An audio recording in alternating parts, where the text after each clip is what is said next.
Hey everybody, it's the last Robo Kai, and it's time for more Super Robot Wars 30. Gosh, we're only a few streams away from me never saying that ever again. Unless they, like, prank me with more DLC before the end of this. They said they wouldn't, but you know what?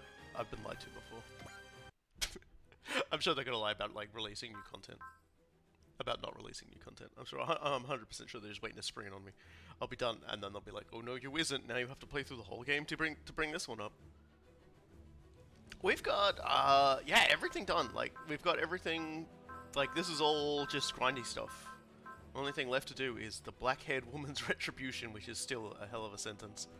And it's great, too, because apparently it's, like, I talked about it before. It was a thing I figured out a few weeks ago. Every single iteration of Super Robot Wars seems to be based on weird conspiracy theories, and I love it. And in this particular case, the black-haired woman's retribution is on the idea that historically aliens have been among us, and that the destruction of an entire nation may have been because of aliens. Sort of thing is just so goofy, and I love it. And we've closed every single major pillar in the entirety of the game, except for two. One of them's in Detroit. The other one's in Antarctica, so we're gonna slap the heck out of Detroit's pillar now, and maybe we're going to learn the truth of the black-haired woman's retribution. And yes, starting this mission will initiate a sequence of missions called the Extra Chapter. Tactical area selection will be locked to a fixed progression. You will lose access to all area missions outside of this path. In addition, after the Extra Chapter, the story shall reach its true ending, and the file will become New Game Plus data only, unable to be continued. Yes. So, I do have a backup in case something goes wrong. So don't worry about it. Here we go. Quastor is out of the picture, but the Pillars of Light are still causing dimensional instabilities. The Etrangers came through those distortions and brought violence all over the world. We sealed the pillar. That puts Detroit up next. Heya! Working hard, Mitsuba? It's Iris. Iris is the weird fairy who keeps dumping, like, presents on us, and usually right when we're actually not able to go see her. Iris. Aw, come on, can't you be a little happy to see me? I'm your good luck fairy. Maybe. Having you enter the captain's room without permission is, well, nuts to all those rules. Aren't we friends, Mitsuba? Oh yeah, that's a trustable smile. I 100% believe that you should always trust fairies. Yep. So, what do you need from me today? Did you want to talk about that invitation you mentioned? Bingo! Guess the commander of the whole Time Warriors has to be pretty smart, huh? That's totally how you brought down Quastor. You know about Quastor? Sure I do. I may not look it, but I'm pretty knowledgeable. Congratulations, Mitsuba. You and the whole Time Warriors have passed! Little bell rings, little fireworks go off. Passed what? Kidney stone for 190 fucking missions? Don't you worry, there'll be a proper invitation soon, so be ready to be all surprised when it comes, okay? Wait, Iris, what are you inviting us to? Why spoil the surprise? I mean, what kind of boring life would you live if there were never any surprises, right? Anyway, later! And away she winks. Invitation. Are we gonna grab Robocop as a member in Detroit? Yeah, where's my Robocop DLC game? Where's my the only character speaking English is just him going, like, in like a really tinny action figure voice, dead or alive, you're coming with me. And then, like, all the shots where it looks like you're accidentally shooting an enemy mech in the crotch, you could say is deliberate design. What could be waiting for us in the future? Well, Detroit. That concludes the briefing on the operation to seal the pillar in Detroit. All section leaders are to review their team composition and positioning. The Etrangers related incidents following Quastor's defeat are now being called the DBD Crisis. Ooh. It certainly is that. Scientists around the world are hard at work crunching all the DBD data we've collected. If they've given it a name, it means they agree with the idea that these incidents are directly related. So the Pillars of Light across the world are warping our world's dimensional boundaries in space-time, which is why we were displaced into this world. The displaced aren't the only things coming out of it. The Etrangers, foes from beyond this dimension. If we can seal the Pillars, will they stop appearing? Hopefully, yeah. The DBD's a natural phenomena. Should come to an end when we finish sealing, yes. Through all our conflicts with the Etrangers, it felt like there's been someone behind it all. What's wrong, everyone? Why the silence? We're in the dark and no one knows what's coming, Highly surprised the mood would get serious. Kid's got a point though. Thinking about things in the dark won't get us anywhere. We just gotta keep going forward. Hell yeah, Ryoma. I agree. You two are a lot alike. How about you? You've got a similar wild side. But you treat us like we're all the same. But I do agree. It is our only option. The time has come to act and see where it leads us. If our brainy types and our instinctual types agree, I suppose it really is our only option. The only way to go is forward, huh? Then let's go forward. Heads held high. Sorry, are we going forwards? Are we going forwards? I can't stop myself. Everyone loved it. Orga just like ran across the room and then stopped. Everyone cheered. And Mitsubi's was just like, man. What's wrong, Captain? It's nothing. Hearing your resolve helped stir my own resolve. That's all. Captain. Meanwhile, in the laboratory. Pardon me. Oh, sorry, Az. I'm a bit occupied at the moment. Well, then I won't beat around the bush. Maybe? What are you hiding? No, that's not it. Let me be totally clear. What are you and the captain hiding? We're having a Hero Yui moment. And why do you think we're hiding? The ominous pause was a very big hint, maybe. If someone says, what are you hiding? And your immediate response is, what are you talking about? Not, what makes you think I'm hiding something? You're like kicking things behind your back. Lately I felt something awkward between you and the captain. You really are sensitive when it comes to the captain. Impressive. Don't tease me. If I'm right about my suspicion, I'm not going to be able to keep it hidden for much longer, in a variety of senses. Okay, fine. I'll tell you everything. I'd also like you to help me then, though it's not really in exchange for the info. Black-haired Woman's Retribution. Your favorite book, right? Did you finally discover something about the heroine, Kagaribi? More or less. What's wrong? Usually love having the chance to reveal secrets. I've been sure that Kagaribi was a victim of Eos who fled to our Earth from some other planet. So I believed Orca to see her in her position as controller of the Dries Traeger was collecting information on her. Didn't you say that given how long ago that story took place, it wouldn't be that important? You were going to put it aside. I'm beginning to think. My train of thought on the whole thing was fundamentally mistaken. What? The heroine of Black-haired Woman's Retribution. All tragic Kagaribi herself. She's actually... I got kicked out of the room. She won't tell me what she is. Black-haired Woman's Retribution. I actually did try to look up the concept of the Black-haired Woman's Retribution, and I didn't actually find anything specific. So this is just, I think this is just a made-up legend. But people are free to go Google it and find out for me to do the work I couldn't do. Boy oh boy, we've got a lot of things to kill today. So let's bring out our rootin' tootin' shootin' units today. A lot of them. There's a lot of rootin' tootin' shooting to do. And somewhere along the line, we're gonna pour all of our dollar monies into leveling an elite team of psychopaths up to maximum level.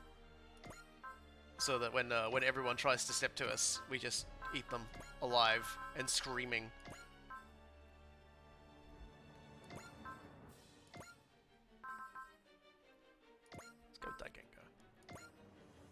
All of our Dimsdale Dimmadollars, it's a Dimmadoomsday in Dallas.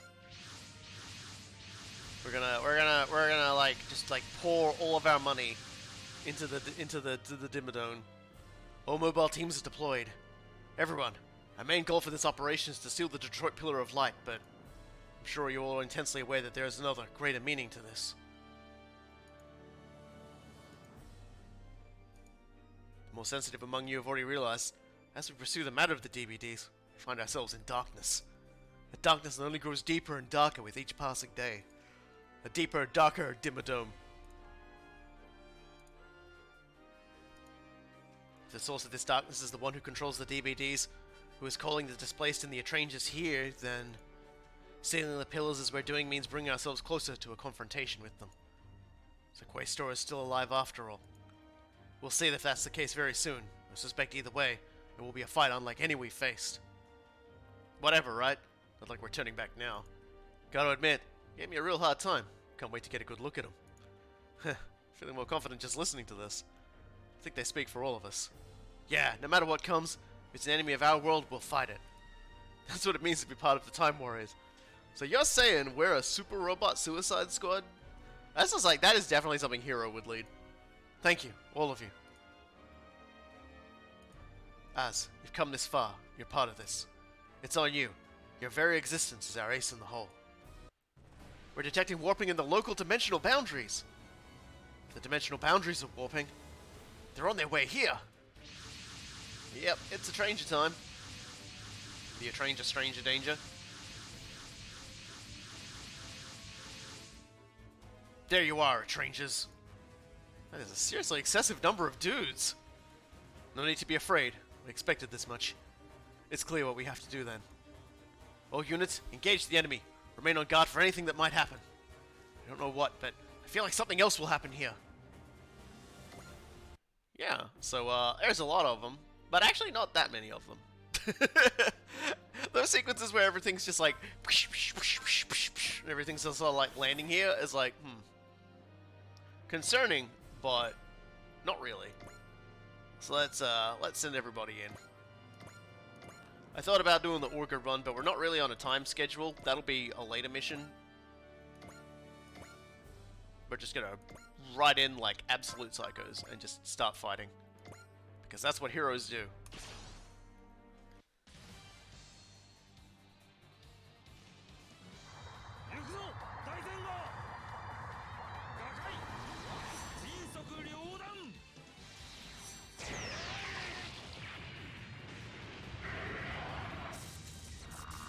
But yeah, I didn't immediately go through and like spend all of our money on all of the robots to like buff them up, because I was kind of like, I think everybody would probably want to engage a little bit in like, you know, picking some favorites themselves.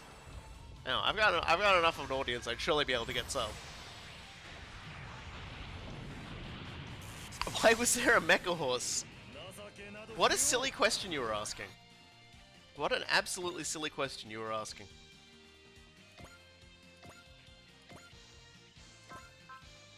I am shocked by the tomfoolery of your questioning. Why was there a mecha horse? That's not even the first iteration of a mecha horse that's ever existed. It's like the 5th one. I mean, this robot here is made up of like a whole bunch of animal robots as well. Like one of them's a mammoth. And a bird.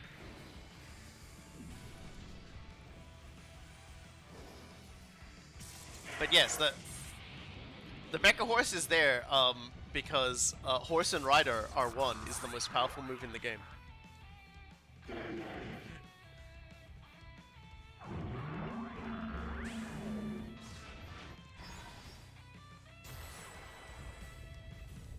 And let me tell you something, fair warning to everybody, I don't know what's going to happen today. The weather has been so atrocious in the area, and I feel like I've been saying this a lot. But we actually lost power, like internet for like about 3 hours yesterday. So you know, I'm a little on the cautious side that things might get a bit spicy around here in terms of my internet. If I go out, I'll try and back as soon as I can, but we'll see. I don't think it's gonna be too much of a problem. The rain has kind of eased off, but it was flooding real bad yesterday, which made my adventures yesterday all the more fun. Quotation marks.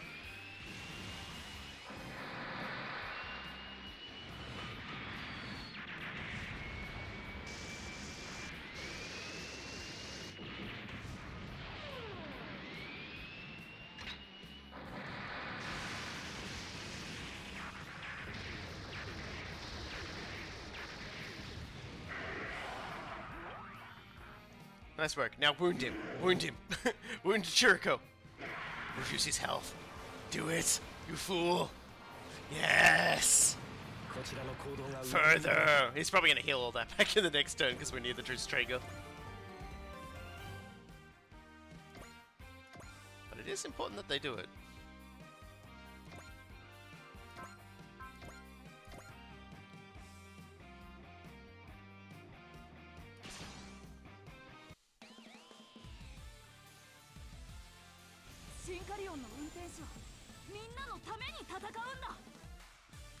I mean, this robot's 2 trains taped together. So it's like, you know, at some point you just gotta accept that, like, robots are on a wonderful spectrum of just, you know, your imagination.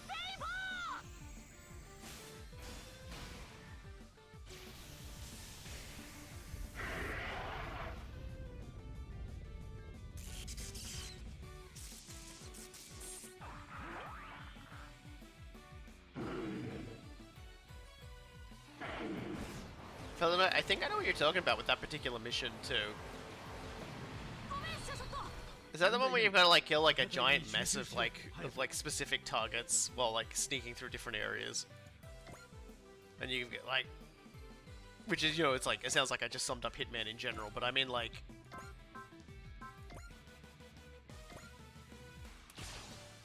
just trying to think now. There's like one guy who's like, he makes like chemical stuff or something, and you can trick him into like coming out in order to do it. I don't remember. I had facts and information in my brain, just sort of forgot all of it.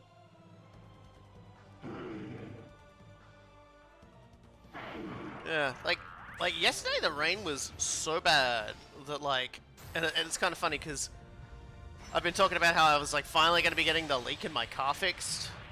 Like, I'm finally going to find the leak. And so I took my car in to get it looked at yesterday, and when they went to get my car, and this is one of those things that makes you just go, oh no. In the parking area where I'd left it, near their service garage, they were like, oh, that nearby creek's starting to flood. So, like, by the time I got there, a fair bit of the car park was underwater. I picked up my car and left. They did actually manage to, like, do what I sent, like, brought the car there for. And they did it in, like, an hour, so bless their souls. And, I discovered that, yeah, I discovered that, my seat, which I'd taken it in to get fixed, for a possible design fault, thankfully wasn't about to kill me at any given moment. So, like, it wasn't like I was in any danger with that one. Because I might have had a defect for the last 5 years with my car that I keep forgetting to go get fixed. It's fixed now. But it turns out the leak on my car is not for any of the reasons I thought it was. Because I thought, oh yeah, because my car is often out in like open air car parks, etc. Australia, it's probably like the rubber seal around the back of the car is probably starting to like crisp up. You know, it's starting to turn into like, you know, wacky melted taffy or whatever. And then I was like, actually, have you been in an accident in this car at all? And I'm like, because apparently, some welding work has been done on this car, and it hasn't been done well. And unfortunately, moisture got inside this bad welding work, and it's now I've now got like a significant degree of rust from the inside of my car, which is what's been causing this leak. Which is why explains why I didn't find the leak on the outside of the car, because it was all on the inside. And they were like, "Did you like? If you ever been in an accident?" I was like, I bought the car from you guys. I bought it used from you guys. Do you not have anything on it about it being in an accident? Because I have not been in an accident. And it was just kind of like, oh no. So the person who sold the car clearly did so after having an accident, after getting it fixed up, and then just like off the books. And so for like the last few years that I've had this car, it's been slowly rusting from the inside of this bad bit of welding work.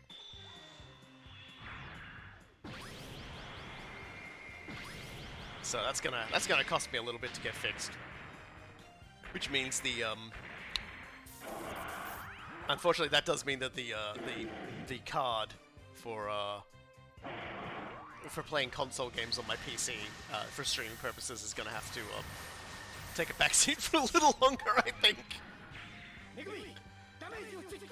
Like I was already sort of umming and ahhing about that, but with this cost coming up, it looks like it's gonna have to hit the back burner for a bit.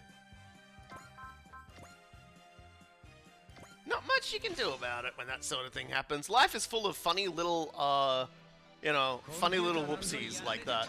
And, you know, better my car than the SRX. Because it has an engine in it that would blow up the entire planet if someone did a poor welding job.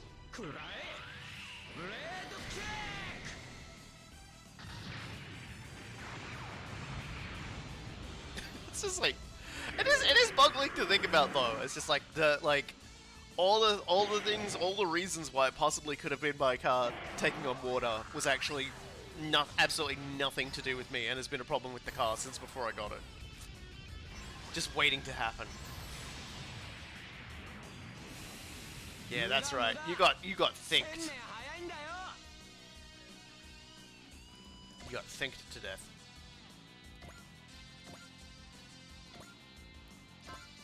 Really killed anyone yet, have we?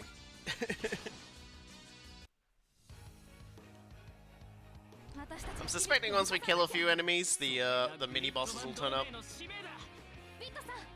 Oh no, wait, the mini bosses don't tend to turn up on this mission, do they? They usually turn up on a mission, like, they don't usually turn up on the pillar missions themselves. We usually get like a whole bunch of extra enemies, and then like a bunch of people turn up and are like, "Hey, we're gonna help you. We were villains once, but now we're friends." Because we got like some of Poseidal troops. We've got the robots. What are they calling themselves? The Brave Platoon. Yeah, we got them. And we've got the Motorola squad. Recently saw an SRX figure set that looked neat, but it was $800. Yeah, no. I would venture to guess it's a really, really good figure, but at the same time, oh my god. I just, no, that's US dollars too. No. The good news is, at the very least, to fix my car up will probably cost more than that. So at the very least, I won't be like, oh my god, that price is crazy. It costs more than the price to fix my car. Tailblade. Oh really, dude? You can't kill him with that? Mace him. Do it. Do it, Mika.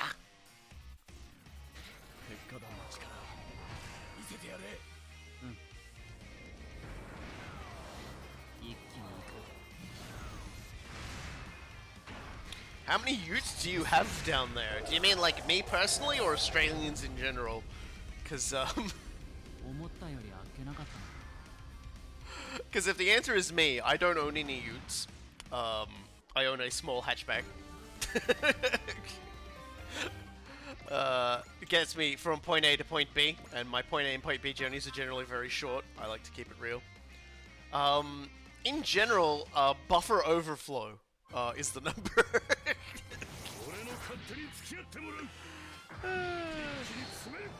The vocal version of the SRX theme is fucking amazing. Yes, it is like, it's so beautiful. Is the actual vocal theme for the SRX theme on the Super Robot Wars 30 soundtrack? Because if I'd known that, I would have paid money for it. I actually would have paid money for that soundtrack if it was if I'd known it was on it. I did not know.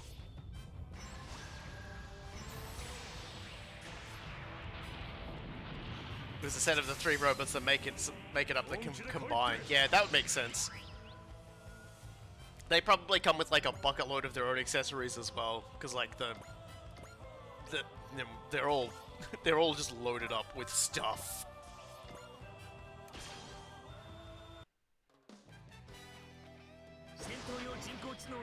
Yeah, no, the SRX theme with vocals.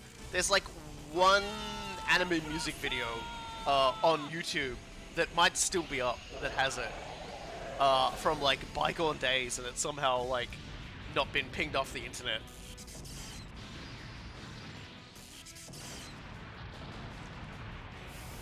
Along with the Guru and Gust vocal theme, the Huckbind vocal theme, and I think the saddest loss we ever had in terms of like music online was the loss of the Combat La Vie English version, because there's like an English lyrics version of the Combat La Vie theme, and it's gone. Like, they removed it, and I was just like, oh man, it actually kind of slapped. It was the same singer as the Japanese version too.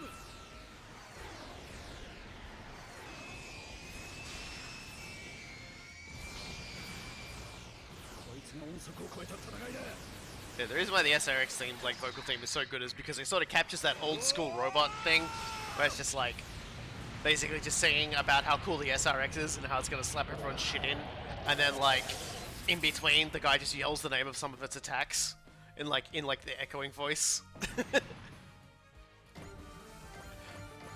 That's all you need, really. Oh, Wild Instinct is up, which means their next turn activates. Alrighty then. Can you guys kill them? Oh.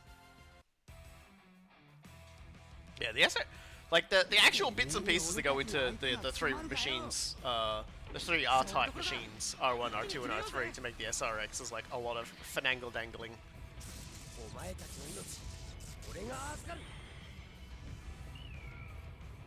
And what's really cool is like, if you're familiar with the three robots, the way they form up and everything is actually, like, there isn't any wasted machinery in it. It all makes perfect sense. Insofar as a combiner robot makes sense.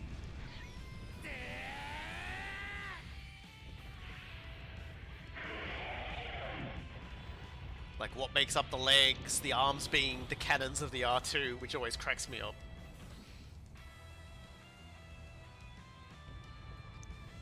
You know, like the legs part and parcel being of like the R3's like giant fucking missile racks that it carries. Because it's kind of funny, because when you first, in original generations, like the first time you see the R3, it kind of looks like a lady bot. Like, it's very thin, it's not very, you know, doesn't have much to it, and then they like put this gigantic goddamn rig on its back.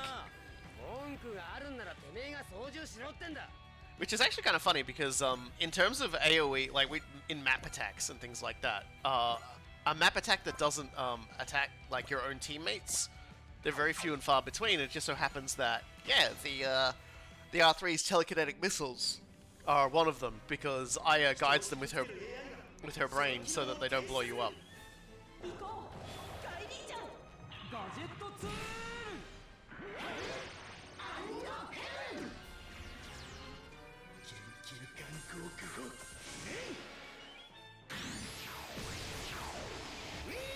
I am very much looking forward to like full upgrading Final Galgai card though, because I bet everybody will just be like, oh, the damage this guy does and doesn't take.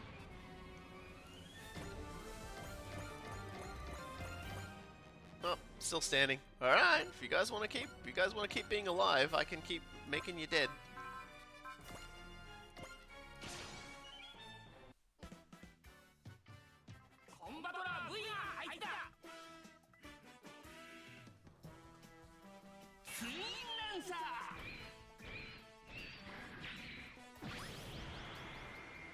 It's always so funny. It's like the first turn of every fight is always like 30 minutes of just my guys doing stuff.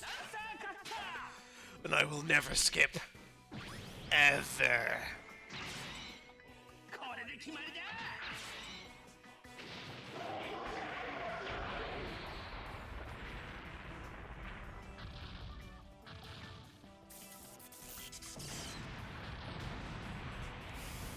And away he goes. I don't even remember what those guys are called. But they sure do explode good. So what do we got? Still got pretty big on the flanks there.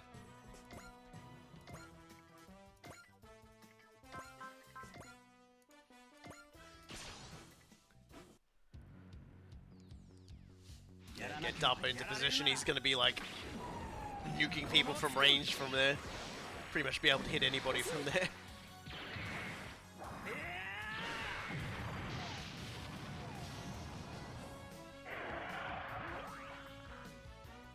Ah, okay. Yeah, I was gonna say I didn't think the soundtrack had Super Robot Wars like for Super Robot Wars 30's like soundtrack pack had a had the SRX vocal theme, just because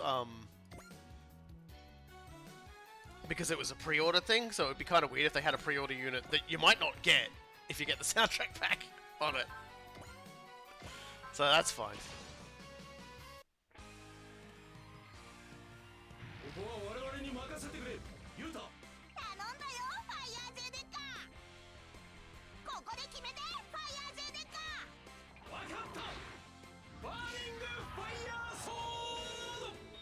When I think of transforming combining robots, I think of the scene in Project Echo where the pilot of one gets stuck after it transforms. Sorry, I can't help but laugh at that. Because fucking Project Echo. I saw that so long ago. And it feels like a fever dream. I watched a long time ago. I feel like I gotta go back and watch it again. Just so I could just sit there and go, ah yes, I remember this trip. I remember how my brain like ejected itself out my ears as a younger man.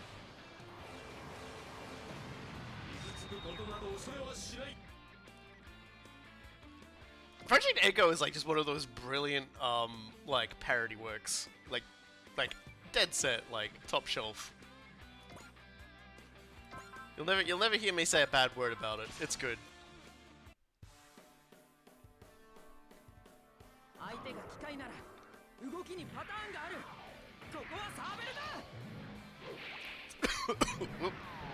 Coffee has gone down the wrong pipe. Apologies, everyone.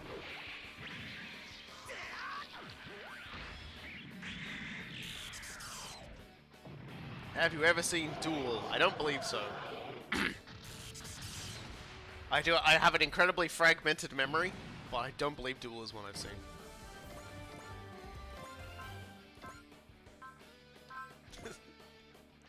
Alright, who wants to get lasered in the face?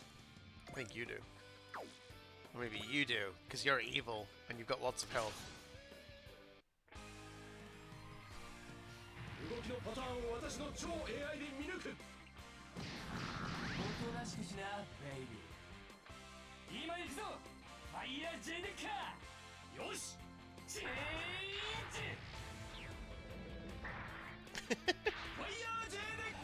Oh dear.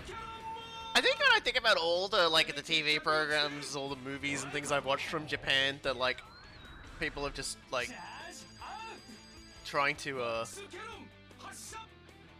know, like the Western audiences try to pass and understand. I think my favorite will just always be Samurai Pizza Cats. You know, like when you think about it, like imagine that, like a show that already visually is just like a hot mess and makes no sense, about like a bunch of like a Super Sentai team of pizza delivery cats that like in like a feudal Japan, but everyone has giant robots and things setting, and then like you know somebody for some reason, possibly because they've done too much coke, goes, oh yes, let's bring that to Western audiences. And then they don't get a script for it. They don't get a script for it, so no one's got any idea what the fuck is going on. And so they just make it all up. And that's Samurai Pizza Cats. And it is probably better for it. Because I don't think the show would have made any sense to anybody. They probably would have looked at the script and just gone, I don't understand any of this Japanese humor. I don't understand any of these Japanese references. Let's just look. We've got this giant pile of alcohol here. Let's just drink all this and like make a TV show. And they did, and it actually went for quite a while and was quite enjoyable for children who definitely don't like to think before they go to school. I just fucking like, cause like for me it was like I was at that point. Like where I was like, I really like transformation sequences, and not necessarily like a person like you know like Optimus Prime going from like truck to robot, robot to truck or anything like that. I just really liked it when things turned into other things. So like when the Pizza Cats got their armor on, that was cool. When like the pizza place like opened up and a giant cannon came out the top of it to launch the pizza delivery cats. I fucking loved that.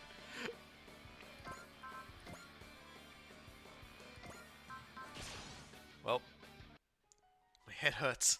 And this nausea, it's awful. The person who tried to invade my heart at Augusta and in the Andes. They have to be close. Yeah, someone's trying to make as do their will, which was interesting because the only person we knew that could do that was Orchid Sia. And she's still trapped in the ship, right? Right. Right. I imagine now, like, older, if I watched Samurai Pizza Cats, I'd probably just be like, it's not as good as I remember. but damn, as a kid, like, that show was just the perfect timing of nothing makes sense. Everything is dumb, and I love it. And everyone has cool robot armor. I even like the fact that, like, one of the characters had, like, a girlfriend whose entire gimmick was she would get upset, and, like, her entire body would just open with, like, panels, and she would just launch missiles everywhere. She would Macross missile everywhere. And it was just like, I don't understand, like, the joke as to why they made her do that. Like, if she was meant to be, like, a parody, I guess, of, like, that archetype. But, holy hell, I loved the sight of all those missiles going off as a young lad. The easiest path to my heart is by nuking everything else. And now, 36 minutes into the stream, the enemy gets a turn. I will say the Samurai Pizza Cat's theme still slaps, yeah. Like, they've got more fur than any turtle ever had. They're tougher than old cheese. They're stronger than dirt. If you step on their tails, you're gonna get hurt. You ever just eat a pound of potatoes? Like, straight potato? Oh, was that- wait, that was a line from the show, wasn't it? I started to think of something else, and then I'm like, wait, hold on a second. That was actually something someone said in the show, wasn't it? Like, that sounds like a line someone said. I'm almost certain of it.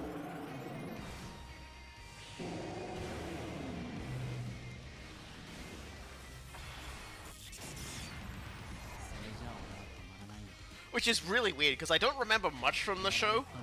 Like, I remember one of the characters was named Guido Anchovy. And he had, like, an umbrella.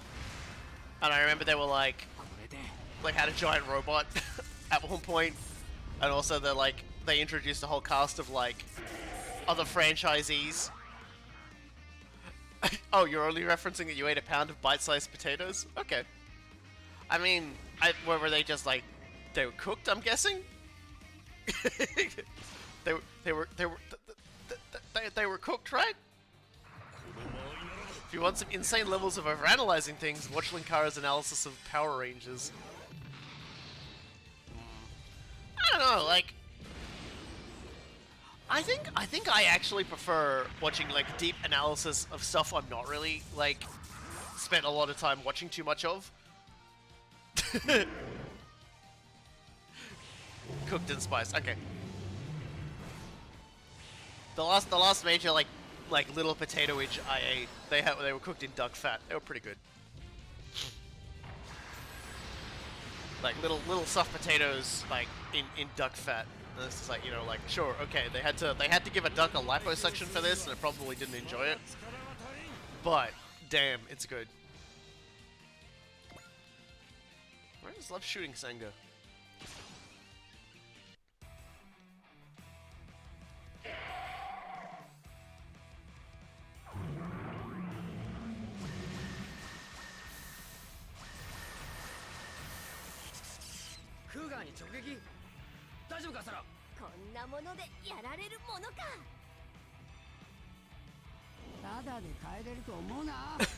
Yeah, like, Samurai Pizza Cats was like, they still understood what they were, like, the market they were going to be making it for, so they didn't go too wild with it. But yeah, Ghost Stories was basically just, we have garbage, we're not getting paid enough to make this work, here we go! Like, everything I've seen of Ghost Stories was just like, oh god, they just got in under the bar of the things you could get away with. Before the entirety of the internet crashes down your head and, like, it's like, starts, like, ejecting you out a window.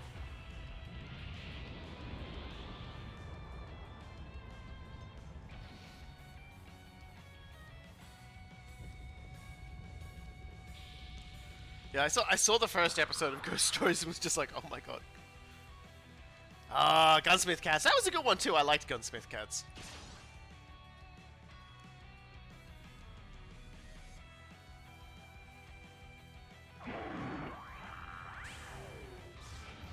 I read a lot of Gunsmith Cats back in the day.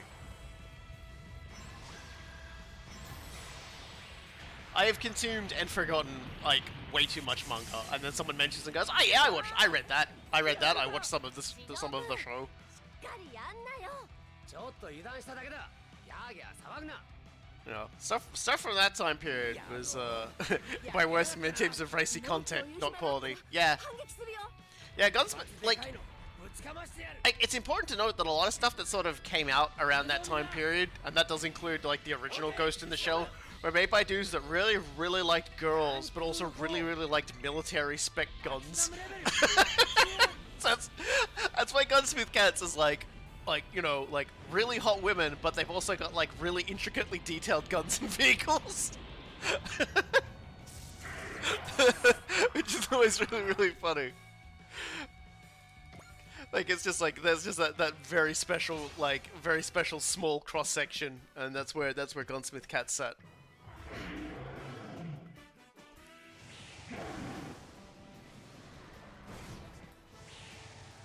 Couldn't tell you what any of the plots are anymore. I think a lot of I think like half the fucking like stories in it open with like someone trying to kidnap like the short one. Because there was like there was like the tall lady, and yeah, it's a Japanese lady. Oh, hold on a sec. Wow. I'm gonna wow, is that man? Twitch just tried to censor. It's a Japanese lady driving a vintage Mustang with encyclopedia levels of understanding of guns because it thought Japanese lady driving was offensive. Twitch, calm down. Absolutely, just calm down. She actually drives better than most people in the show. That's so funny. It's sorry, I just can't get over the fact that that was like. That was a thing Twitch was like we can't be making, like, it wasn't even like Japanese person driving, it was Japanese lady driving that Twitch got mad about. Gunsmith Cats makes me think of Samurai Pizza Cats or something like it. Yeah, well, you know, the Gunsmith Cats are a pair of women, so it's like, you know, meow.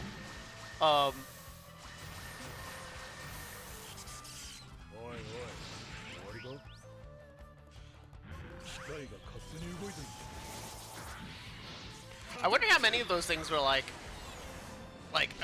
the dude really likes drawing women and guns, or the dude really likes drawing guns but realized nobody would read his manga if he didn't include the hot girls. Because he did actually have another series that was set in the same universe. I don't remember the guy's full name, but I think it actually contained bean. The word bean. Oh man, I can't remember his name. Someone else Google it for me, and I can just be like, yeah, that guy. Because like they would sometimes cross paths. It was like he was like a specialist driver, so he wasn't like a gunsmith or anything. He was just a dude who was like really good with cars and guns, but mostly cars and beans. I swear Bean was in his name.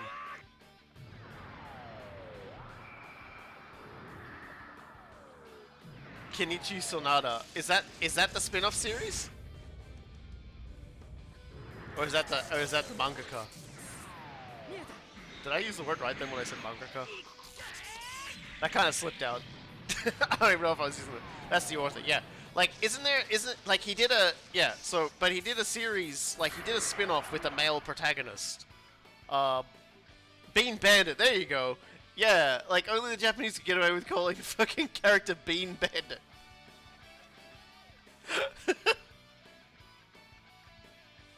Like, Bean Bandit. I love it. That's his fucking name. That's the name of the character, Bean Bandit.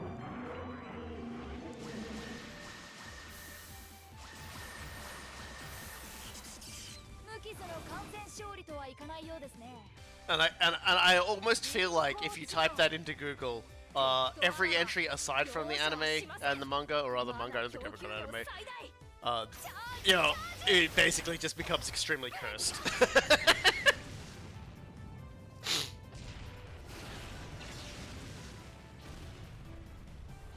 Maybe not go to prison curse, but still, like, you know, wearing a headdress with lit candles on it kind of levels of curse. Damn it, I put ours up there specifically to kill, like, giant numbers of the enemy, and the fools aren't biting.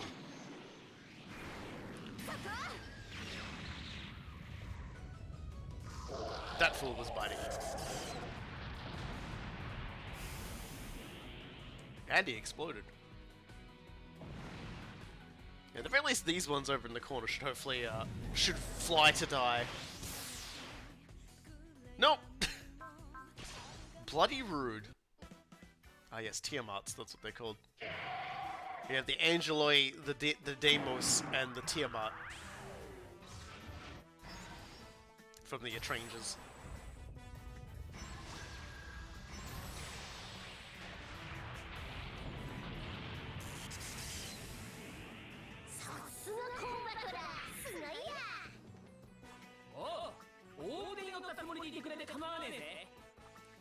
Do you think Oz could make someone disintegrate into ash just by hugging them? Yes. particularly with the hug bug, yes.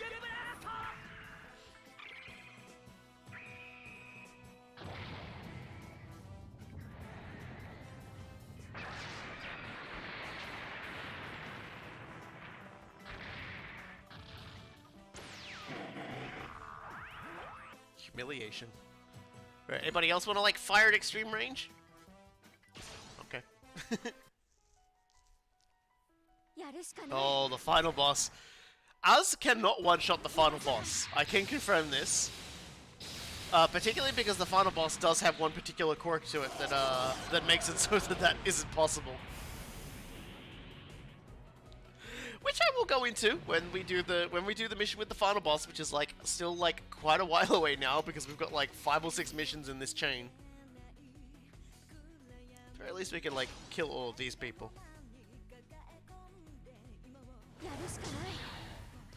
See, Oz isn't just like a hero. She like you know, on the battlefield, she's saving us like time on the stream by like not giving the enemy a chance to have an animation and using her quicker attack animations at low power.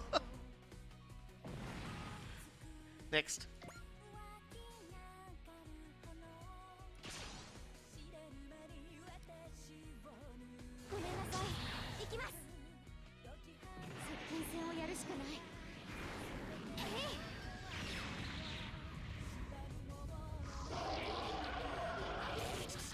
But it's entirely possible the final boss will need a hug. We'll see.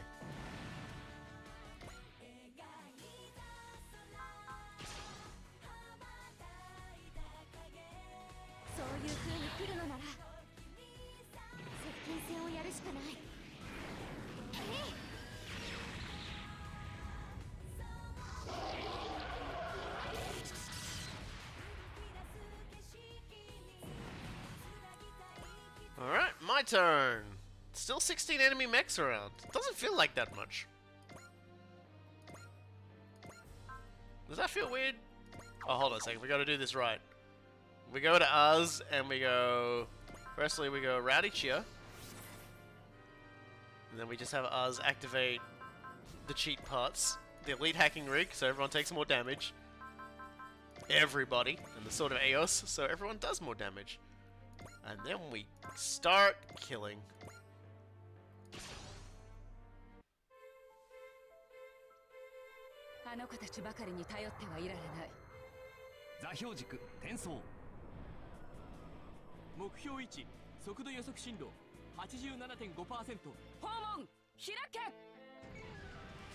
Let's see if we can finish this map on the second turn. 1 hour of gameplay. Oh dear, video games.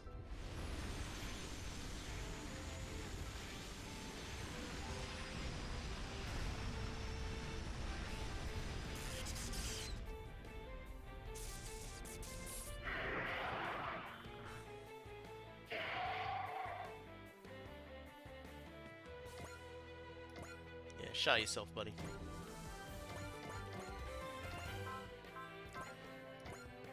People have been sharing around with me for me today. Hideaki Anno like some old letters he wrote to like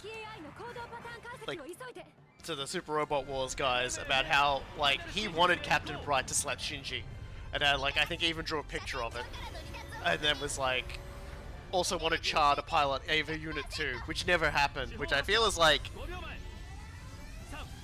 that's something that needs to happen. Like I know we all joke about how much of a hot mess Char is, but he can't be any more of a hot mess than Asuka is, right? So like he should be allowed to ride Evangelion Unit 2. And then Asuka's mother could be like a mother to him. And I'm suddenly very creeped out by the entire thing. Oh boy. So yeah, Char in Unit 2. Woo. That would be weird though, wouldn't it? But like there was a lot of sort of weirdness like that in like the earlier Super Robot Wars where like a lot of characters just did and engaged in like really weird stuff. And it was better for it. Mod Super Robot was V. I mean, maybe?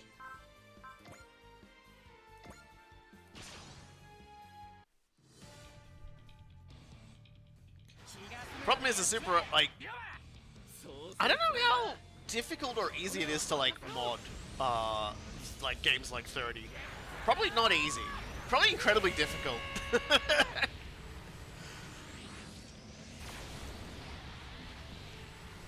Because, like, I would say in terms of, like, modability, Super Robot Wars 30, because of its nature and how it's, like, defined and everything, would probably be the one that would be most amenable to mods, if it was possible to mod it. And while I know people can sort of do, like, modifications on some of the text that's in the game, I don't think they can, like, they can go much further than that. As much as I wish they would.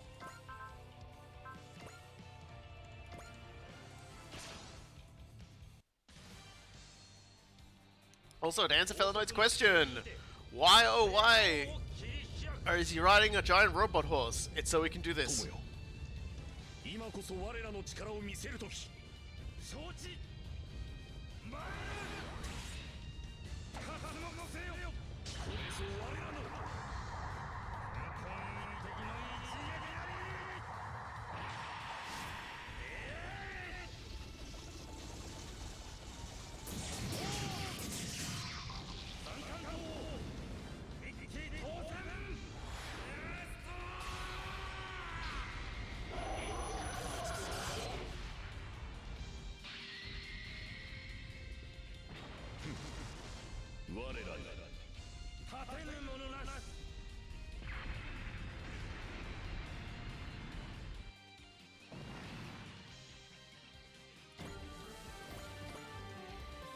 Here we go. The dimensional boundaries are warping further. Reinforcements? Oh, these are spicier than the last ones. It's those crystal giants and monsters. How is it, ours? It's awful. The further we go, the worse it gets. This feeling. I know I've felt it before. Captain! Understood. Whoever is orchestrating this battle, I know you're nearby. As one who was once under the subjugation of Eos, I request to speak with you. Captain Mitsuba. Captain, do you and Chief Mavie have some idea who is pulling the strings? Show yourself! You of the divine civilization Eos! No earthling may let that word pass their lips. Wait, if she responded to that, it means she must be from Eos too. I really hate it when my worst case guesses are on the mark. I am Commander Mitsuba Grey Valley of the Earth Federation Time Warriors. I request a dialogue with you regarding the DBDs, the displaced associated with them, and the Etranges. Dialogue? You think much of yourself, Earthling. Do you believe you have the right to speak to one such as I as an equal? This smugness reminds me a lot of Orca Desea. So then, that means she's pride enough to title oneself a god. She must also be part of Eos. I'm liking this music, by the way. From the person who most strongly carries Eos' gift, ours is reacting. It's clear she has to be. This pitch black sensation. This is the same thing I felt when we first arrived in this world. And this voice. I remember hearing this when I was displaced.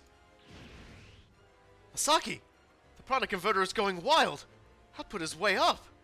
I can probably use the Psy-Flash like we could before. Yeah, like, now as we go into the endgame, the Psy-Flash gets buffed to its normal level. So even Psybuster realizes how dangerous she is. Wish I could say that's a good thing. If you can comprehend who and what I am, then your one and only choice should be clear. Bow your heads and swear yourself to my service. Not a chance. Your subjugation wave won't work on us. Yes, I'm well aware of Orca Desea's humiliating failure. Overcoming Eos's dominion for a time is worthy of praise, as a show of strength. Even without the subjugation wave, however, you shall swear fealty. For I, instead, possess pure and overwhelming power. Enemy reinforcements are preparing to engage. Something's coming. What? Wait, Eos's forces that were going on the attack just got attacked themselves? Are we getting reinforcements? It's... In truth, I thought to protect Earth's peace from the shadows. But if Eos steps forward, so too must I.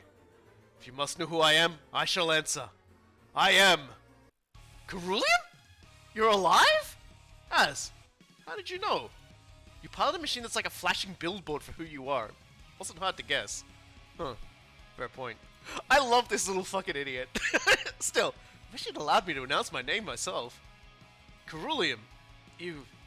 And as you see, Mitsuba, though defeated by you, I nonetheless survived. With my repaired Gravelin, I've once again come to join the Time Warriors.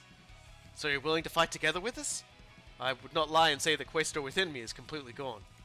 But if you allow it, I'd be glad to fight for you. You taught me truth. Many precious truths. Furthermore, if the Eos of Alders are revived, I can and must strike them down before their poison infects the Earth. So you are a survivor of the Questors. You think to ally with the Earthlings?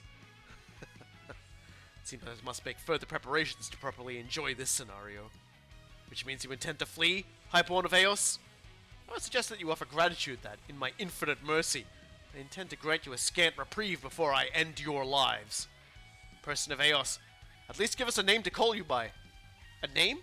Are you in the habit of introducing yourself to livestock? How dare you? Well then, we can just call you Kagaribi if you prefer. Oh, she didn't like that. Kagaribi from the Black-Haired Woman's Retribution. I know your life has taken you since the destruction of Eos. My name is Cyclaminos. Never call me by that other name again. I believe that's another flower, the Cyclaminos. Whoever did speak it just now will face a punishment that will make death even seem like a pleasant reprieve. Yeah, she looks like a happy lady, doesn't she?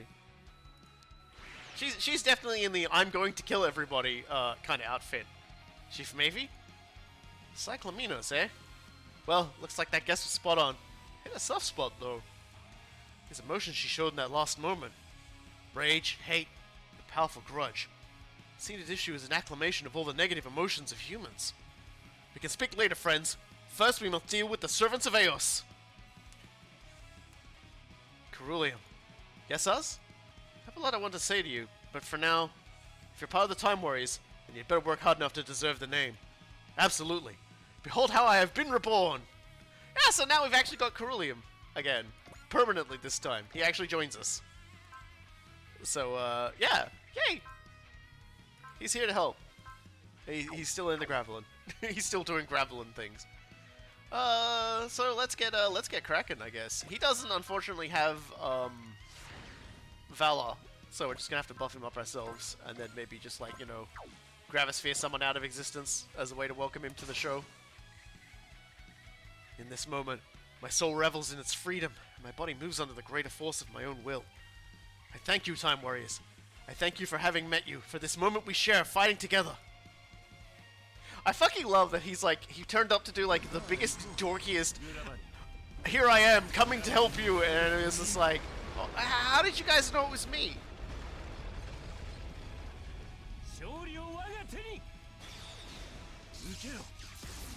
He really is just like a stupid young baby who like learned how to be like, who actually got some like role models after his parents were like complete failures.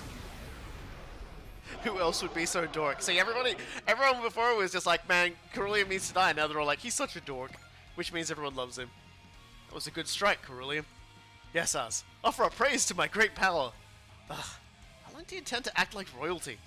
Questor is gone. Trying to cling to a title you got from someone like him is pretty lame. Lame. I don't believe I've ever been called that. Oh, you haven't been paying attention to chat. I think you can tell. That's not a compliment. Yes, I understand. Thank you, Az. You've given me a new concept, and that will surely put me another step closer to the truth. That fucking face he makes is so great. He's such a fucking spasmo.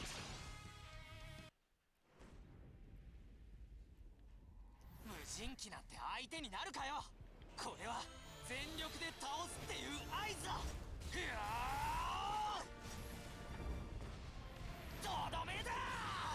So yeah, so y'all seen Cyclaminos? She looking a little bit evil, eh? Obviously she is, like, but a bit more on the threatening side than Orchid Sia, who just kind of looked like she needed to like put on the rest of her clothing.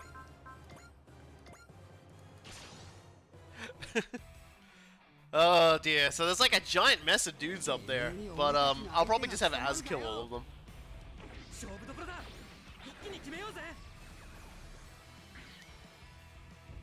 But yes, everything about everything I like. It's so great, like Cerulean, because in terms of like character progression for a villain, I love how it starts out. You've got this like fairly stereotypical villain view of him.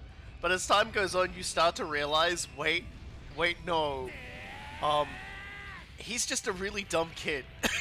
Like, really dumb kid who's been fed a lot of really bad information by his father, who has not given him a proper education. Also, his father is his clone father, so you know, whatever.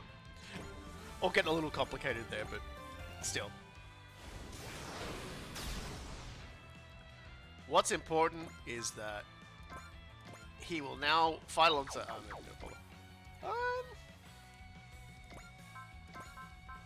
You wanna get on this, Ernie? Get yourself a kill. Yeah, Cerulean. I've really loved Cerulean's like progression as a villain.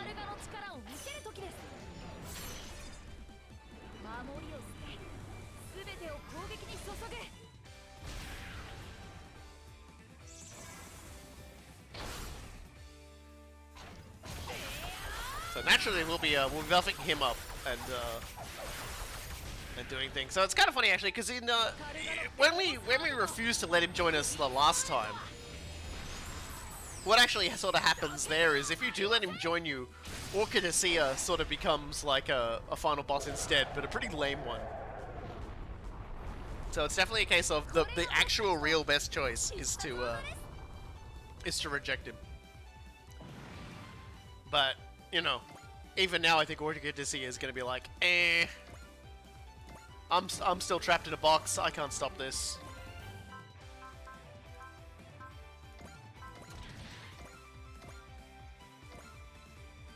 Yo, Gridman, extravagantly punch that man into like a cityscape in the sky for me, please.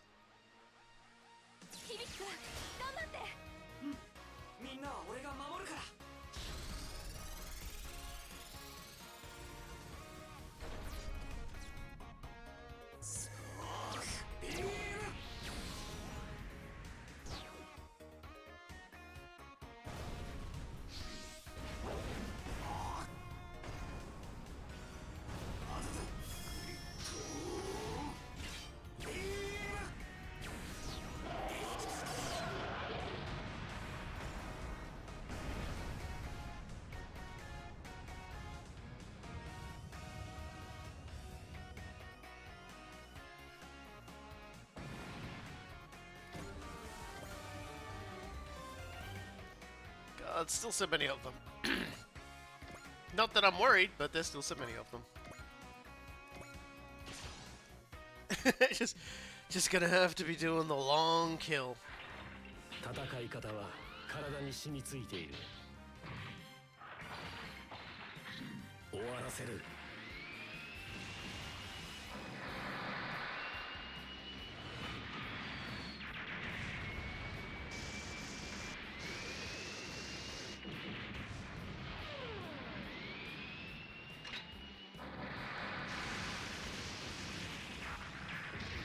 I always fall silent whenever I'm like watching Jericho work because I just love the animations. The sheer amount of I am just mag dumping into this enemy that goes on is always so great.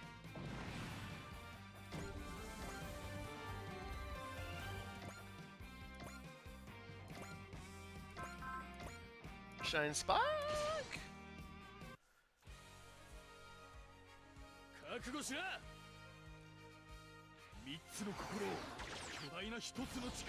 We had 16 enemies left at the start of the turn, and then after killing like a side of them, like 5, 6 more enemies turned up. So it's like,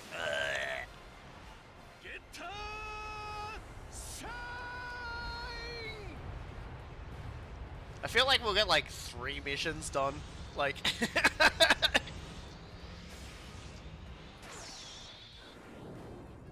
in this stream. Okay, we're definitely gonna end up well short of like the Immortal Empire's release.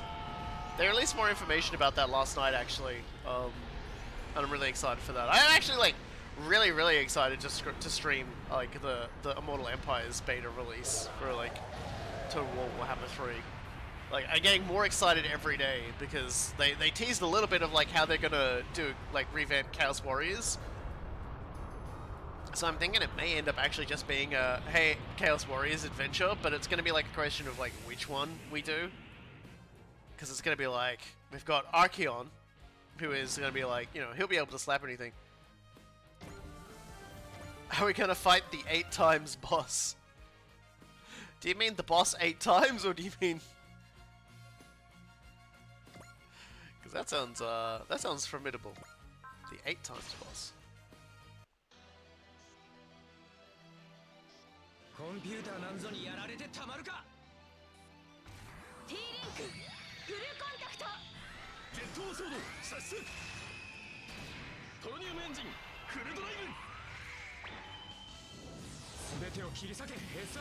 But yeah, it's like, so like Archeon, there's Sigval, and there's Kolek, and apparently Be'lakor is going to be a Chaos Warriors faction leader as well in Immortal Empires. And he apparently is going to have a mechanic where defeated lords, like I'm guessing generic enemy lords, can be like slowly corrupted into becoming demon princes, which genuinely sounds like actual cool narrative gameplay in your Total War.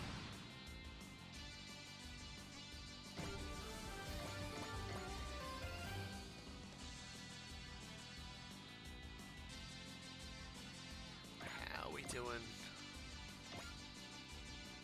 I think we're still doing okay.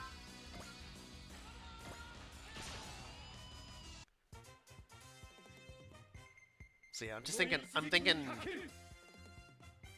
So like, I'm gonna test them out whenever it comes out, just to make sure they function well. But from the sounds of things, it sounds like the Chaos Warriors factions are gonna be like, they're gonna be able to build bases. I don't know where, but they're gonna be able to build bases, which is good, because they are a very good horde faction. But on top of this, they're gonna be able to collect like a new currency called souls, and be able to use those souls, I think, to like summon demon units. So like Sigvald is getting like Slaaneash's seduction mechanics for like the Slaanesh campaign. So like he can like actually like sort of wriggle way into like diplomancy into like people's hearts and just like, you know, beat them up. And make you know, basically just make them all go, look, you might be all about that chaos stuff, but you're a pretty man, Sigvald, so I'm gonna let you do what you want. I wonder what it would be like to pet a gorilla. See, I don't think about things like that, because when I think about the idea of a gorilla and petting, I'm pretty sure the gorilla is the one that gets to decide whether or not it pets you. Like, just the notion that like you could go up and just like put your hand on a gorilla. No, the gorilla goes up to you and pets you. And you're on a 50-50 split if it crushes your head or not. like...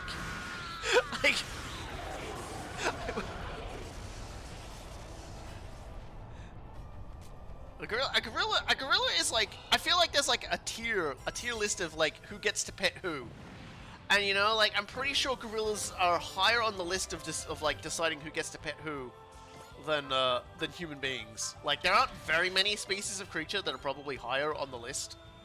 But I could virtually guarantee you that that gorillas would be higher up. A pet actuation scale. Thank you, Kugoi. Like I am almost completely certain that there is like a grand order to like who gets to pet who. I'm not. Yeah, like. You know, a human being can pretty much just pet just about any animal. Human beings are like so high up they can pet sharks, right? But Yeah, now you've got me thinking about petting a T-Rex. See, I feel like dinosaurs exist outside of the petting actuation because they're all dead, but also because I wouldn't know how they'd respond. Also, I don't know how you'd pet a T-Rex. They're really tall. It's like I consider giraffes to exist outside of like the concept of the petting scale, because it's like how do you pet a giraffe? Like, not easily. You know, like you only pet a giraffe if they want you to pet them. That's basically it. Like that's a creature that gets to decide if you pet it. Whereas like a gorilla is just like you look at it and you've already like you've met eyes with the gorilla, and the gorilla gets up and moves over to you. You've immediately like ceded all rights to petting them. Everyone's talking about like constructing ladders and things. That would freak the hell out of a giraffe. You start setting up scaffolding and ladders next to a giraffe, and the giraffe's just like, I don't trust you. What are you doing? And like, you know, it just moves away. It'll just like move away. Unless you're like the guy that feeds it every day, in which case like, you know, that's okay. But if like some random just like, hey, I'm here to pet the giraffe. Let me just get me and the boys out. We're gonna set up the ladders and the scaffolding. Here we go. Is we need Sam Porter Bridges. I don't know what it is with you and a guy that basically just walks around with bottles full of his own blood and urine. I don't know what it is, cool guy, with you and your obsession with this man who just every day puts like an ungodly amount of dumb shit on his back and just like goes on a horrible walk. Like, I've never seen a man. I've never seen a man prioritize. It's basically you IRL. I'm just imagining you just looking at a picture of fucking that guy of like Sam Porter Bridges and just being like, he's really me. Your responsibilities that you put on your back are metaphorical though. He quite literally, he puts the literal and metaphorical stuff on his back.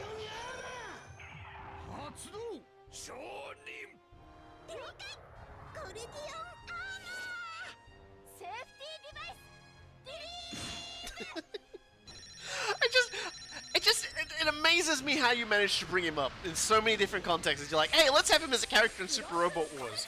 You have an alt as him in Final Fantasy XIV, and now you're just like, ah, yes, the giraffe petting problem. Let's bring Kojimbo's character in. The Wolverine photo meme. Yes, that's exactly it. Cool guys.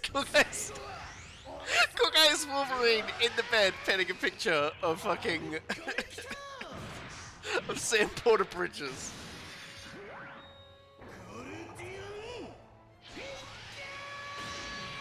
Oh god.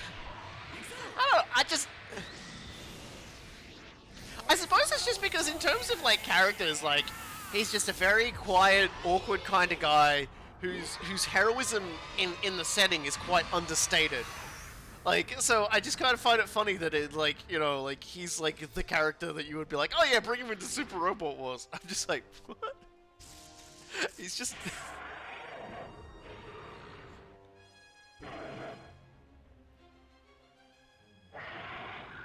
That was purely a shitpost. Bullshit. Bullshit. You say it's a shitpost, but, like, you hold this tiny, like, moat in your heart that is like, yes, actually, I would laugh at it. I would love it.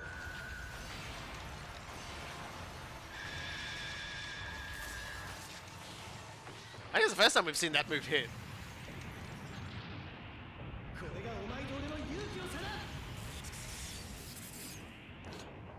My reaction was complete bewilderment because it just came so far out of left field. But yes, you were right. Oh, hold on a second. There's like a guy down there. He thought he could hide from me. Wait, who am I beaming? I'm beaming you. Okay.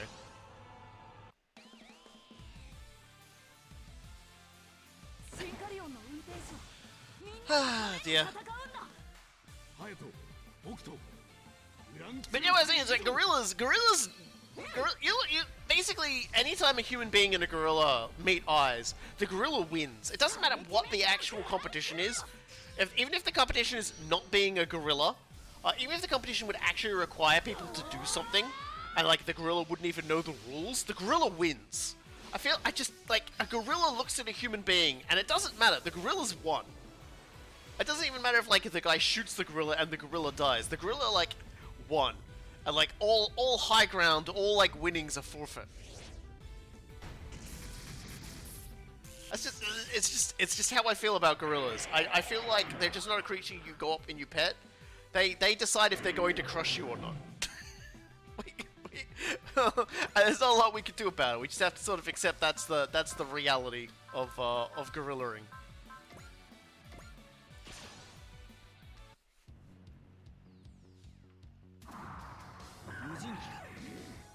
And you could, I suppose you could like, I guess if you really want to like lab test it, if you want to really lab test like petting a gorilla, you might just have to like put like a big thing of felt on like a really like white dude, and then like pet him, and just see how that goes. Just find a dude who's kind of like a gorilla in like size, and then just like give him money so that he can like, you know, and not a gorilla suit, but just like put felt on him, because obviously a gorilla suit isn't gonna feel like a gorilla, because the guy who made the gorilla suit would never have stood anywhere near a gorilla, because you know, he'd have been killed by the gorilla, so he can't tell you what a gorilla feels like, because he's never touched a gorilla in his life, and that's the only reason he's still alive. So it's like, I assume it's like felt is my point, because it's like, you know, it's not a huge amount of hair. It doesn't look like. I assume it's felt, like you would find on like a billiard table.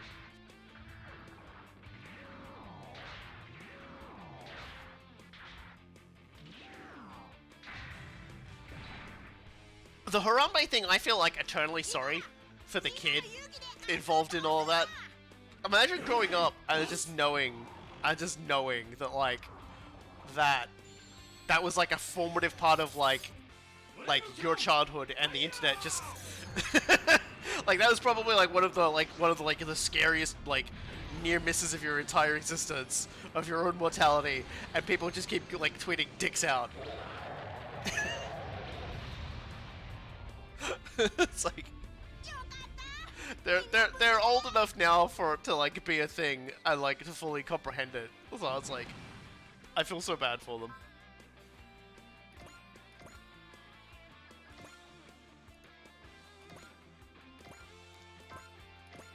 All right, we're almost done. The funniest part is that one of my cousins works at Birmingham Zoo with the great apes. I'm 99% certain she has, in fact, petted a gorilla. Yeah, but is your cousin gonna like tell anyone, like, that they have? Because I feel like that breaches trust between her and the gorilla. Also, that one lady who had a pet gorilla for 3 years before it ripped her face off. You see, every single minute of every single day, that gorilla was like, today's not the day I kill grandma. Until finally, like, I'm assuming she was a grandma. You know, and eventually, just one day, he was just like, I think today is Violence Day. He pulled the calendar up that he had secretly in his, like, gorilla pen, and was like, ah, here it is, Violence Day. And then, you know, obviously, condolences to her family. Losing a loved one to a violent gorilla attack is never pretty.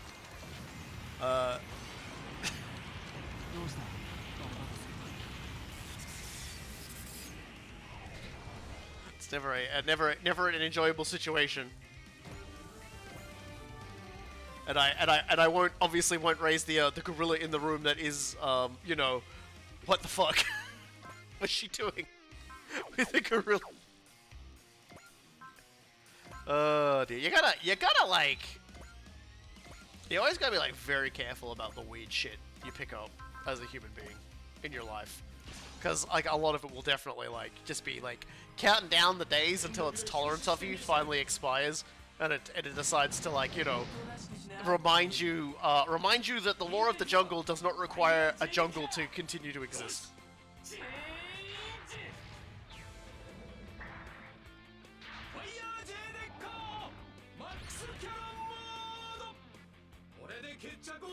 The real question is when will like Bandai Namco, when will the Super Robot Wars team finally just put like a regular gorilla in Super Robot Wars? That's the real question. When will they just put an actual gorilla, like not even like a drawn model or anything, but like just like a series of photos of a gorilla, like to make an animation Mortal Kombat style, like original Mortal Kombat style. Like we should definitely like have that as a character. You know, you see a lot of fighting games, the like really bad fighting games. You know, they've done it. They've had the bravery. I'm pretty sure there's at least like 10 different variations of a gorilla on Salty Bet.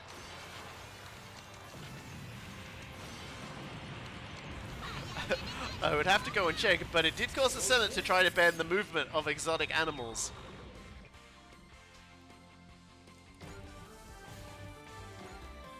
I've had to explain to people before, like, who are like, man, this rule is stupid, how come we have to do this? And it's always like, well, look, man, the reason why we have this rule is because somebody had a gorilla in their house and it ate her face.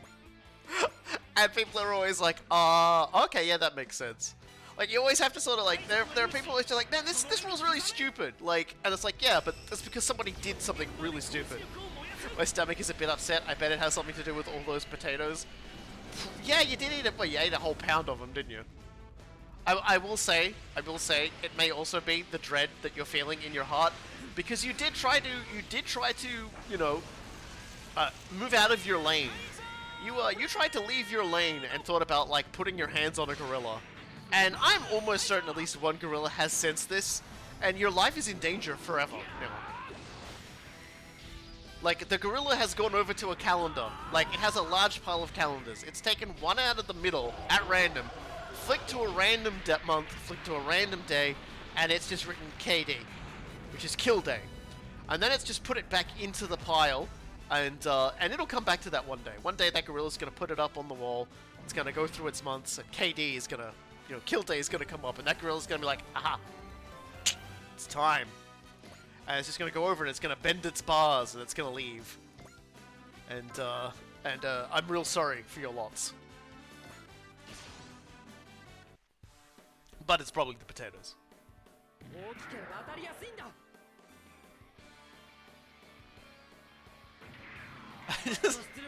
Fucking gorillas, man. I had never realized gorillas were such avid calendar keepers. See, now I'm thinking about it, I'm like, but what? Yeah, everyone's got, like, themed calendars, right? What themed calendar would a gorilla have? Would it just be, like, bowls of fruit? Or would it be, like, just be, like, images of, like, pudged people? Because, like, every year we get my dad, a calendar that has bull mastiffs on it. Because we used to own bull mastiffs and we love those things. Did we enter the DC universe and have to worry about Gorilla City?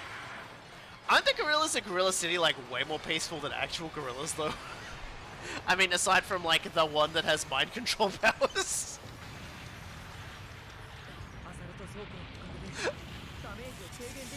I mean, we could go into the entire concept of gorillas in comics. Because, you know, one of the wonderful things about comic books is they would run out of ideas like every so often and just be like, let's have like everyone just turn into gorillas for like a thing. So you've got so many like different like comic book series where it's just like Superman's a gorilla, the Flash is a gorilla, like a gorilla is making people act like gorillas. You know, just really stupid stuff.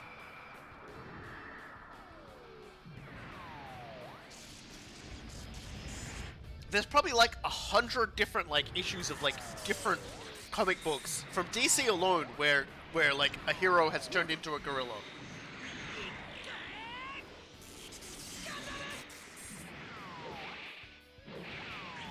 Which really just gets me thinking about that one episode of the Mega Man cartoon where everyone starts getting turned into lions. Man, that was weird. Like, there are a lot of things like I can understand. That's one thing that, like, whenever I try and think about it, my brain just stops. It just goes, "No, I got nothing, man. You're on your own on this one." And I'm like, "But you're my brain." I was like, "You should have thought of that before you started thinking about that shit."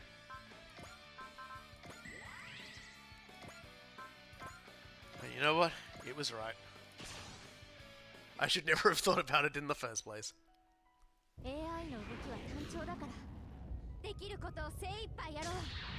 Maybe gorillas keep a calendar, which is just like every month is like a picture of something that is not allowed to pet a gorilla.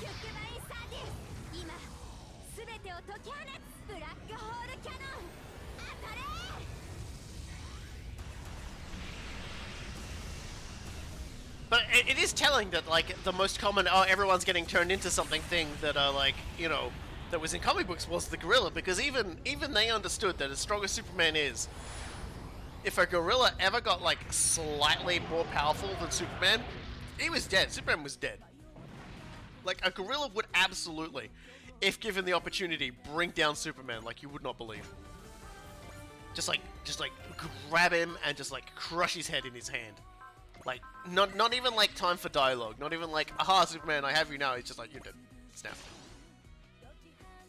There's that French gorilla that is in love with a disembodied brain.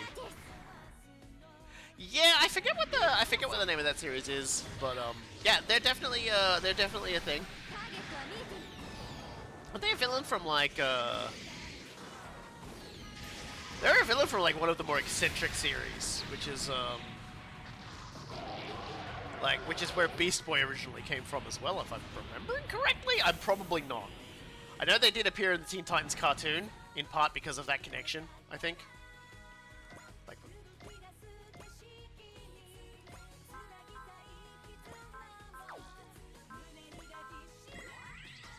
but it's fine, you know. Some of us just don't. Yeah, Doom Patrol. That's it. Yeah, there you go. Yeah, they were from Doom Patrol. Doom Patrol was all about everyone's just kind of a bit weird.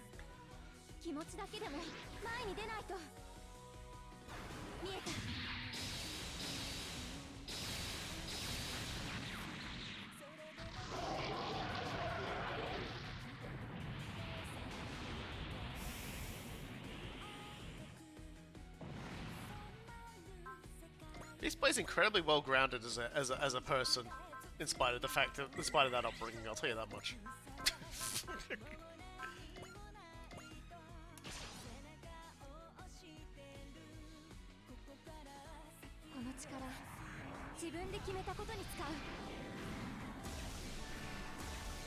I always felt like Doom Patrol was like the story of, wow, my powers sure suck, but whatever. Here I go, making the most of it. It's really just a shame my villains are all weird. It's like, you can't catch a break. Your powers kind of suck.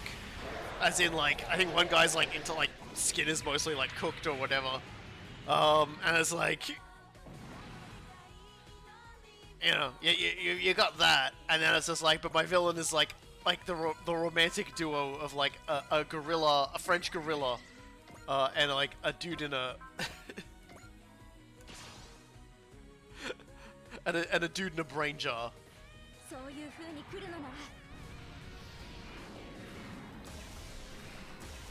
See, I've got this terrible like I always joke about my brain being like horribly defragmented, and I'm just always pulling up random bits from inside of it. But I'd like to think this has kind of pointed it out, that like I've known about Doom Patrol in spite of the fact I've never really read much of Doom Patrol. I couldn't remember what it was called, but I've apparently been able to still say what it is enough to. Like, I've probably got like some secret treasure map stored in my head somewhere that'll like make us all rich, but I'll never know how to use it. Looks like we win. As a bonus, we've finally gotten a glimpse of our enemy's face. Captain, were you and Chief Mavie aware of the existence of this Cyclaminos person? It came up while we were looking further into Eos. Only really made sense of it a bit ago, though. Who is this Kagaribi you mentioned, Chief Mavie? We can explain that when everyone returns. For now, our task must be... I know.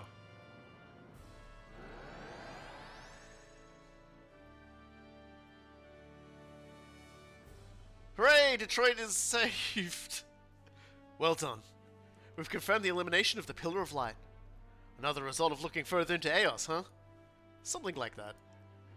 That means we've sealed one of the relics of Eos. I doubt Cyclamenus will take this well. All units, return to base. I'll explain what our strategy will be going forwards. Cerulean, did the captain's orders not get through to you? Us. Hurry up. Are you thinking about camping out on the hull? Thank you, Oz. You're welcome. Fucking Oz.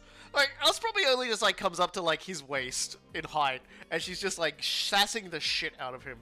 And he's just like, thanks, Oz. The ghost story.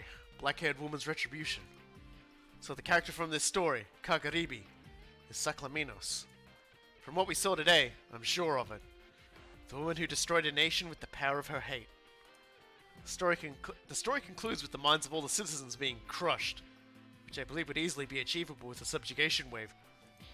Then in reality, hundreds of years pass, during which she hides herself away. Still, could she hold a grudge like that after all this time? Okay, fine, but she's barking up the wrong tree trying to get us to answer for it. It's not fair to vent your anger on others. Indeed. Perhaps we should assume she's not trying to get in touch to get revenge for the past, but for some other reason. So return has something to do with the Quaestors? From Eos' perspective, the Quaestors are their mortal enemy. It seems like a fair assumption.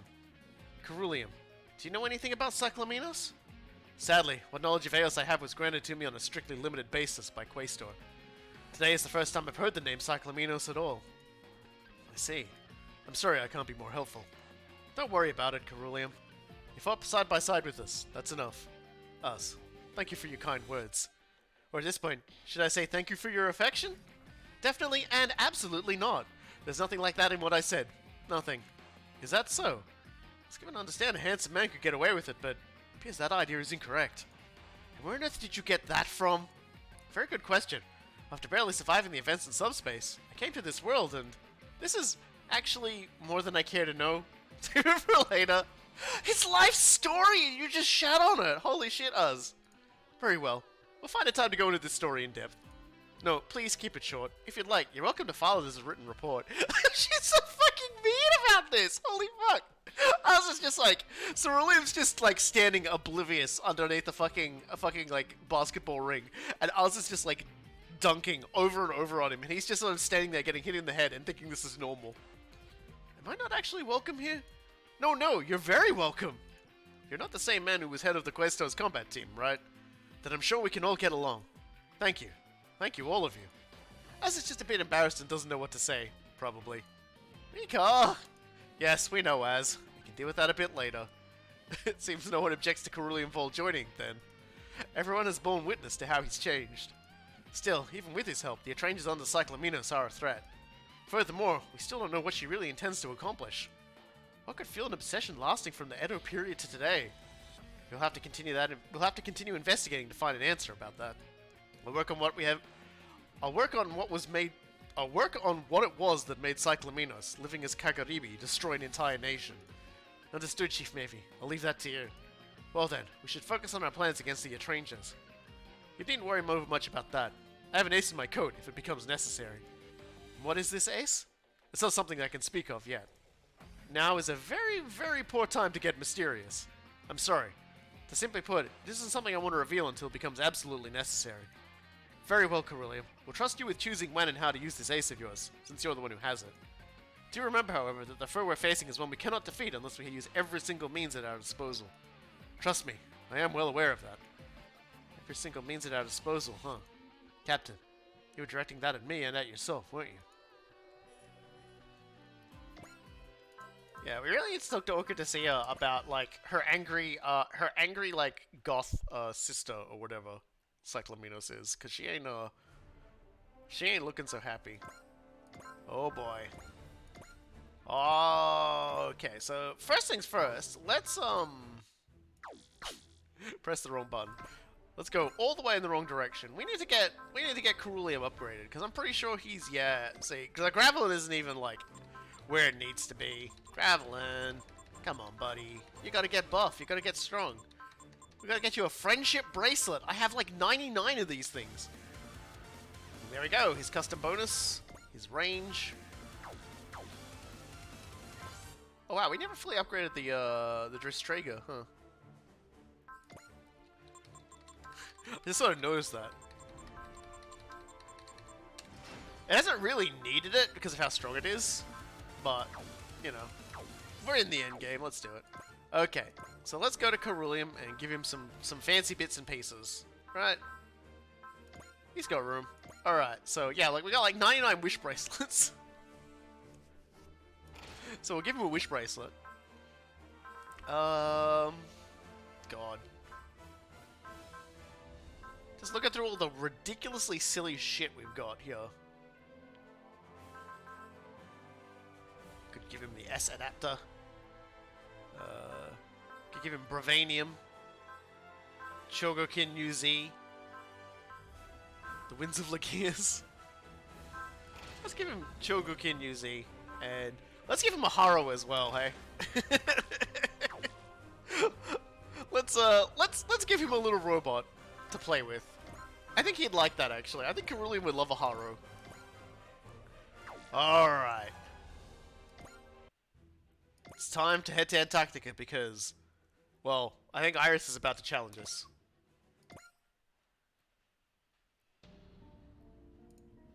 Gasp! And she's back again. Hey there, Mitsuba! Let's party! Iris, you serve Cyclaminos, don't you? Oh, crackers. How'd you figure that out? Nah, I know. You have to be pretty thick not to have figured it out by now. I do like that Iris said crackers, though. I kind of like that. I don't know why, but when someone says, ah, crackers. Come on, work with me here, Mitsuba. Anyway, as you figured, I am an artificial lifeform made by Eos, a Type F6291 servant, part of a line modeled on what you'd call fairies. I've been keeping an eye on you all this time on Cyclaminos' orders. You've been keeping an eye on us? Yep, Cyclaminos has been helping you out, through yours truly. Now Cyclaminos demands our subservience as a result. Sure, but I mean, is that really something to be so surprised and mad about? After all, Earthlings were basically made by Eos, so it's only natural Eos rules you, right? Mitsuba's just like, oh no. Oh no, she's got the brain damage too. I guess you say nope to that, don't you, Mitsuba? In that case, head down to Antarctica. The location of the largest pillar of light? As Cyclaminos' greatest servant, I'll face off against you there. If Earth's strongest force loses to a tiny little girl like me, even you'd have to see sense, right? Watch as my invitation transforms magically into a challenge! See you there, Mitsuba. So Cyclaminos' basic mentality is the same as that of Eos generally. Chief Mavi and I need to get on it, then. The food culture of Earth is a blessing to my tongue. I am most pleased. If you like the food, this is a good time to say thank you for the meal to everyone who helped prepare it. Thank you for the food! Were the meals with the Quaestor simpler? Food was merely a source of nutrition before. Certainly never so exciting yet relaxing. The Quasars and I were explicitly prohibited from encountering Earth culture foods. That's like the one smart thing Quaestor did the entire time. It was just like, don't let these guys taste a pizza. Don't let these guys have ramen, or it's over.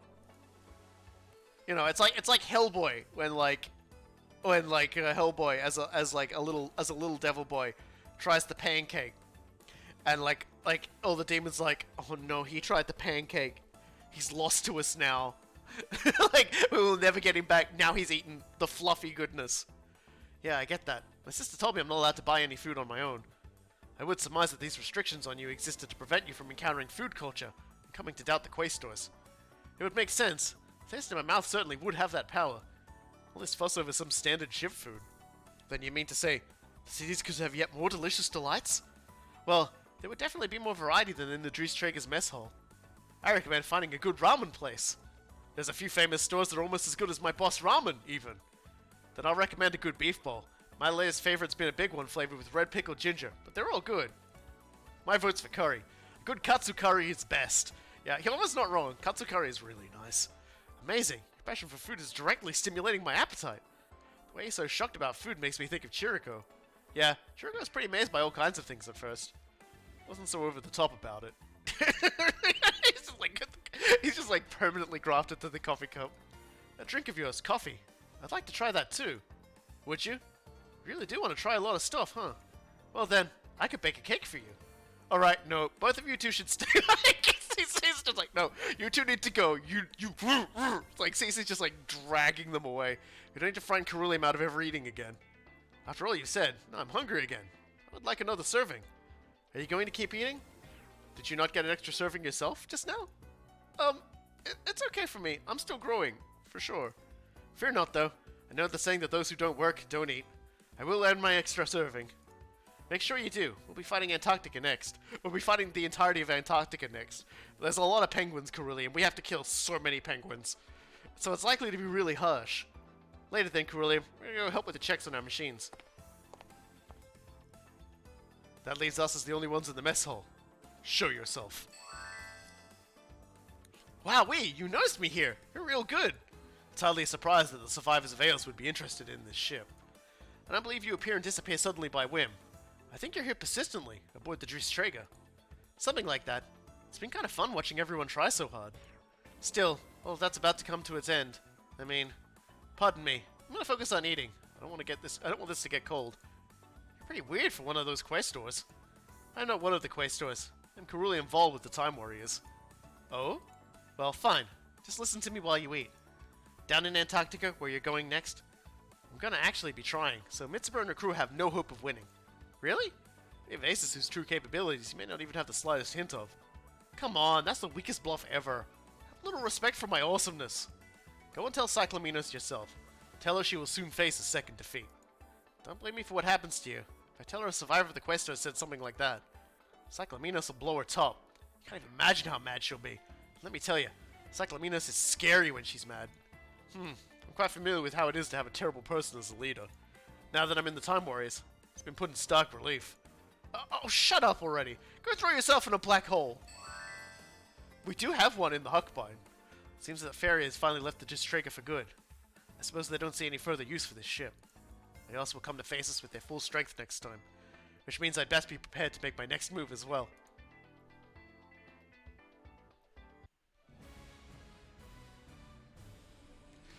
I fucking Chirico just being like, good coffee, good coffee.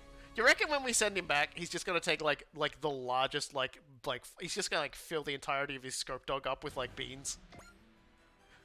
Chirico is the new bean bandit. All right, it's time for another big fight.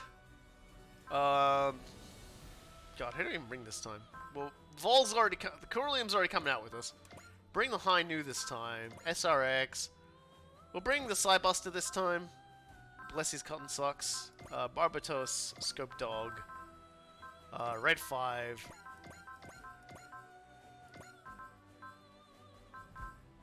This is kind of limiting whoever else we can bring, but... yeah, no.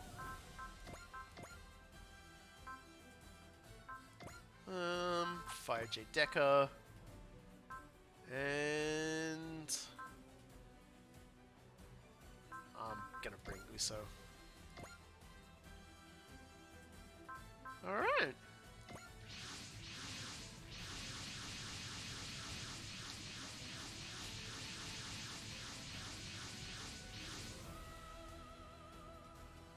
All units have deployed. The Antarctica Pillar. It's big and spooky. This pillar was the one we used to go into subspace and fight Quaestor. Alright, Felinoid. I mean, this is you hopefully you survive your potato insurrection. Good luck. Now here we are again, this time fighting Eos, who demands humanity's submission.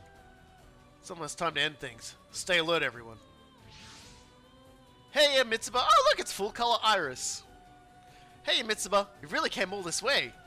Wow, they say ignorance is bliss, but it looks like to me like it's suffering. You wouldn't want to do this if you knew how scary Cyclaminos is. Iris. So that's the self-proclaimed good luck fairy, Iris, huh? You're really just a spy for Cyclaminos that's been keeping an eye on us. This is gonna be the last time, but I'm gonna give you one more chance, okay? People, persons of the Time Warriors, give yourselves to the service of Cyclaminos. Comply and you will have your happy ending. What would Cyclaminos do with us, anyway? What do you think? He'd be the soldiers at the front lines, reclaiming all the universe for her. You're kidding! So Cyclaminos seeks to rule the whole universe. She doesn't seek anything. The whole universe has always belonged to the divine civilization Eos. Okay, sure, things may have gone a little off track thanks to the Questors trying to ruin things, but... now that they're gone, why shouldn't the universe go back to its proper owners? Eos, who titled themselves gods. Seems time has done nothing to dull their pride.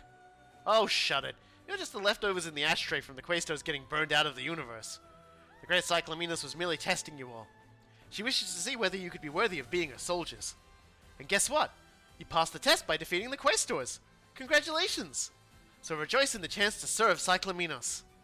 Except Maeve. She said the bad word, and she's getting banned from life. So the reason we were all summoned was so we could join the others and become Cyclamenus' servants, evidently. Okay, just to make sure, you're all happy to become the great Cyclamenos'... No. Hey, hold on. You at least let a fairy finish a spiel before saying no. Think about it real hard, okay? This is your last chance. You can ask as many times as you like, and you'll always get the same answer. We risked our lives to ensure peace and freedom could reign. Never thought so we could turn into someone's servants and spread war across the universe. If someone wants to force us into doing that, then we'll fight them with everything we've got. Okay, but Cyclamenos is real scary, okay? If you make her mad, she'll actually make an effort and squash you all like bugs. So maybe you could... Yeah, thanks for the concern. I think you forgot that we beat the Quaestors, who are the ones who thrashed Aos in the first time. Even if you borrowed weapons from some other universe, it doesn't mean you can beat us. Okay, that's it. I'm getting sick of this. I don't even have a clue about how I feel in all of this. At this point, I don't care what happens to you. I mean, the general implication is she's been watching us this entire time, so she's actually kind of fond of us. So, like,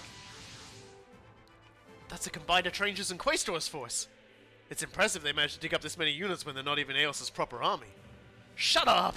Time for you all to say goodbye. Dumb-headed, dumb faces. It's too late to regret it now. She's being so petulant. Mitsuba, I think Iris is worried about us. Well, for good or ill, our priority is the enemy right in front of us. All units, prepare to attack. She thinks she can win with just quantity. Time to show her that isn't how it goes around here. Open fire. Let us show Cyclamenos the strength of our will. Oh boy. Yeah, so, 33 enemies. We can take them.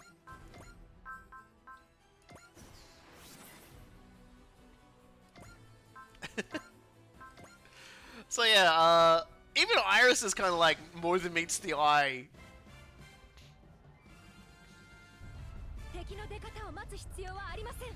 Yes, face the power of my actually properly upgraded Drewstrager, motherfuckers.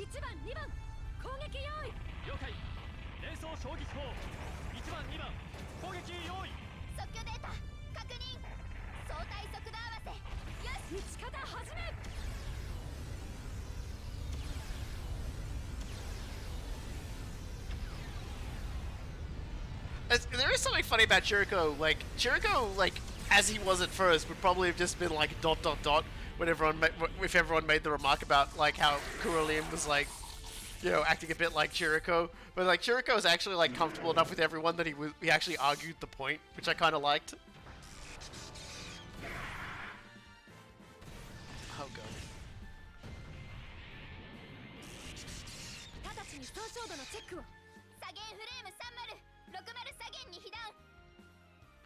Eh, it's fine.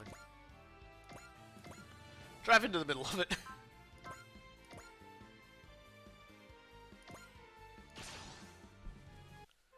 It's just the Quaestors. 行動予測パターンを1024通り算出。それにランダム砲撃係数をインプット。手法用意。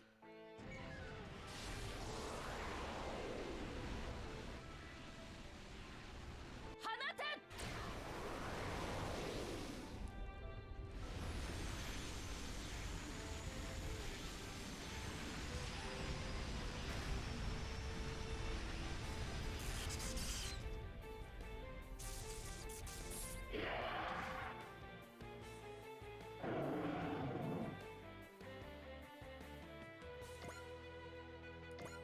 Not a big fan of being outranged, are you?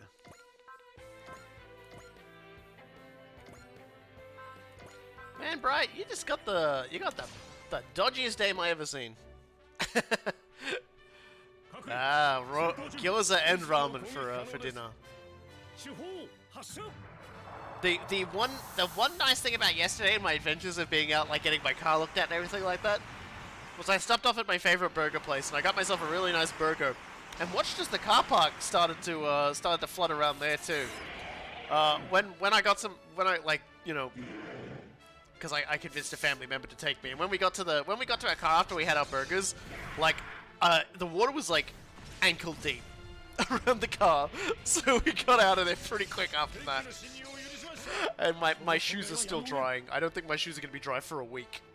That's how wet it was out there.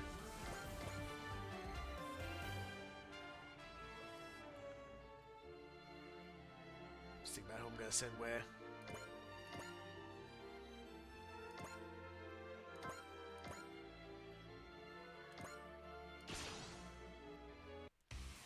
Keep fighting, Mika.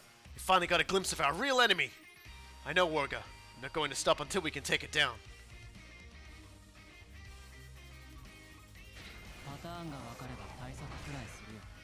I'm thinking the next time I go into the ramen place, where I get my ramen, I'm thinking I'm gonna like take them up on this thing they do there. They actually sell frozen ramen packs, and they also sell like chiller bags. So I think I'm just gonna get like 5 of them for 75 bucks.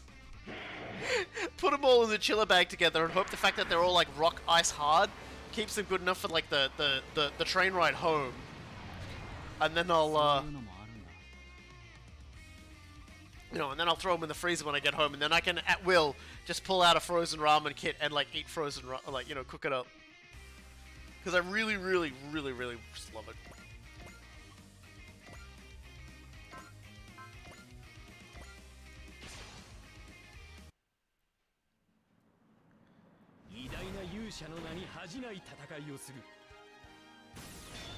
Might as well start with the Quaestor units because they'll die quicker.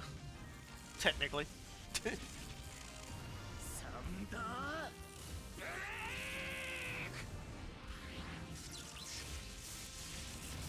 It's one of the ones with the nipple guns that has Chain of Command, which is annoying.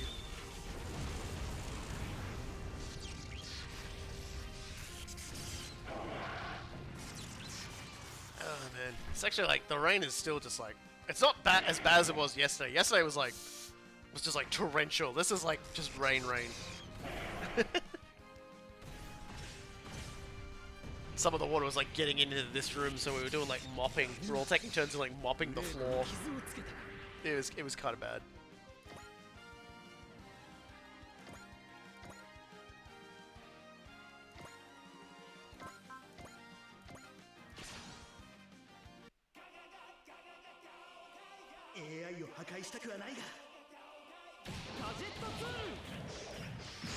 Something interestingly though is like in terms of weather, it was way colder last week. Like last week was like freezing cold for some reason.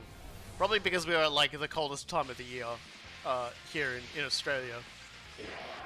And it was probably like, when I say freezing cold, it's like I always put the caveat for Australia. Like we generally don't go below 0 around here. So but we definitely went below 5. So in Celsius. So we got pretty cold, but even with all the rain crashing down, it hasn't been nearly as cold. In fact, I'm like short sleeves at the moment. It's like, you know, we're still in like the middle of winter here, and I'm just rocking the short sleeves. Okay, we got a burning fire sword, this guy.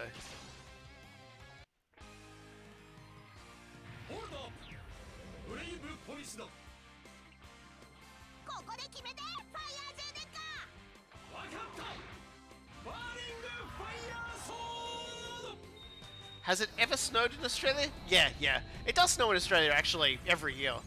But not in very many regions. It's sort of a little part of Australia in like the southern part of New South Wales, in like the mountain ranges there. We've got this like big mountain line that sort of runs from like the lower part of Queensland all the way through New South Wales into Victoria, and there's just sort of a region around there where it's where it does in fact happen, where it snows. I think it's like the general region's like, I think they just call it Thredbo, and sometimes the general sort of cold from that region does flow out enough that it sort of will intermittently snow in like a few lower level townships around the area. Like, I've got family that lives in the Australian Capital Territory, which is, you know, basically an area established specifically so that we could have all of our federal politicians be there at all times, and so we could like yell at them. So like our nation's capital, Canberra, is there, and sometimes, like not every year, but like once every so often, Canberra will get snow.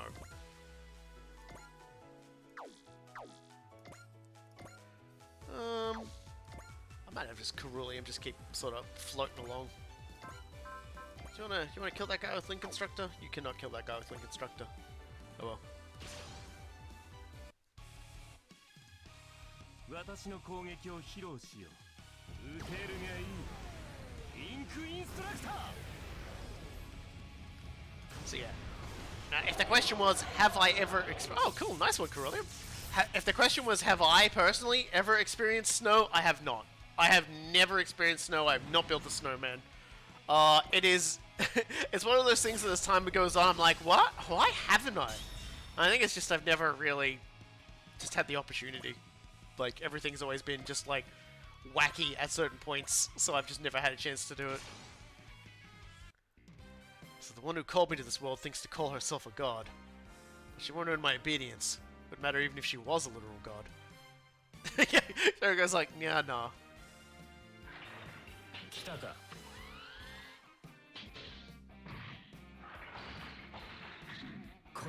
So yeah, I've never built a snowman, I've never thrown a snowball, I've never made snow angels, I've never written my name in the snow, I've never, like, falsified somebody else's name and address in the snow in order to get them in trouble. You know, basically I haven't done all the things that, like, you know, people do in snow. The region where I am is just too close to the coast to actually get it as well. Like, it's just... yeah. Like, most of the lived-in parts of, like cities and townships in Australia are all situated on the eastern coast, sort of on the wrong side of that Great Dividing Range. Maybe you could go visit Cool Guy in January someday. You know, that's always a possibility. Like, I would love to see what happens in the next few coming years. Like, I'm currently, like, trying to, like, save my money, because a lot of expenditures have come up and things like that. But who knows? I would very much like to go visit America if it's not on fire in a few years.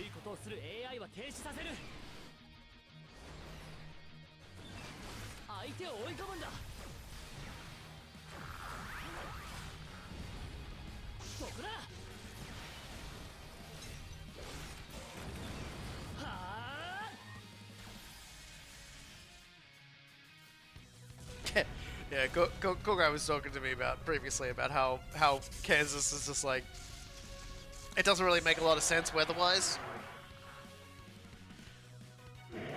Which makes sense considering it's like at the gateway to like a completely different world where like, you know, people like have gold roads and stuff like that. You know, where the primary source of transportation is tornado.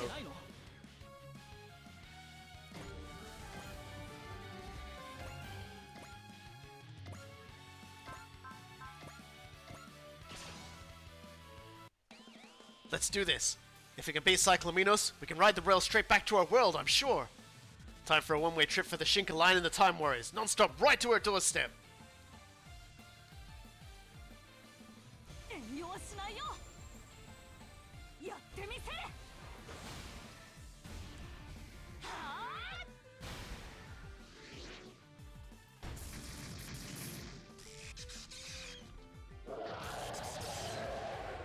There we go. Punched to death by children.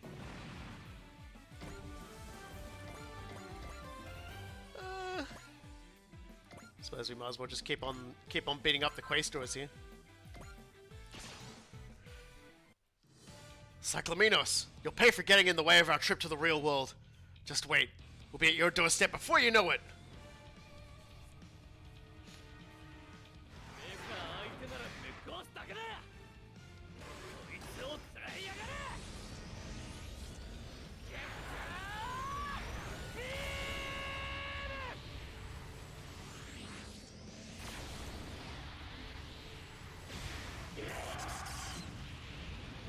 Be prepped for epically low temps. Yeah, no, I'm pretty sure. Like my snow experience. If I go to any place that has snow, everyone will get to see me and be like, "Wow, this is amazing!" And then after 5 minutes, go, "Wow, I'm going indoors now."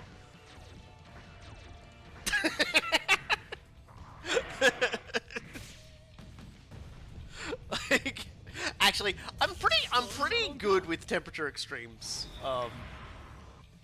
So if I was dressed for it, I probably wouldn't have a problem with it. Like I say to people, like, extreme heat and extreme cold in terms of Australianness is pretty. I'm pretty okay with it. Now that we know what the source of this malice that's been stalking us is, it's time to beat the piss out of it. Oh my God, Shinobu, you're definitely half Australian. Come on, team. Before we can trash Cyclominos, we're gonna take out the rest of the trash. Gonna beat the piss out of them. That's a very Australian term.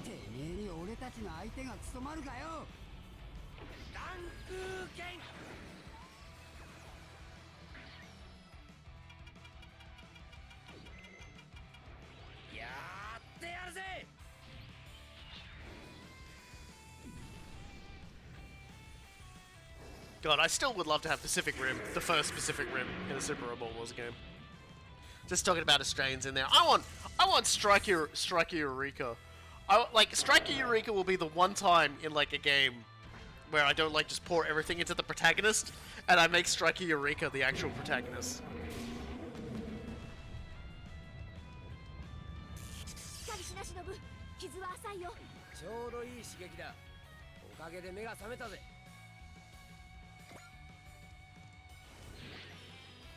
Alright, well, Wild Instinct has activated, which means, kill. Continue to kill.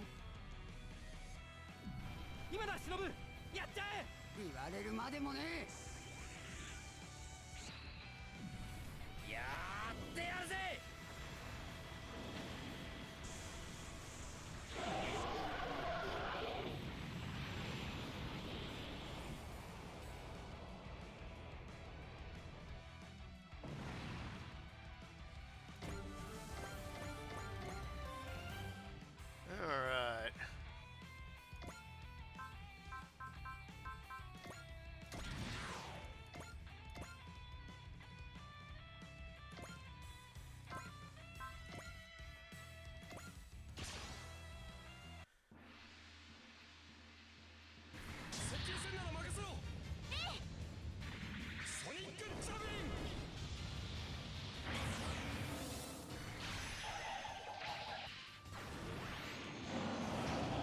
Just imagining all of like the because like I've been to places with pretty extreme heat. It's never really been bad as here when it would get really spicy.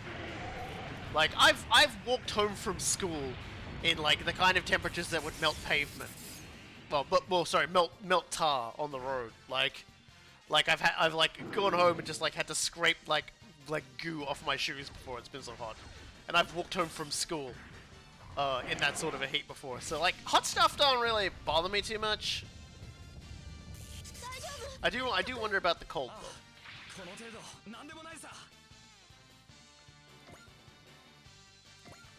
But at the same time, I'm like, I want to challenge myself. I wanna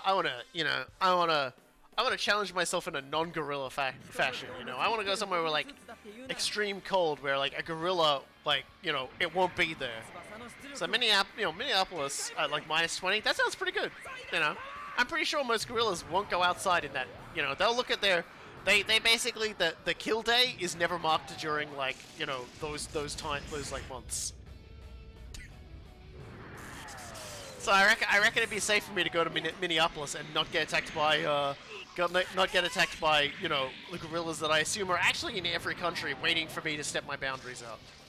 Like I don't know if like the gorilla that's gonna kill me just happens to live in Australia and kill day hasn't come yet, or if it's like he's waiting for me to like arrive. Like there's like a gorilla. It'd just be the mosquitoes the size of gorillas. Yeah, but I could take a mosquito the size of a gorilla. I couldn't take a gorilla.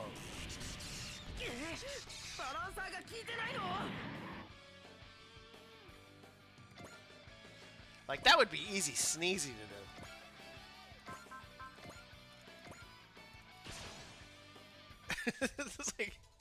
You know, like a mosquito the size of the gorilla, you see them, it would still be, like, it would still have no muscle.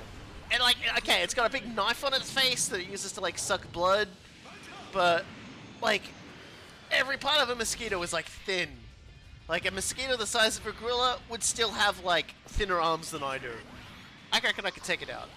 I gotta bring it down. I reckon I could snap its like proboscis thing, whatever they call them. I just like snap it and like stab it with it. And then just like, you know, like just like put it in a wrestling hold of all of its legs at once. It's like fucking end its entire career.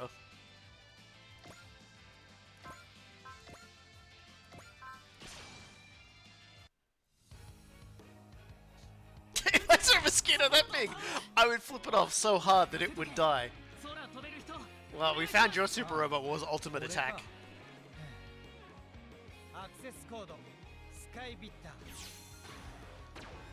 Although there is that FPS game, Turbo Ultra Kill, that's like in the works at the moment. Apogee are publishing it. Civi did a video of it, but I've seen a few other streamers and stuff playing like the demo of it that came out. And in that, you've got a wrist rocket launcher, and when you fire it, after you fire it, your dude then flips from the bird as the missiles connect, which I quite like. And you've also got a chainsaw leg, which is also quite cool.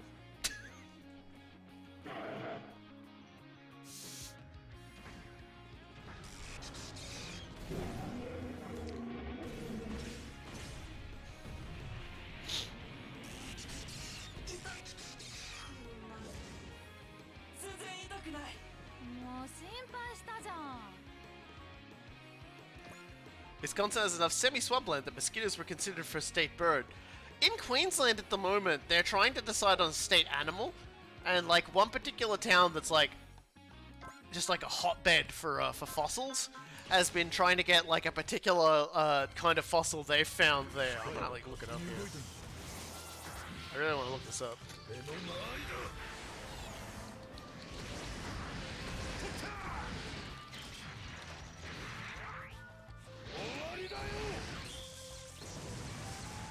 Let's see which dinosaur they want.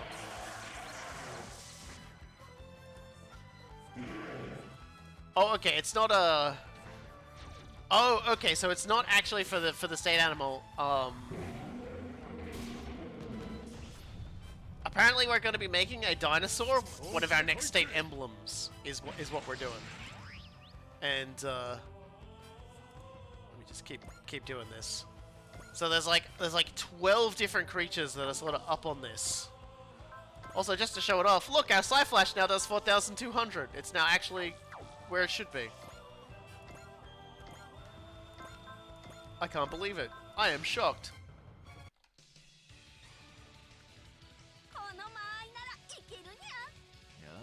So each town has like a different dinosaur. And they're going to be on the state emblem, apparently.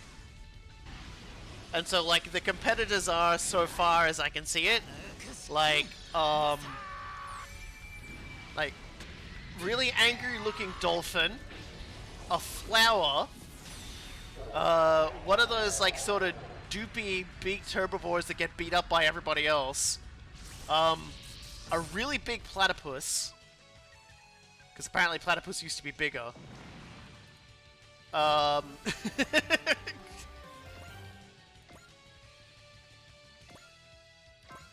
You had platypus, now try jumbo platypus!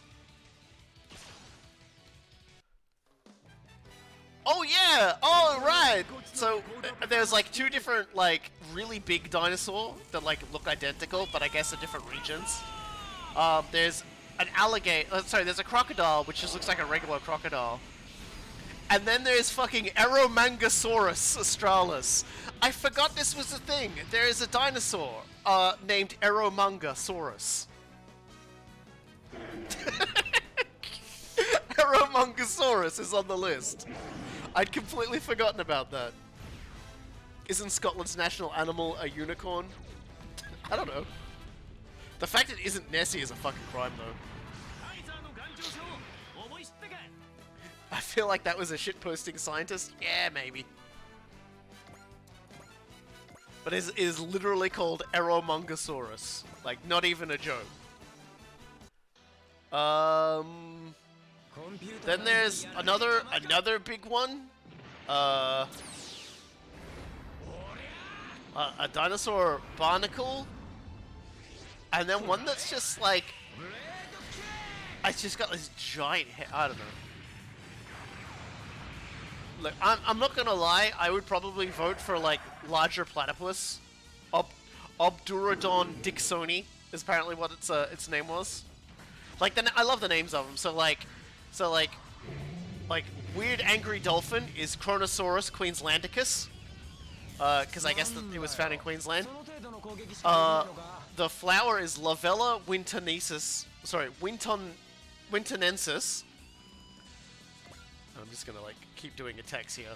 I'm just like, I'm reading out dumb dinosaur names, but I'm also trying to advance the plot, so don't worry, we'll get there.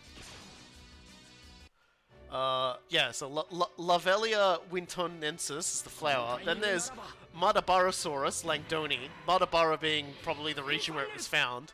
Then there's the big platypus called Obdurodon Dixoni, and boy does it have like a fucked up skeleton, that's scary. Then you've got Australiotitan cooperensis, Diamantinosaurus matilde. God, they're very Australian names. Australotitan matilde.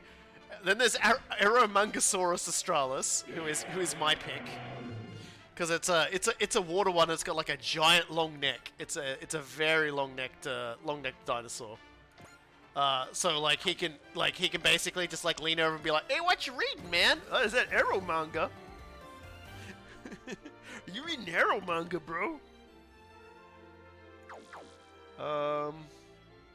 God, I'm almost tempted to get us started on just like killing things early.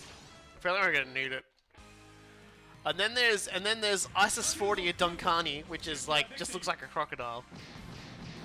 Then there's Rhoetosaurus brownie, Richmond polycotylid, Rhytacea watsone, and Siderops Kelly. I'm not sort of like bringing the pictures up just because like they're all in like small pictures that I don't know show up very well. But man, Aeromunga. Oh yeah, I want to see if there's a good picture of Aeromungosaurus.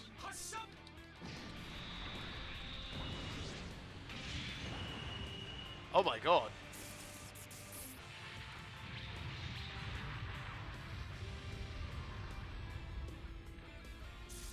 I like that one of the pictures for Aeromungosaurus is it being attacked and eaten by like the giant water dinosaur from Jurassic World. Here we go. I actually found. Oh, cool! I found the actual page for the voting thing. These illustrations could only be used in relation from. Okay, so I probably shouldn't show them, just to be nice to them. Let's just back a little. I know it sounds really weird to be like, oh, I don't want to like step on the toes of the Queen's. It's like, no, it's like this is like a thing that they're doing for like a pretty cool thing. I don't want to make too much fun of it. See if I can find a different picture.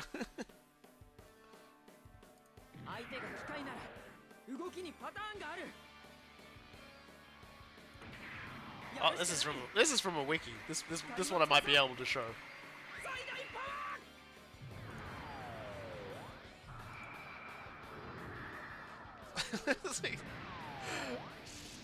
This is where I am now. I'm looking up dinosaurs while streaming again. What?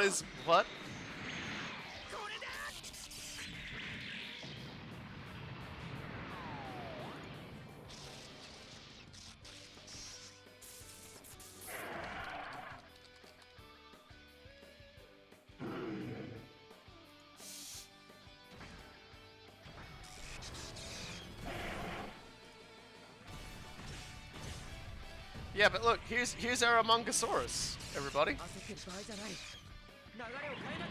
He's the guy. You're reading your Aeromanga, and he just like leans in and goes, "What you reading? What you reading there?"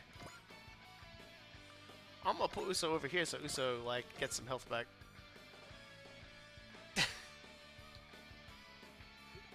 Anyway, that's enough Aeromongosaurus. That's the one that's gonna win it. Like, I feel bad for, like, everybody else who have, like, exactly the same looking kind of, like, big herbivore. But I was like, I don't think you're gonna beat Aeromongosaurus. Why is the human comparison in such a sassy stance? What stance is appropriate to have when you're next to Aeromongosaurus? Like...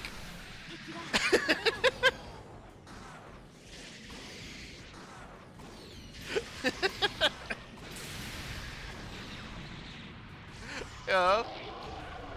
You're like, Aeromongosaurus, why are you reading over my shoulder? Just wanted to know what you're reading, human. Just wanted to know what you're reading.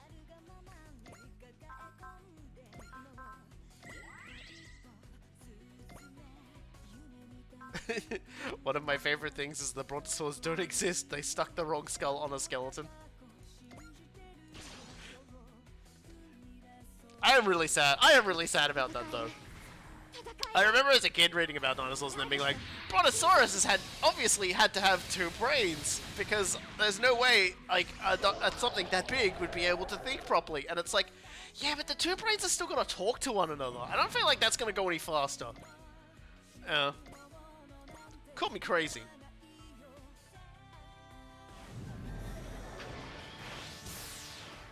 There's like 25 of them.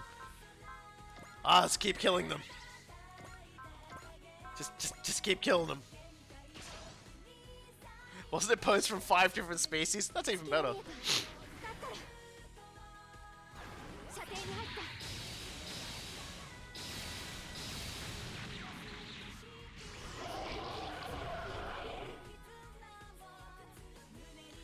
It's like, it's one of my favorite things is like, you know, like the big religious types are always like, yeah, but, you know, the fact that they keep getting it wrong about the dinosaurs tells me that it's not real. It's like, dude, how many raptures have we supposed to have had by this point? Like, you don't come at me, don't come at me like this now, because I will make life incredibly difficult for you. Please, continue to perish.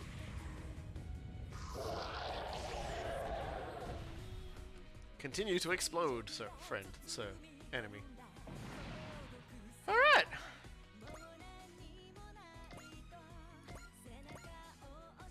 Alright, well I guess that's that turn done. Good.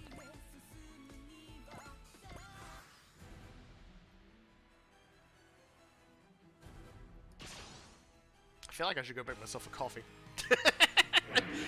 I feel like we're in here for the long haul.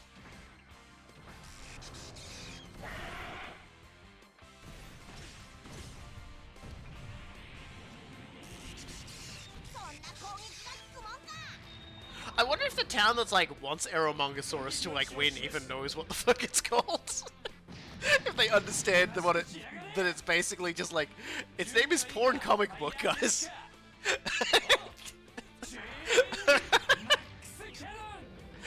I gotta look up and see if there's actually like another meaning to that, because it just kind of feels like a mistake.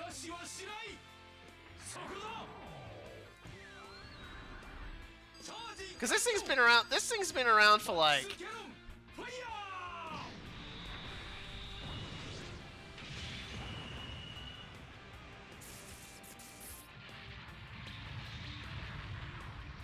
What?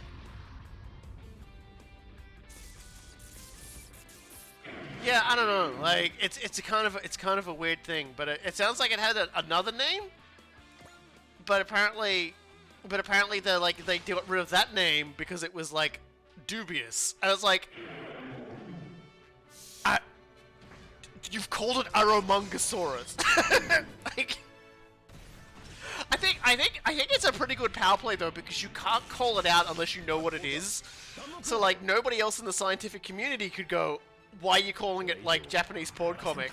Because everybody else would just like point at him and go, he knows what it is. He knows what it is, guys. He knows what it is. You know, everyone's just like gathering around with this guy raised his voice and just like pointing him. He knows what it is.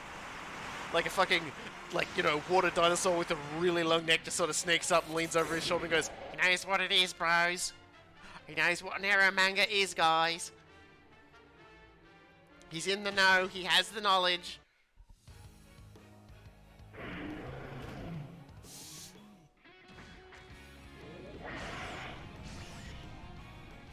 It's just like, it's so bad. Like, you know, like people like me who have no you know, future prospects. We'll just call it. Yeah, we know what those are. Those of us who are doomed to like not, you know, horrible existences for all of the rest of time.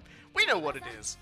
And we can call it out till the cows come home. But they aren't listening. Scientists never listen to a non-scientist. They did a study. They literally cannot hear us. We're on a different wavelength.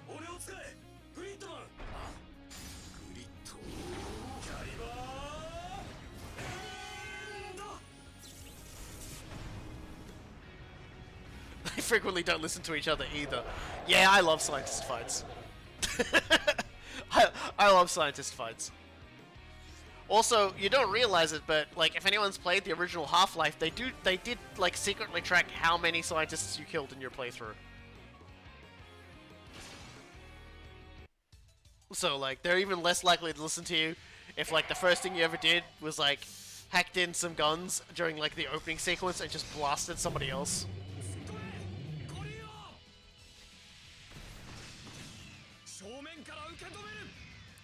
Thanks.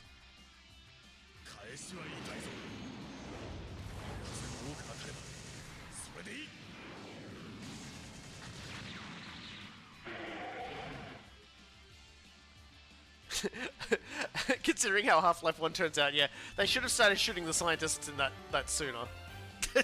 They really should have been shooting all those scientists way sooner. Even America couldn't gun down the scientists fast enough to prevent what was going to happen.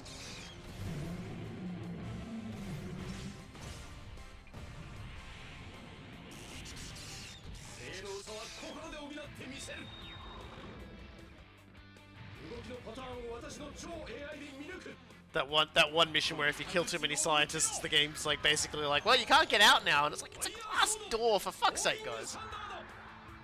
You're trying to tell me that some shitty place built out in the middle of nowhere apparently has like shatterproof glass? Yeah, fuck off.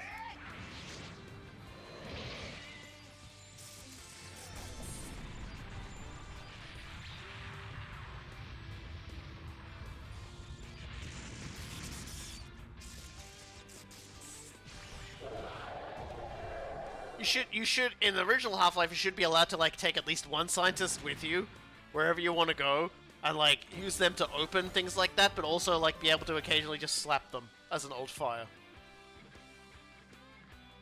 Like, 100% you should just be allowed to, like, drag one along and just, like, slap them and say, you did this.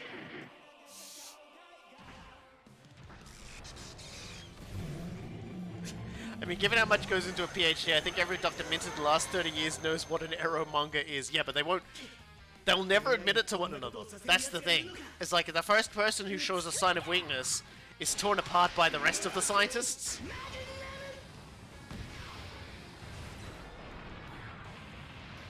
You know? At which point it's like, you know, that scientist has a very limited time frame to drag any of his colleagues down with them. Yes, hurt Jericho. Yes, wound him. Make his numbers big. Damn it. Damn it. Damn it, Mika. It's like, aww. I wanted him to lose health. I wanted him to become crits everything for 1,000,000 points, Kiriko.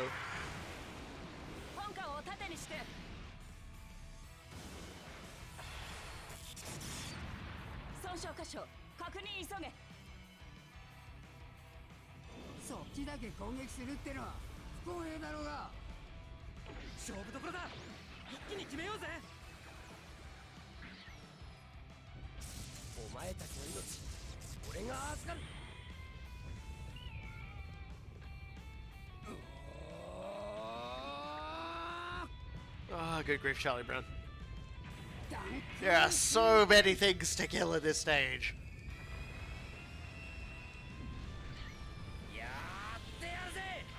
But I did know that these missions were going to take a long time because there's so much in them. Like, I was expecting 3 stages was probably the maximum we were going to get through.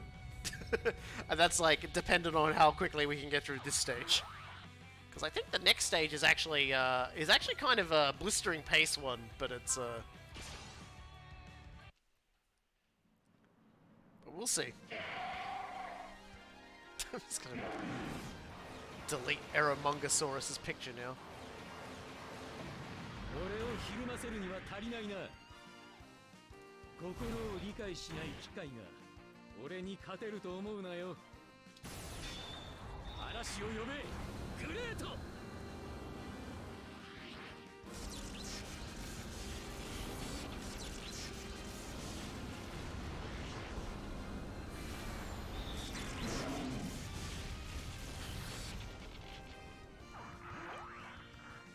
I really just didn't do much damage at all, but I guess, you know, it'd be what it be. Okay, this time let Chiriko take the hit. We got no dodging. Dodging is forbidden. Can you do it without dodging? There we go.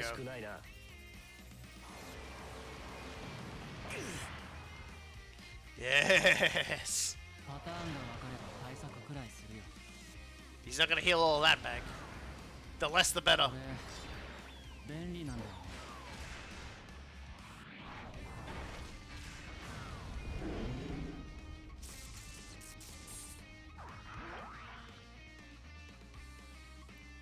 still so many of them. Oh. Well, that was awful kind. そういう風に来るのならこっちも余裕なんてない。 Thank you for offering yourself up like that. Yeah!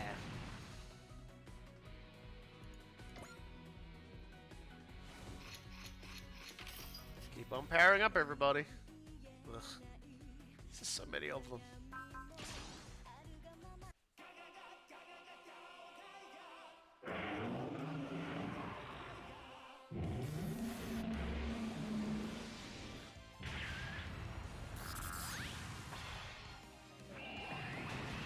Now that was a no-sell.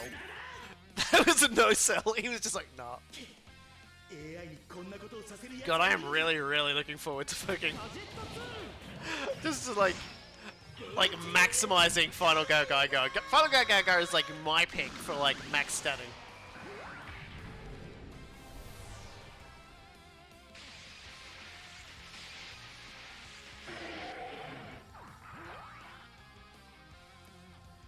Alright, who's next? Ah, good.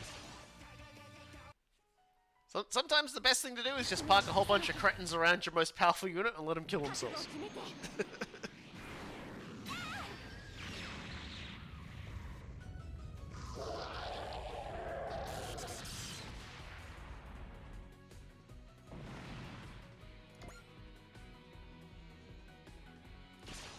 Down to 19 enemies.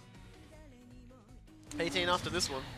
そして自分のために覚悟を決めて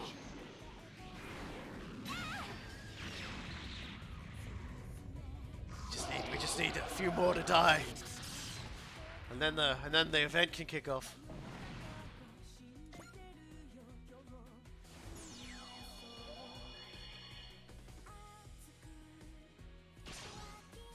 Well, at least one of the flanks is getting wiped out. やるしかない。怖いけど。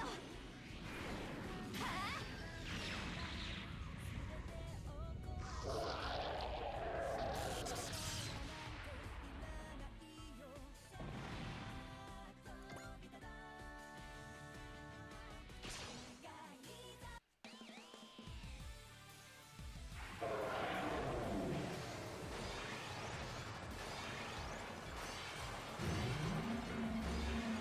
This is what happens when you eat too many crystals.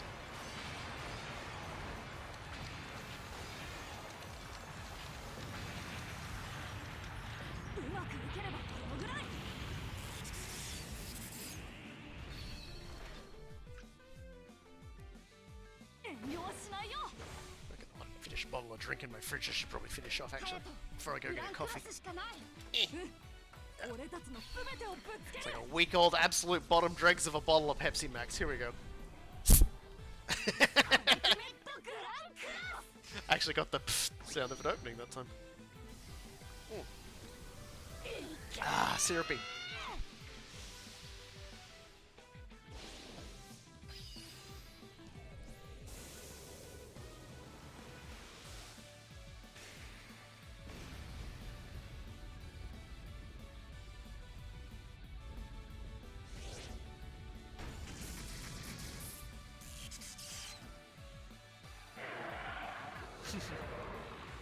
Alright, Sphelinoid. Hope your stomach stops killing you soon.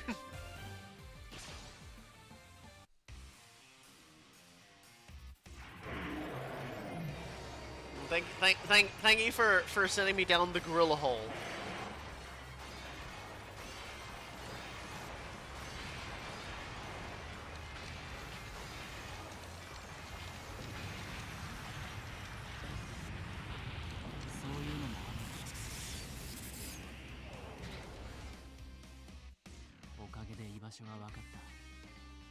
That's an ominous statement, but true.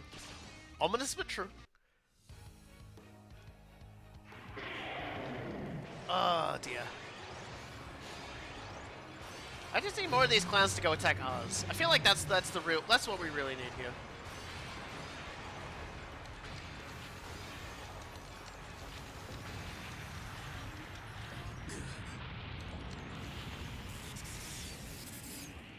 So yeah, even with Wall, like these enemies are kind of like chipping away.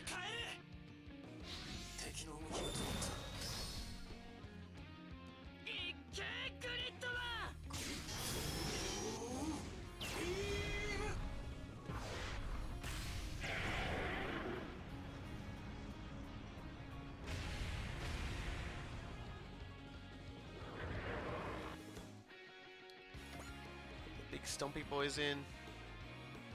Okay, so they're gonna get going. Alright, my turn again. And as always, turn 2 is where we turn to Oz. Give everyone a big piping bowl of ramen. And then we have Az hack everything. And then just buff everybody up with the sword. It's worth noting, by the way, that crack there, like, you probably saw it before when I was moving with, like, Amuro. Like, you have to actually, like, you can't, like, just, like, walk over that. That's, like, impossible terrain. It's the weirdest thing. Anyway, let's get killing, I guess, is the only thing I can really think to say that at this point.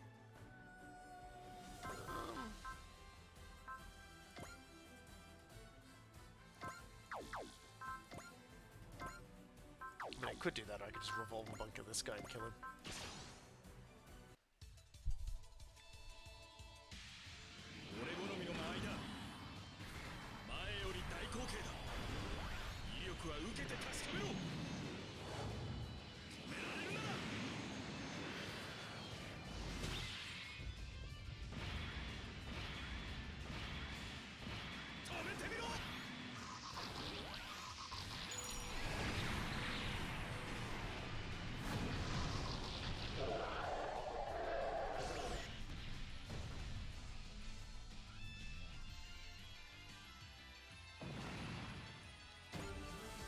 Go.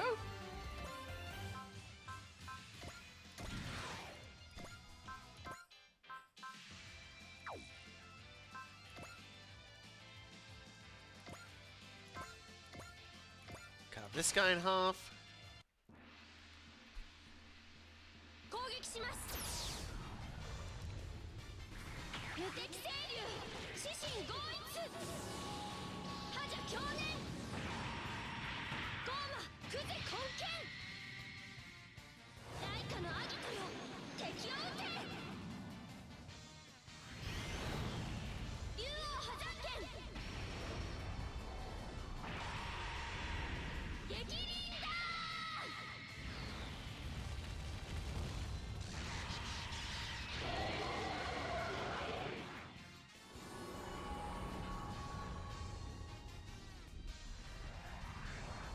Feels good. ending your entire universe in one big swing. Oh boy, here we go. Alright. Wowee. You guys are pretty good after all, huh? Iris! We're Super Plus Ultra not done yet, though. Looks like Cyclaminos is finally gonna try and really beat you. Aha. That's the machines we fought in the Black Ocean. Its name is the Stamen Bitol, a weapon made by the divine civilization Eos. Just so you know, it's way stronger than when it was used against the Quaestors. You can tell just by looking at it. The black parts all over it. All those parts were added post-manufacture. So every black part is another power-up? Then there's only one other option. What are you going to do, Cerulean? Now is the time for my secret weapon! Come forth, truth irrefutable, Ultim Fini! No way! That's... the Questor's ultimate weapon! Indeed. I repaired it and had it ready in case things took this sort of turn. Now it is time to use its powers for a proper purpose. Behold, Eos! Power shall shadow your pride once and for all! How dumb can you be? Don't blame me. You chose to leap down into hell yourself. What? See? That thing is huge. It's as big as Questor's machine. What in the world is that thing? Flostius. You know what that is, Cerulean? It's the ultimate weapon of the divine civilization Eos. Once defeated by Questor in the Ultim Fini. So I thought. Curious. In the finer details, it's markedly different from the Flostius in my memories. This is the manifestation of my grudge. Cyclaminos. So she has come to the battlefield herself aboard her ultimate weapon. Ah, how you stir my rage, Martinet of the Quaestors. Your existence has forced my Flostius, once known as the goddess of all flowers, to garb itself in hideous armor. Bear the full force of my centuries of hatred for you!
Impossible!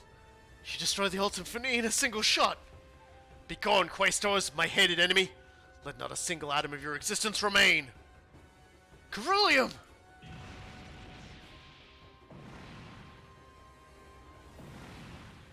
I was able to escape somehow. All units, open fire on Cyclaminos! Fools, you still refuse to understand your position. As such, I shall shatter your hearts!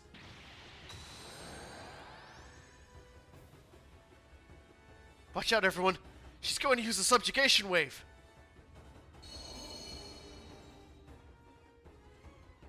Ugh. Do not adjust your television sets, everyone. My mind is being taken from me. What's going on? Why isn't the system that breaks the subjugation wave working? Chief Mavie, it's been outputting at full power for a while now. So that means Cyclaminos. She's not emitting that wave to subjugate us. She's using it to destroy our minds. Oh, great Cyclaminos, you might, maybe be going a bit overboard. We do not need servants that would dare to bite the hand of their masters like an unruly dog. Okay, but would that make your future conquest of all space? None of that matters compared to the depths of my rage towards all these Earthlings. I thought she wanted to use us, so I never imagined she'd go this far. Anyone who can act, attack Cyclaminos. Do anything you can to weaken that wave. You can do nothing. No enemy can match the might of Flostius, born again of my grudge. So this is it. Absolutely the hell not. I'm going to fight as long as my blood runs red. Wait, this... Hey, doesn't feel like I'm being erased anymore. So the counterwave from the Drusa Traeger was able to defeat Cyclaminos' subjugation wave. I guess so. Well done, Chief Mavie. You really did it. Yeah, guess I did. I see what happened. Iris? Yes, my lady? You shall see this battle to its end. Oh, great Cyclaminos. That woman who's behind all this. So she turned tail and fled because the subjugation wave didn't work? Even if the subjugation wave didn't work, she probably could have beaten us all with that super weapon of hers, however. Right now we need to focus on the remaining enemies. All units, reassume formation. Yes, ma'am. You're still done. We've still got the Stamen Bittle. We get to decide for ourselves when we're done. Shut up already! Who else is gonna win, you jerks? All units, resume the attack. Show Cyclaminos that we will never stop fighting. So hey, a lot of things just happened there. Do you like the final boss's mech, by the way? It's a little freaky. But yes, these Stamen Bittles have turned up again. So, and another question for anyone who was listening: did anybody recognize that voice actor for Cyclaminos? I'll give you know, anyone who's still paying attention. I'll give you a little moment to sort of like positize your brain before I say who it is. And you might be a little surprised if you don't know. And you might be a little surprised even if you do know. But I say, pausing for effect. The voice of the villain of Super Robot Wars 30's final act is Masako Nozawa, and she is the Japanese voice of Goku.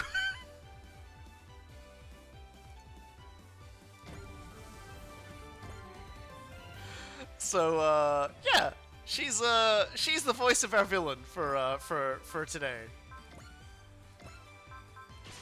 It's a fun little fact. We are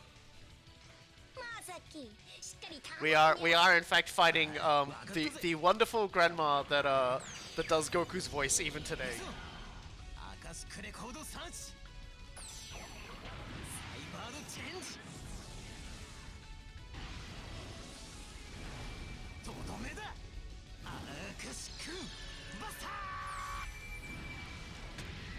Now that I've said that, you'll probably recognize her next time we hear her, in like next week probably when we face her again.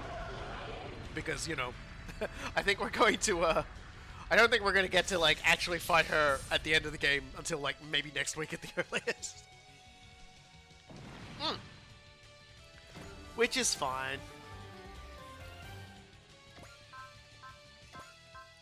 As they say. Oh, really? Alright. Not enough to kill it. Certainly enough to hurt it.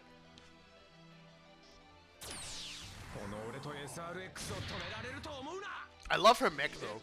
I love spooky Japanese stuff. So the fact that the black-haired woman's mech is a spooky Japanese spider robot from the Edo era of Oni tickles my fancy quite a fair bit.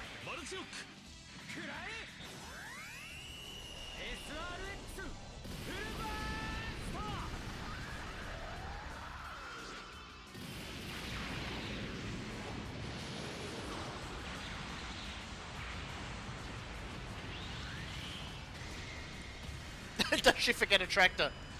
Does it look like she forgot a tractor? That is her tractor. That is her tractor's final form. that is why Goku really didn't want to lose that tractor.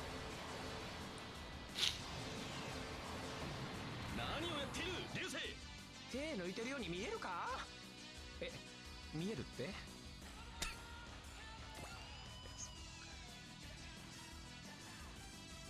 Yes, it does. Okay. Oh god, look how weak that guy is. Pretty sure you can take that, Bright. 各砲座に通達。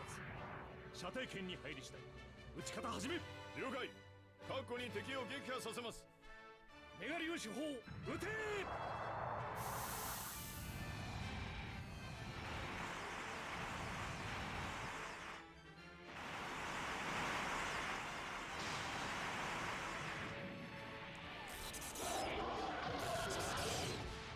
Yeah, she does a very nice job of sort of dripping with malice with the voice.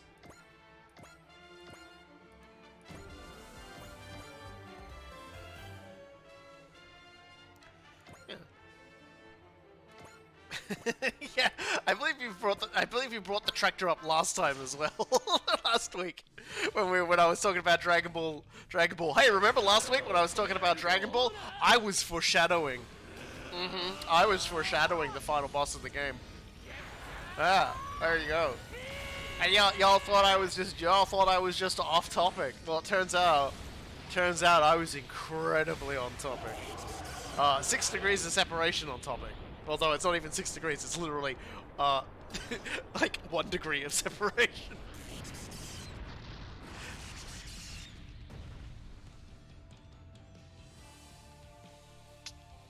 See, I'm operating on levels that may be difficult to comprehend, but by God, those levels, I am running on them.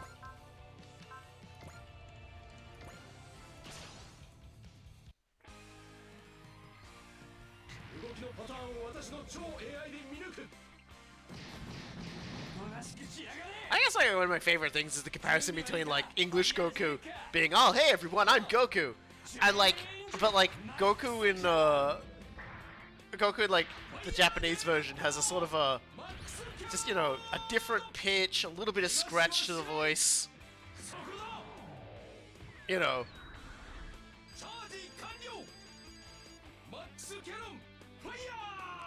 And honestly, I don't know which one I like more. Like, it's one of those situations where it's like, if you ask me, like, pick which voice actor I like between, like, 2 different options, you know.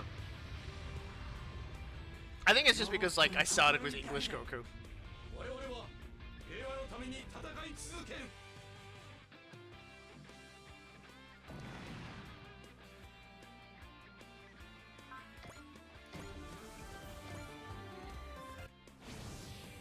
Still so many enemies to kill. Can we attack anyone from here with the gravisphere cannon can be Hashad. We gon' shoot. これが私のたどり着いた真理への道だ。グラマリンのすべての今。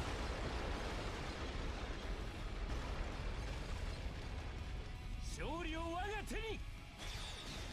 受けろ。グラビスピアキャノン。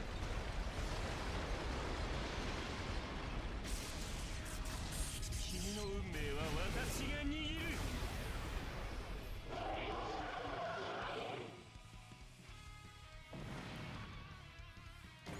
Yeah, so you also might have noticed the Idom before it got, you know, exploded rather dramatically.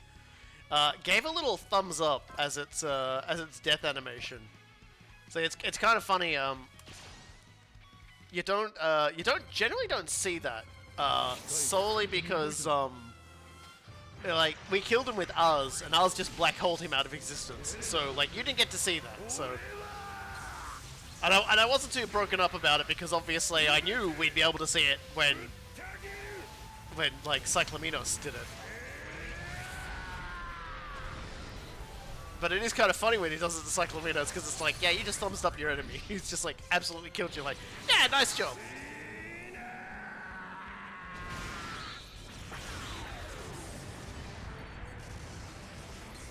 That face.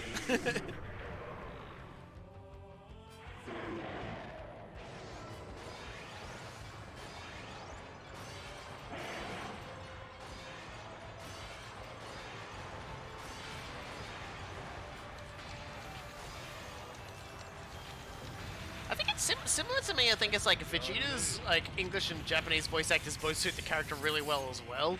Although I'd say there's a little bit more similar in their sort of their tone and mood, which is, you know, usually the mark of good direction. We got more max cannoning to fire. Oh, that's right, we don't have. Didn't have Valor up. There we go. I just gotta keep on killing till everybody's dead. おとなしくしやがれ。準備はいいか、ファイヤージェネッカ。おう、チェンジマックスキャノン。ファイヤージェネッカマックスキャノンモード。逃がしはしない。そこだ。チャージ完了。マックスキャノンファイヤー。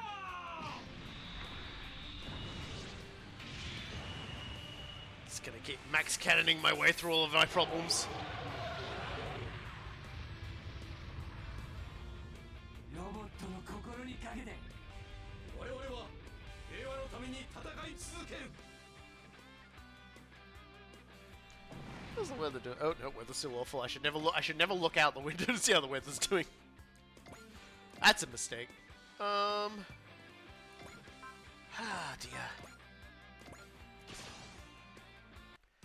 There's still too many things to kill here.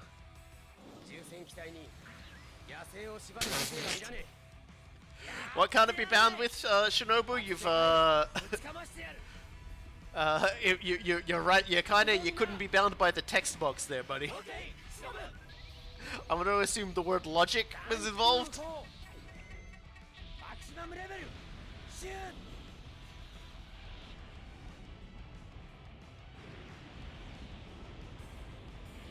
I always love giant robot logic where, like, if you fire a bunch of beams, they just, you know, they just naturally hang out together, hug and form a larger beam.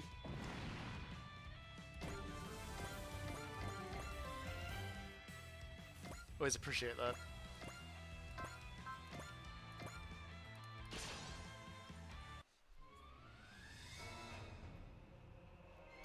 Just rampant beam huggery.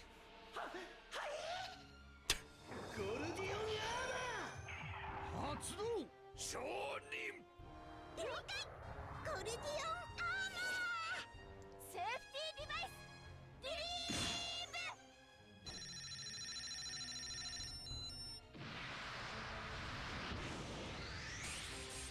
ブロークンコネクト。スパイラルコネクト。ストレートコネクト。プロテクトコネクト。ガジェットコネクト。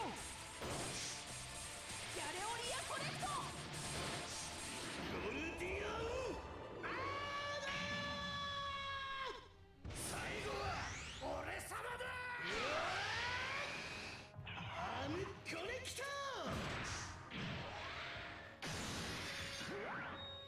ゴルディオンフィッカー。行くぞ。俺様を止められるかよ。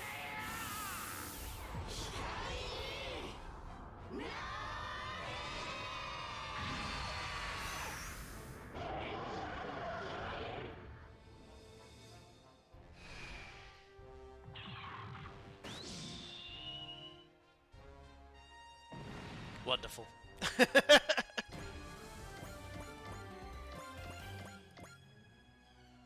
Protecto Connecto.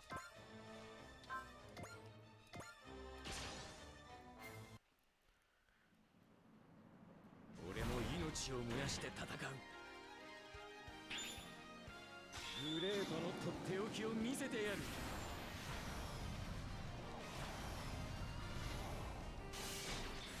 フルスピードだ。グレートブースター。行け。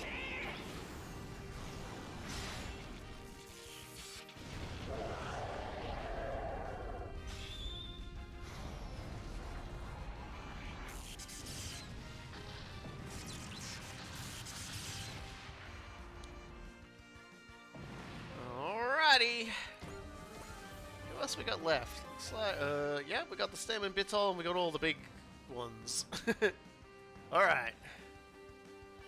I guess we got no choice but to blow up all the big ones.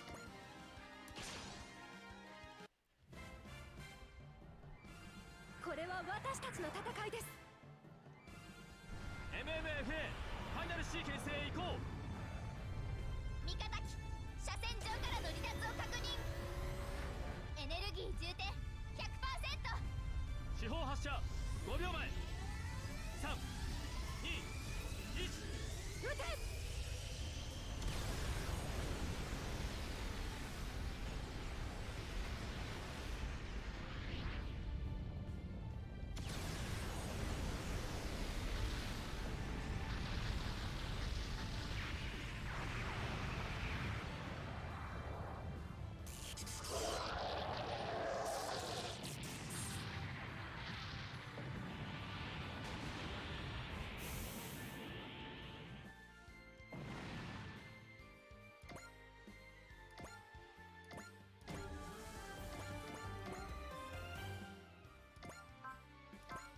Good number of levels off that one.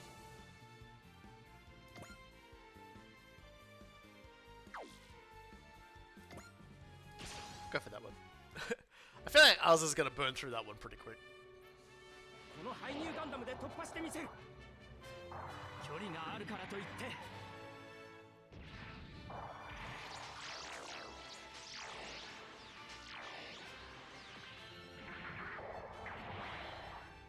直撃させる。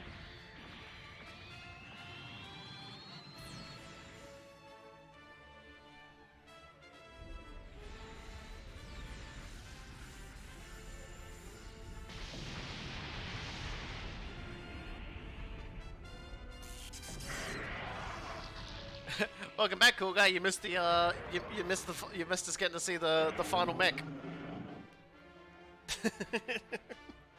The final boss's mech. Yeah, yeah. You missed seeing it. You also missed Cerulean bringing back the Questor's final mech and it getting absolutely dumpstered by the final mech.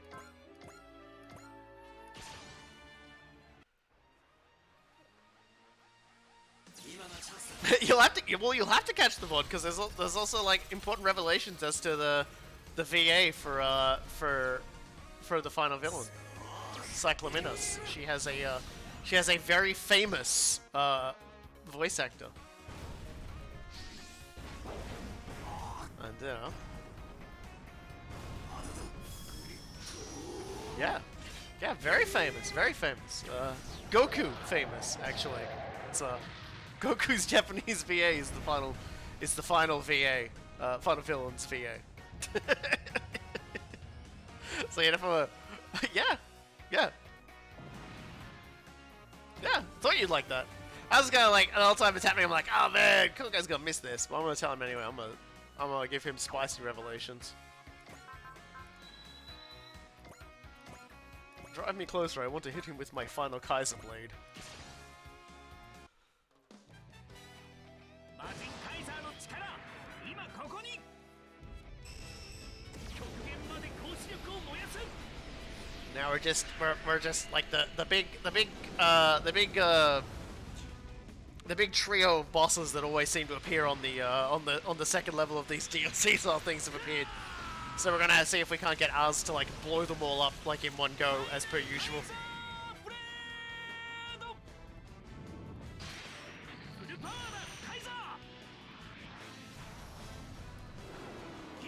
I'm giving everybody a turn to like kill some of these enemies though, because you know they're all pretty strong and they're gonna get stronger.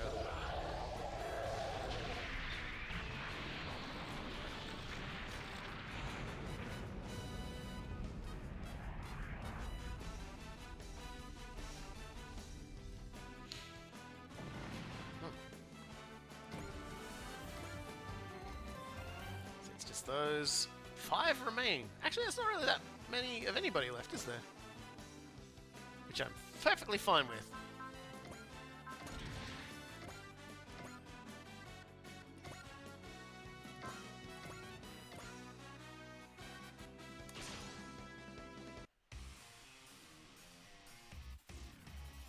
パターンが分かれば対策くらいするよ。もっとよこせバルバトス。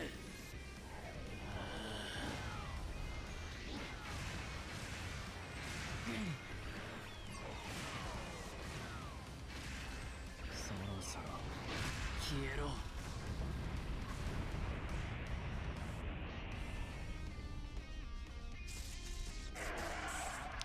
Yeah, sadly, you'll probably have to wait till like the next stream to see the actual like proper fight against it. Because yeah, we've still got a few missions. We're not gonna get to this time.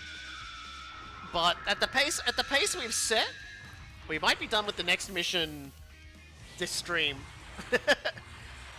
You know, イメージしやすい攻撃 still expecting the internet to cut out at any moment because of the weather, but you know, so be it.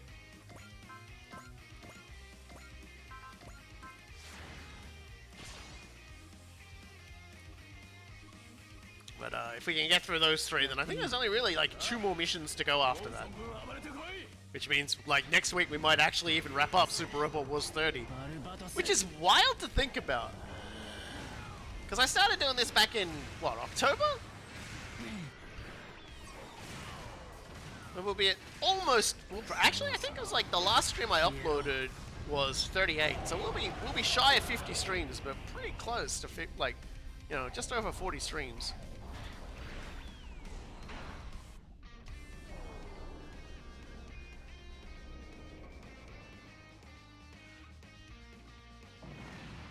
And after that, I'll actually have to sit and think about other games to stream. Oh no, I'll have to use my tiny little brain.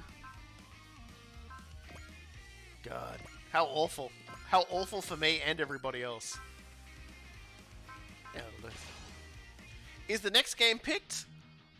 Well, I was thinking like the first stream I'll play a little bit of it, but I'll see if that Band of the Hawk game is something I think would actually be sort of like fun to chill stream. So it'll probably be like at least 1 week of Band of the Hawk, and then after that, I've got like 1 or 2 things some people bought me like last year that I haven't touched that I might as well play. And if I get those 2 done and we still don't have Total War Warhammer 3's thing out yet, I will probably dip back into the Prey randomizer again, because it's been a year, and I think they might have like touched up a lot more stuff since I played it last year. So I definitely want to like immerse myself back in the Prey randomizer and just... Yeah, there's honestly a lot of stuff that we could do. Like Streets of Rogue is a fun one. Cool Guy and I play together. There's the Bloodstained is getting a I think it's getting an update soon again, and I may consider like doing another randomizer run of that as well, because I really enjoyed the randomizer run of that, where I got through the like probably the easiest randomizer run for that one all in one stream, which was a bit of a surprise, and I'm definitely kind of happy it did. But maybe I'll set for a harder one, and we'll just see how long it takes me to get through that. I actually found a this is so funny to say, but I actually found there's like a randomizer for oh god, just bounced off. I found a randomizer for Bloodstained, which sort of like, it's like a true randomizer for Bloodstained, like on top of the randomizer mode, like built for preventing soft locks, but still mixes things up way more. So it's entirely possible I could use that to do another short randomizer run as well, because I'm expecting, if we get through this next week, and it work, you know, best guess scenario, the end of August is when it comes out. That's like 5 weeks of things just to play before Total War Warhammer 3's like next big upgrade. But I don't think I'm in the mood to just play like the same game for like weeks on end for a little bit. So I'll probably be using the like the 5 or 6 weeks we'll have before the, you know, the beta for Immortal Empires comes out to just like pick at random stuff.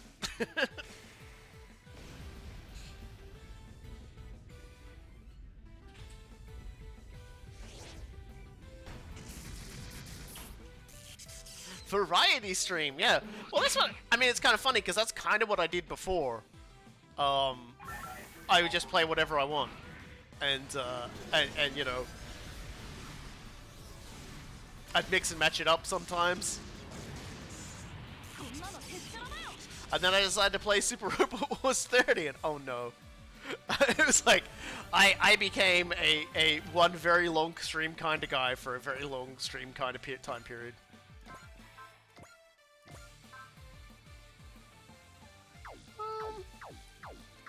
Yeah, but what if I make you crit as well? What do your parts do anyway?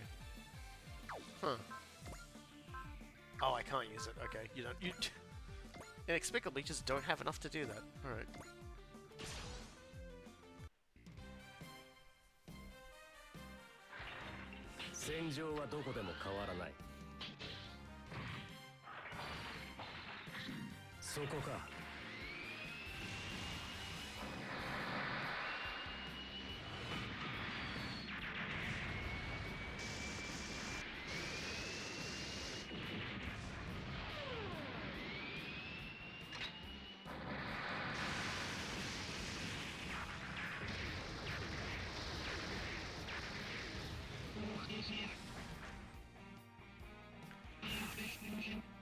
Sadly, because we had Valor cast on him, Chirko didn't do, like...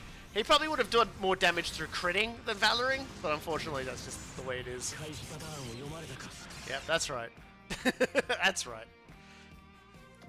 Sadly, probably won't get able to get more out of him from that.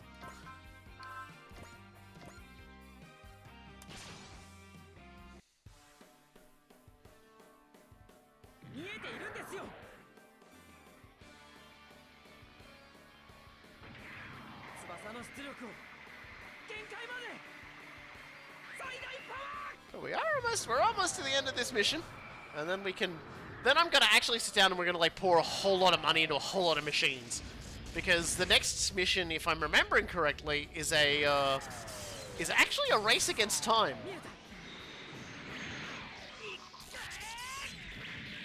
So we're going to beef up everyone that we can beef up.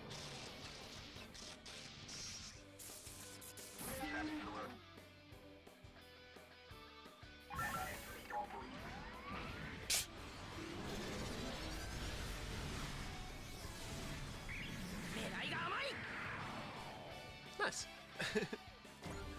A little mean Uso, but nice.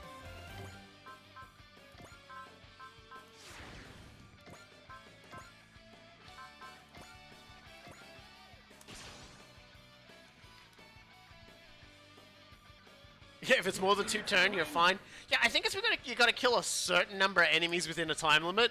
So ours will probably like ridiculously overkill that. But you know, I want everyone to have a go. Maybe I want everyone to have a go.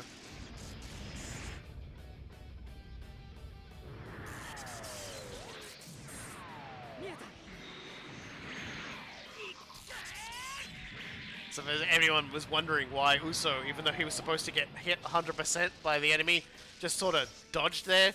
He does have a passive 40% chance to just not get hit. Uso just has a 40% chance to decide, haha, no, I don't get hurt.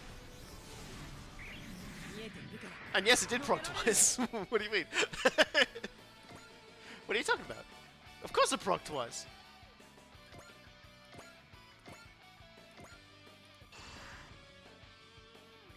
Alright, I think I've moved everybody except us at this point.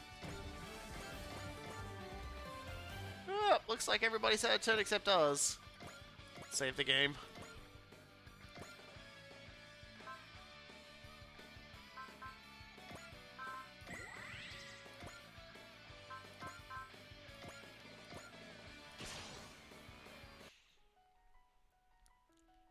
Okay, so you're gonna want me to do a full upgrade on Suzaku for that. Alright, I will do that.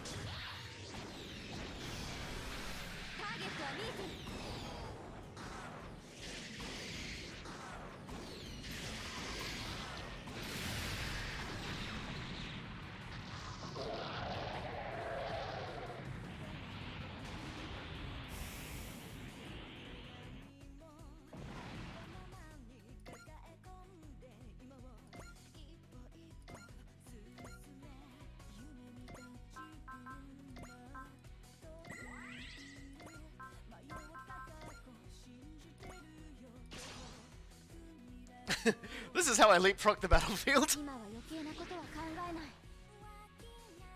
軌道が読める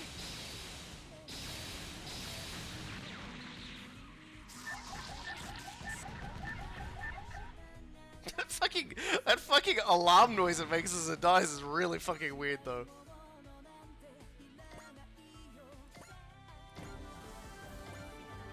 Alright, my friends.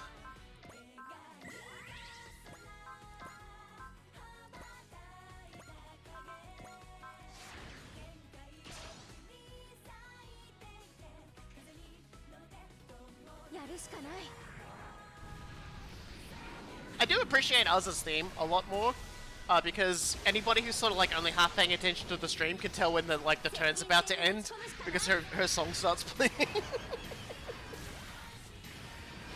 できることを精一杯行けロシセイバー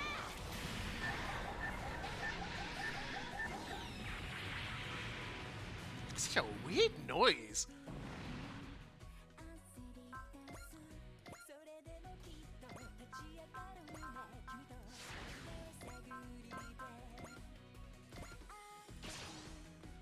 And there we go. 今は余計なことは考えない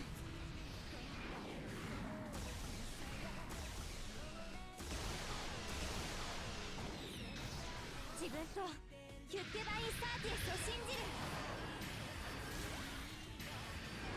間合いに入ったこれで終わり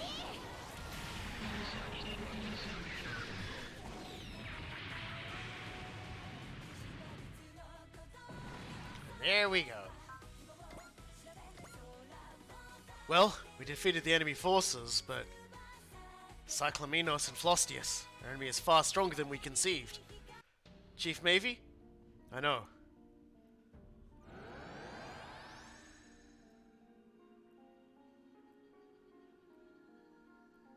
So now the Antarctica pillar is sealed. Chief Mavie can beat Cyclaminos' wave, she can seal the pillars, she's better than Eos in every way. Not as much as you might think. It is not over. Eek! You can no longer move. I have levied the punishment of Eos on you. I know that voice. Orchidacia! Indeed. I am Orchidacia of Eos. Time Warriors. Capture Iris and hear what I would say. Chief Mavie and the Captain's gamble. Time to see how it turns out.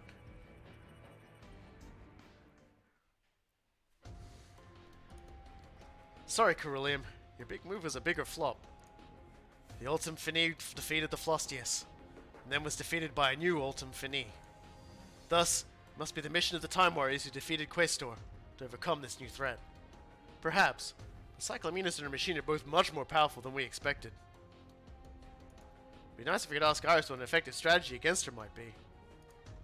Commander Mitsuba, did you release Orchidacia? Agreed. I'm guessing that's a yes. I was the one who proposed this to Mitsuba. Therefore, no. I was the one who gave permission, so responsibility lies with me. When I was fused to her will, I had the chance to touch upon her most innermost thoughts. I learned then that she herself harbors regrets and doubts about using us as her tools. I wouldn't have imagined Orchidacia had such a side to her. Is that why you judged there to be no risk? Ultimately, it's my intuition talking more than anything. I can't say I have absolute confidence in her. I was intending to scuttle the Dreestrager to bury her again, if the worst happened. More than anything, I gambled on her because I believed we needed her power in order to survive. Perhaps, but now there's more survivors of Eos, and they're her own kind. Did you not consider the idea that your ghost Eos person might choose to instead follow her pride and join with Cyclaminos? I don't believe that will happen. Why is that? Given that there was data on the black-haired woman's retribution story in the Dristraker computer, it seemed likely that Orchidacia knew about Cyclaminos. Even so, from everything we've seen, she made no attempts to contact Cyclaminos. Which meant that, for whatever reason, Orchidacia was giving Cyclaminos a good old ghosting. So the mighty lords of Eos on a united front. Orchidacia, who tried to use us for the restoration of Eos and vengeance against the Questors.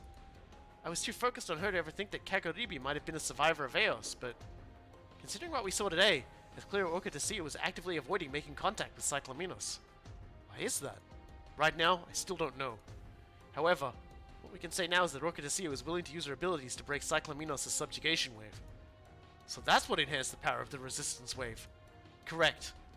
Orca Dcia acted on her own to support us. So the enemy of my enemy is my friend, then. Does that mean she's willing to be our ally to stop Cyclaminos? Can't say for sure yet, of course. I've brought Iris. Thank you, Guy. We have captured the gremlin. I don't know if it's the effect of the punishment of Eos Orca Dcia mentioned, but she didn't try to resist. Don't worry, we won't do anything bad to you. Yeah, sure, I bet. Do you truly doubt him? You've been watching the Time Warriors for quite a while now. You should be able to tell when they're lying. Shut the hell up.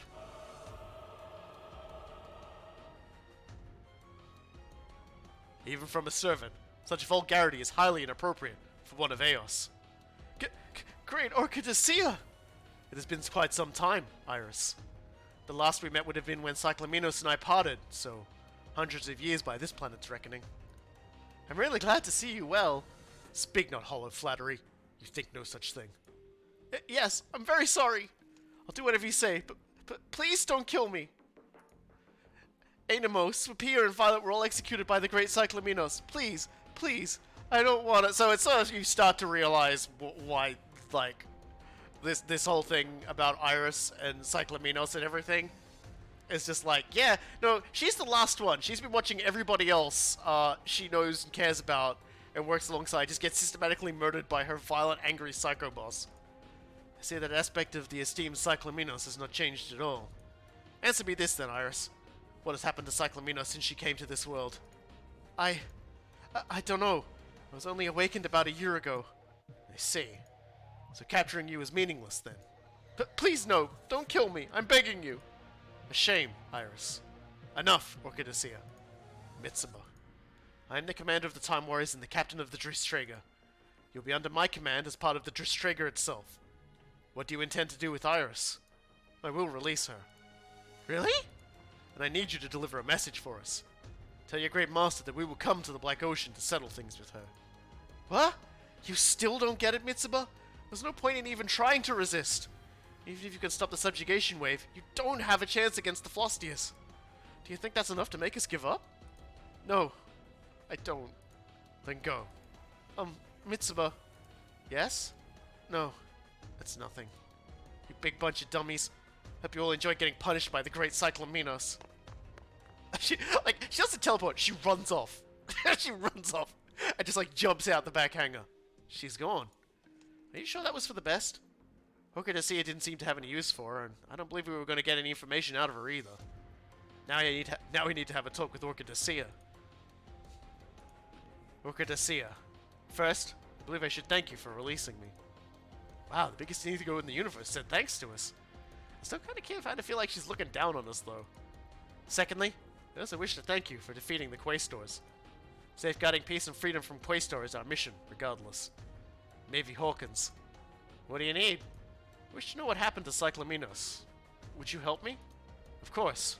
I'm curious about Kagaribi's life myself, anyway. I wish to know why Cyclaminos is such a puppet to her own hatred. Come to think of it, we haven't heard about that from Chief Mavie. It should have been trivial to get her own revenge against the people of the time, given her power. The flame of hatred burning even after enacting one's revenge. We may need to look into its origins.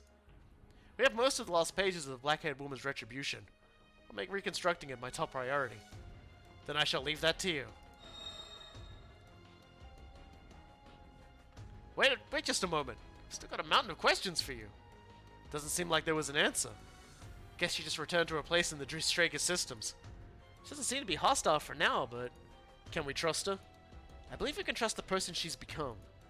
One way or another, it's clear Orca Dcia has her own thoughts about Cyclaminos from what she said to Iris. She was also rather deferential seeming when talking about Cyclaminos. Given that she was piloting their ultimate weapon, it's safe to assume Cyclaminos had a high position in the original government of Eos. A weapon with enough power to end the marginae of the Quaestors in a single strike. This is going to be one of our most grueling battles. If Cyclaminos has any weakness, it is the time she spent as Kagaribi. I agree. That name triggered an extreme reaction from Cyclaminos when we used it. Well then, Chief Mavie, get anything you can out of the Black-Haired Woman's retribution. Understood. Leave it to me. We must prepare for our final battle. From the circumstances of the DBDs we've seen until now, we must assume that something connected to Eos lies in the Black Ocean. Our battle there will likely be the final true battle of the Time Warriors. To protect our peace and freedom, we will depart for the Black Ocean. Okay, well, we are, kind of rich, so we should probably spend some money, like, super buffing a few people. So let's save the game before I do this, just in case I do something I regret. Alright. Well, as a given, I did say the very first thing we would be full upgrading is Final Gao Gaigar.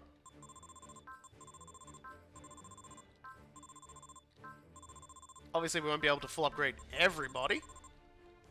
Probably only a very small handful. Actually, I might do that.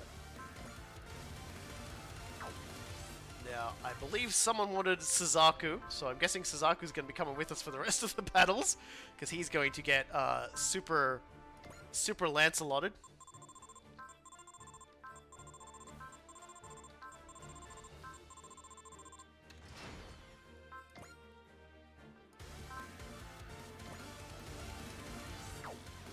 I do kind of like it when it overlaps like that. Now, I know at least one person who watches this now and again will be very adamant that the ult gets upgraded. So we'll do that.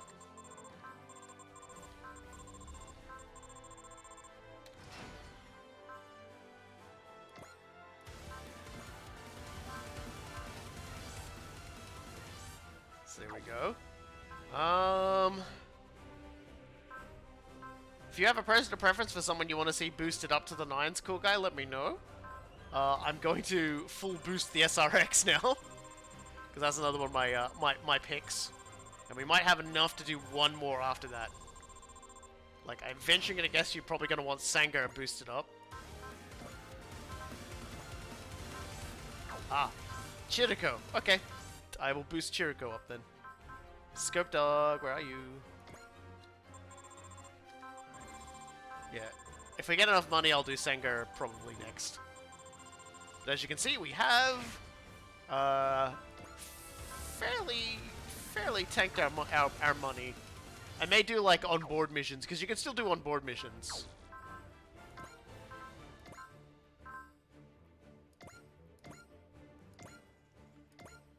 So if I wanted to, I could go, you know, tuck into the onboard stuff and do some of these to get money and stuff as well, if I really wanted to, because I've done barely any of them. We also haven't done the Ace Chat with Ceruleum. Sell Wish Bracelet. No! Congratulations, Ceruleum. You made Ace Pilot, apparently. Indeed I did. And it's no surprise with my skills. Right. If you'll pardon me. Wait, Uz. Don't you have something more to congratulate me with? Or is this curiously flat tone of yours a foundation leading to a surprise party? Looks like you picked up some ideas you could have done without. Come, celebrate with me. A new ace is born today. Excuse me? I don't have time to have a party right now. Well, that has to come once we're at peace. Good point. If you think so, then work to make your celebration real. If you're part of the Time Warriors now, after all. Thank you, Oz. Those words are the greatest congratulations I could receive. I fucking love Ceruleum so much.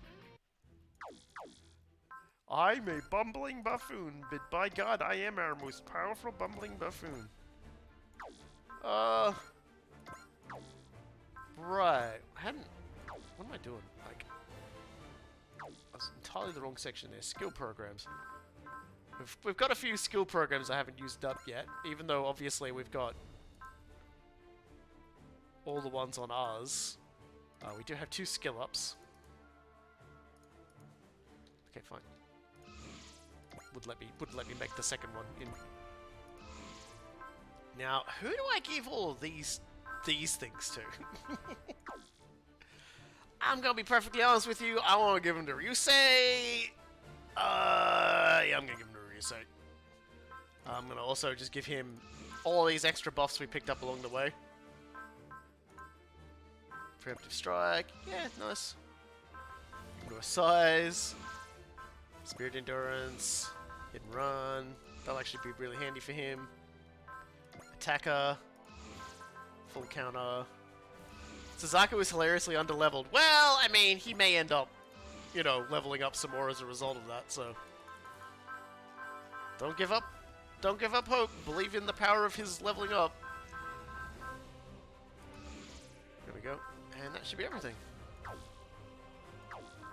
Alright, one last actually saving the game, and now we'll continue on! This stage should probably take us like 2 hours to do. The team, traveling to the Black Ocean, dives straight into the midst of a trap prepared by Cyclaminos. So, Okudasiyo is still unwilling to respond? It might be your fault, you know. My fault? Sure didn't hold back when we were in Antarctica, you know. Well, at the time I was... I'm sure Okudasiyo would rather not come out around someone who said things like that. Fair play, Oz, but couldn't the same be said of you? Ceruleum has a point. You're basically the top of the list when it comes to Earthnoids who've annoyed her. I guess you're right. Still, it seems like it would be best if we weren't here. Well, Chief, it's in your hands now. Now then. As you can see, Okudasiyo, it's just you and me here now. Even the captain can't monitor anything happening here. You can probably tell that, right? Aren't you tired of keeping your mouth shut? We're almost at the finale here. Come on, let's have an honest talk. No response. Not gonna answer unless I've got something to say about Kagaribi? Rough. Well, fine then. If you're not going to come out, I'll do it myself. Neither the captain nor I have any intention of running back crying to you.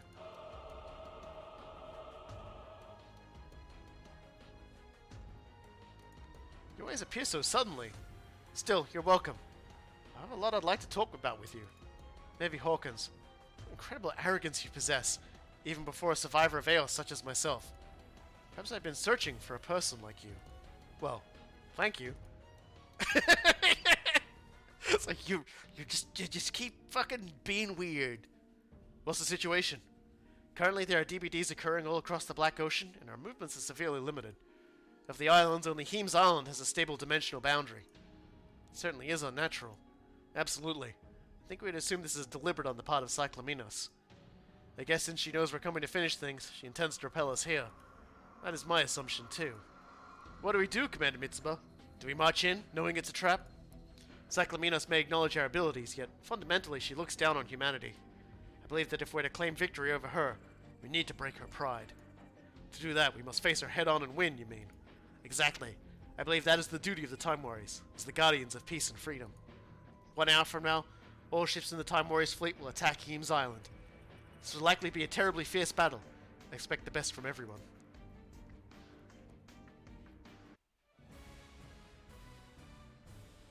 What could passably go wrong?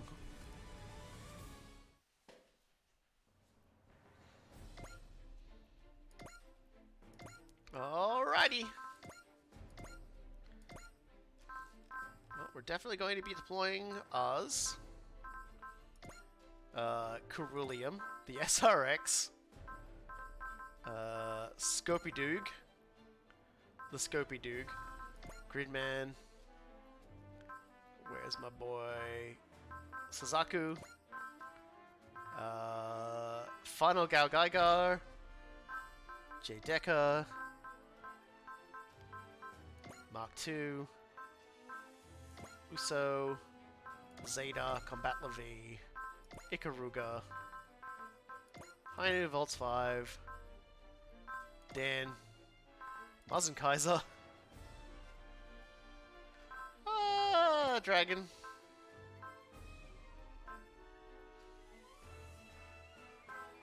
Ultraman,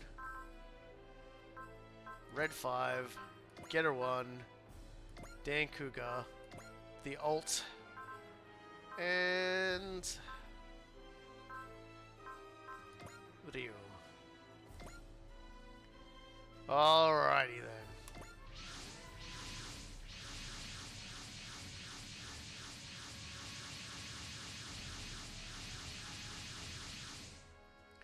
So this being the only island we can land on means it's Cyclaminos' trap, probably.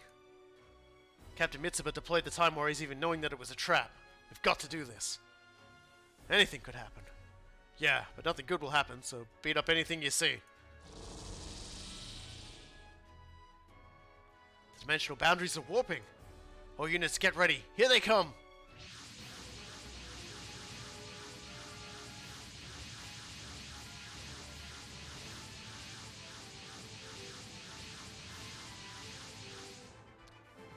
so many of them. She can still summon this many Atrangers without even a pillar of light? Seems Cyclaminos does not feel she needs any strategy to defeat us here. She intends to just overwhelm us with pure force. Fine, then we'll face it all head on and win. Exactly. If they want to use pure force, we'll show them how forceful we can be. You're right. Let's go through this and go straight to where Cyclaminos is hiding. Open fire. Let us show Cyclaminos our strength and our will. However, we don't know what else might happen. Try to break through here as quickly as possible. I'm giving us 3 minutes. If we can't eliminate the enemies within that period, we will retreat. 3 minutes. This looks like it'll be a difficult battle. However, if we can't overcome things here, we probably don't stand a chance against Cyclaminos. Let's go, everyone. We have to show Aos everything we have. Yeah, so like we've got like 3 turns in which to kill everybody. So we're gonna Ratty Cheer it. And we're also going to take a Dan's way in. We absolutely, positively cannot sit idly by on this one. We go in full force with everything we've got. And I'm gonna go to the bathroom while this attack goes. 敵 AI の行動パターン解析を急いで。重粒子衝撃砲攻撃用意。了解。重粒子衝撃砲攻撃用意。目標インレンジ。1番2番撃ち方始め。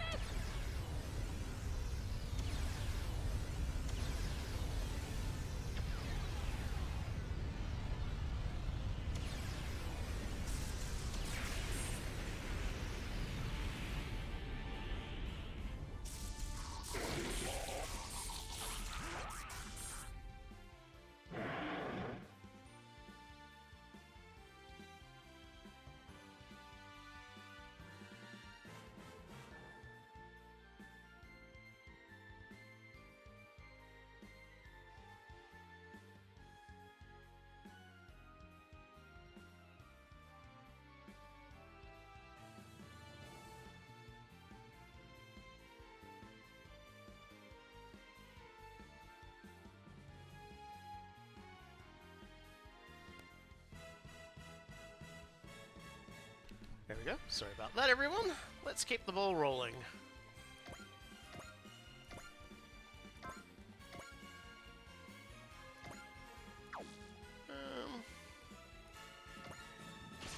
Just get my battleships hitting people out of range to soften them up. Seems like a wiser idea. できています。これより攻撃を開始する。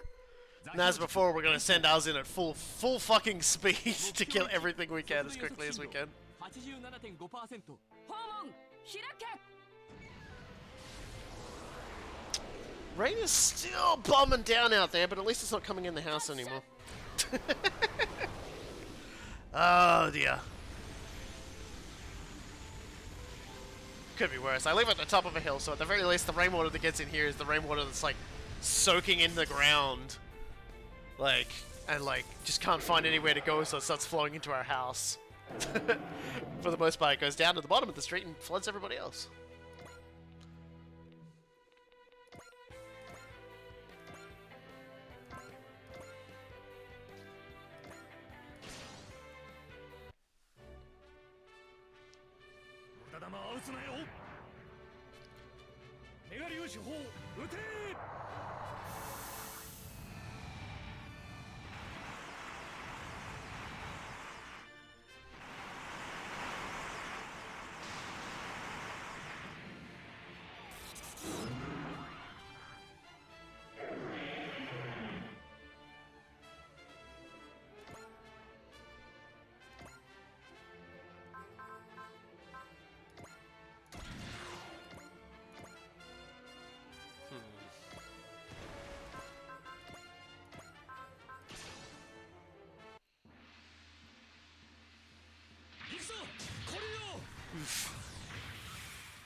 That's a very dramatic red pass kick. Earlier this year, my sump pump failed and I had 6 inches of water in my basement. That sucks. A lot.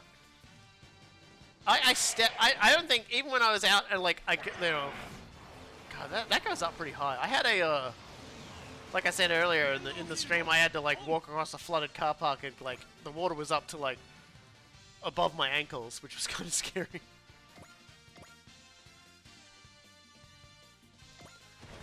All right, well, yeah, Kyosuke got charge activated as well, so might as well use Avalanche. All right, Kyosuke, we've beefed you up a little bit. Let's see if you earn your keep. 一発一発がチャンスへの特注品だ受け取れ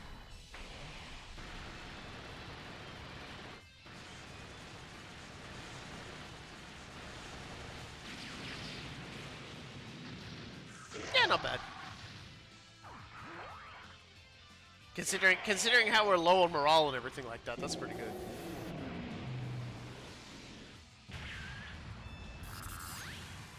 Takes about a turn for us to get going. そんな手で俺を下ろすつもりか Soaking up that way more damage too.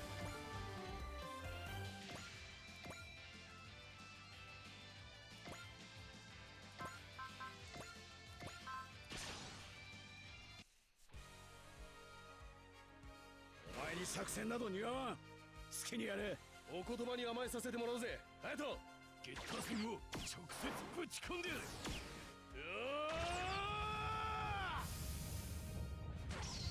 えったービーム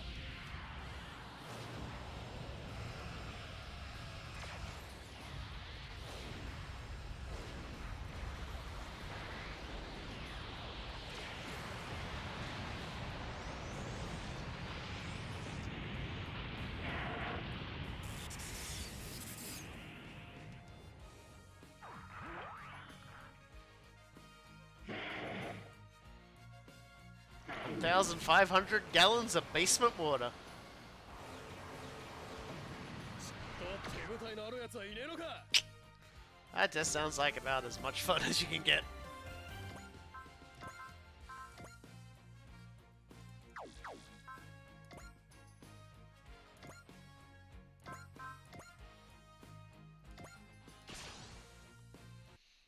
And just like I said, I'm kind of glad where my house is where it is.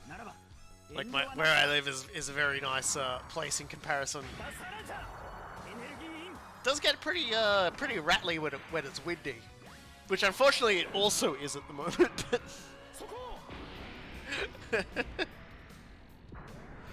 Oh dear, but I would trade that over being at like a little bit of a crevice where all the water gets in.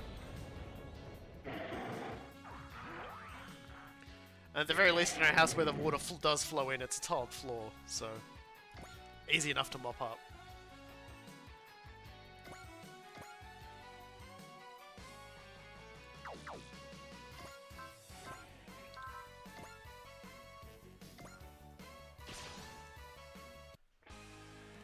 Probably just like shoot this one guy twice. ブレイブポリスだお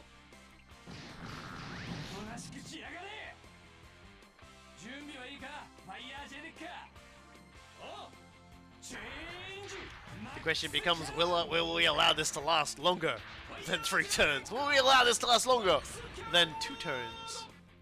逃がしはしないそこだ How many consecutive murders can I commit with Oz before the game's like, stop it? ファイヤー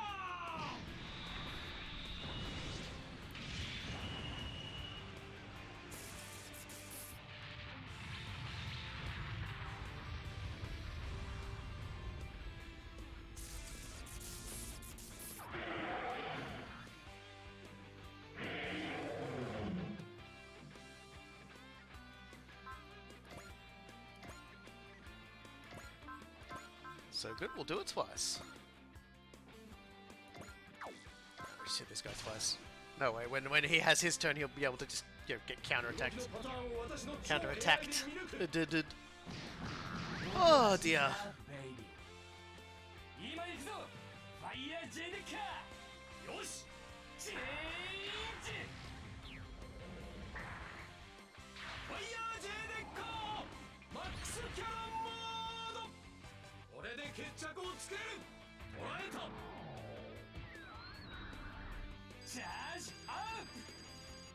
スキャノン発射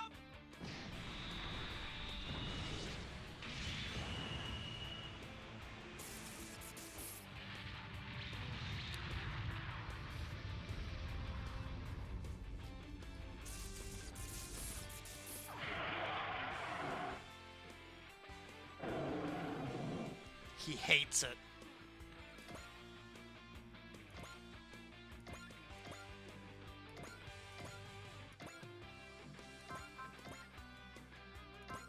I might as well finish that guy off. Every actual kill we pull off will bring us a little bit closer to the morale needed to just, like, start dropping all of our biggest hits. So we'll definitely take all the kills we can get when we can get them.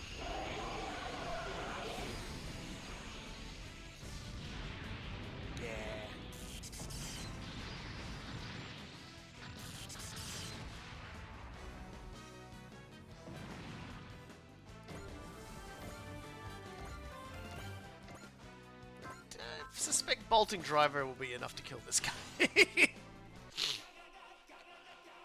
Final Gaigar is going to be disgusting from now on, now that we've just, you know, fully upgraded it. I feel like this is going to be Exhibit A in the Gaigar crimes list. Yeah, there we go.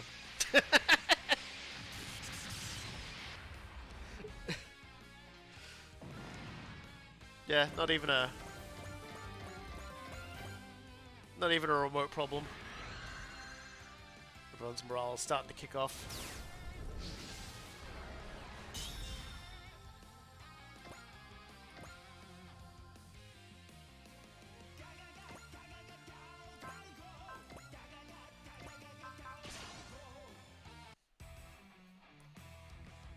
Just keep killing to keep making everybody very, very excited. Can't be bound by our text boxes, more like it. God damn it.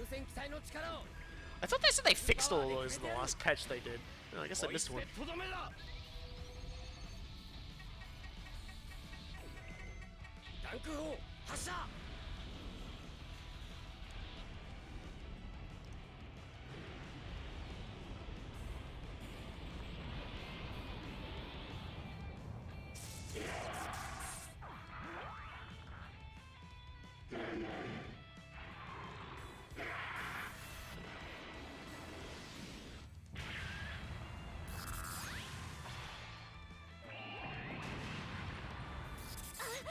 やったわね。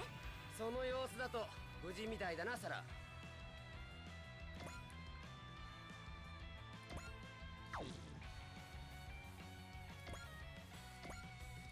You can kill that guy, Suzaku? Hell yeah. Start your long journey to actually leveling up. 邪魔はさせない生きる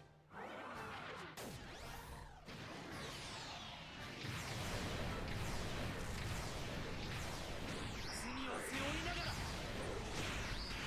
このランスロットと共にそれが僕の選んだ道だ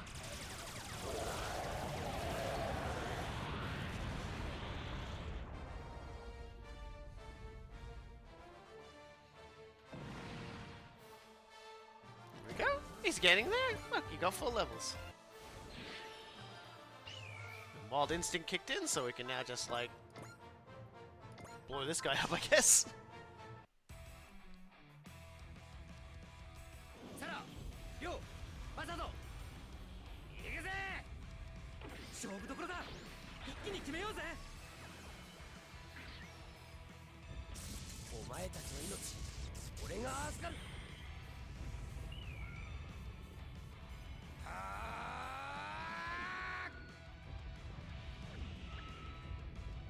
弾空神剣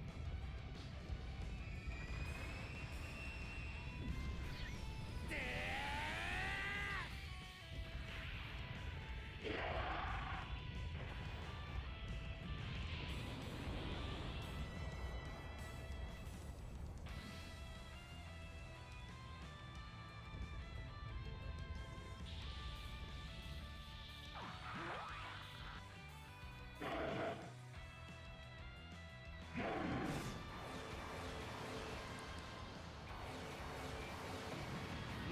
まだだな。文句があるんならてめえが操縦しろってんだ。 Teamwork.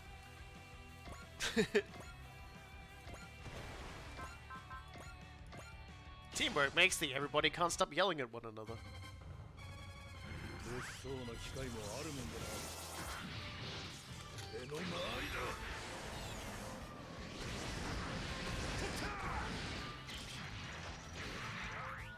終わりだよ。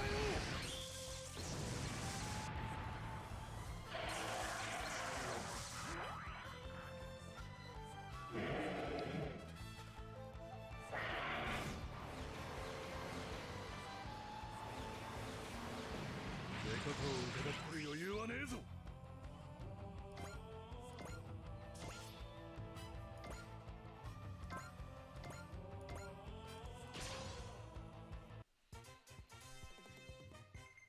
そうだ。グランドファイヤ I think we should pick up from a red light district. So one guy's just like, can you guys knock it off?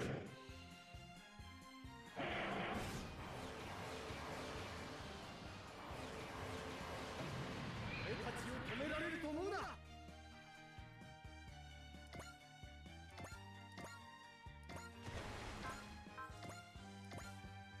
Oh god, I suppose it's beams and I'm underwater, but it's like, even my mighty beams! 倒せる敵から叩く。 Does he have to clap? He has the riotous applause by the looks of things. With a flame that big.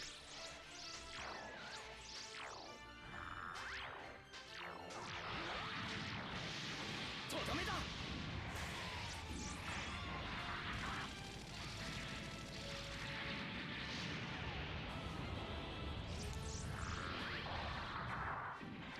Need to get my morale up so that does more damage, because this is sad.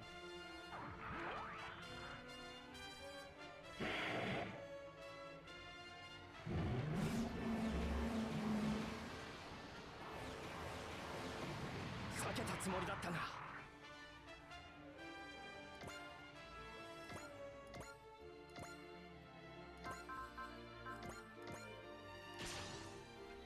At least someone's gonna finish it off. で終わらせてやる。そこを動くなよ。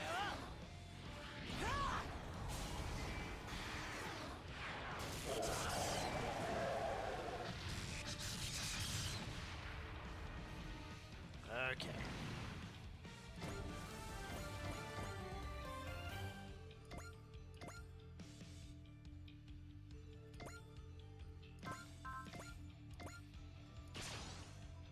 Big Green's the next target, I guess. 見つけた。逃がさないよ。言ったからにはやってみせろよ。こういう時はこれだ。もらった。はあ。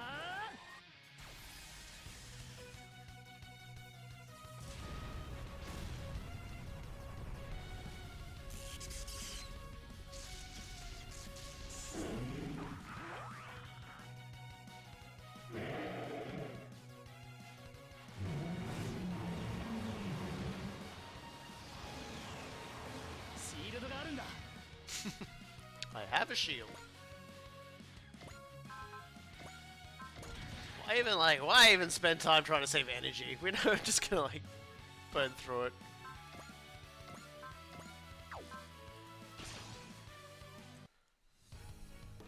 Might as well just start at full fucking throttle. いつでも俺を使え。道を切り開くぞ。キャリは。そろそろ必殺技の時間だぞ。グリッドマン。みんな頑張って。チャージ。グリッド。フルパワー。フィニッシュ。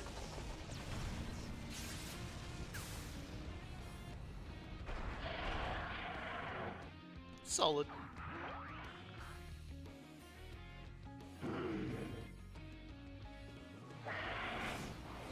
Things that make you go hoofa. 大丈夫かグリッドは。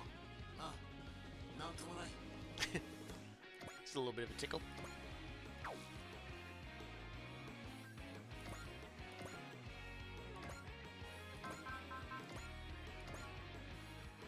Oh, interesting. Oh well. そう簡単にゼータを止められると思うな。ゼータが魂の力を表現するマシンならやってみせる。いけー。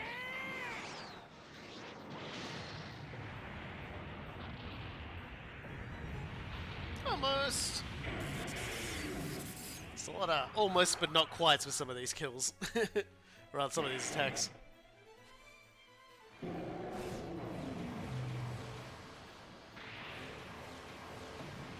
も簡単にダメージを受けるなんて。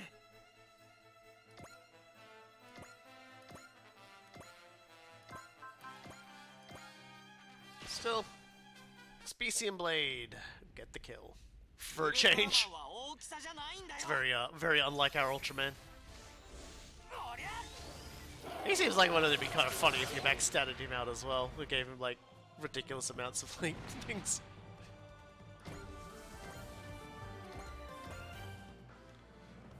Okay, still a lot of enemies around. God.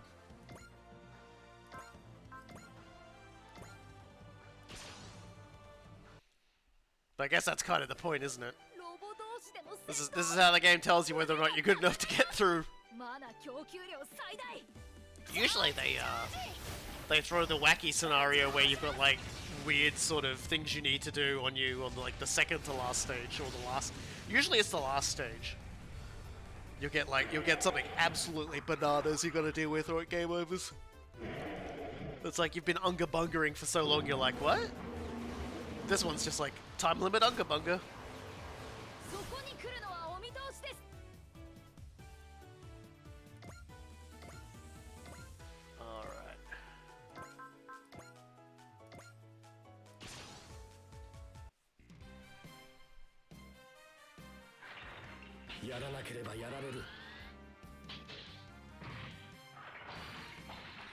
He's gonna hate this.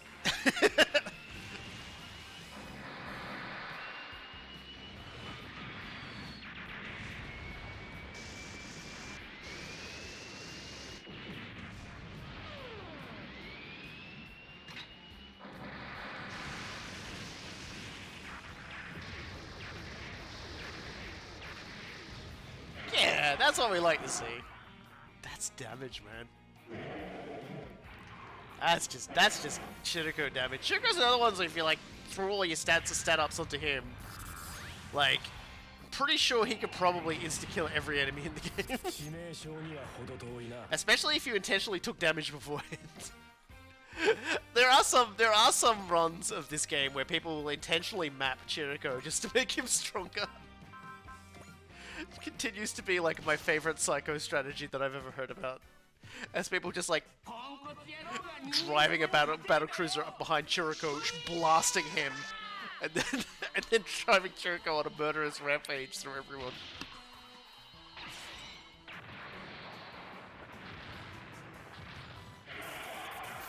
It's like that's genuine psychopathic.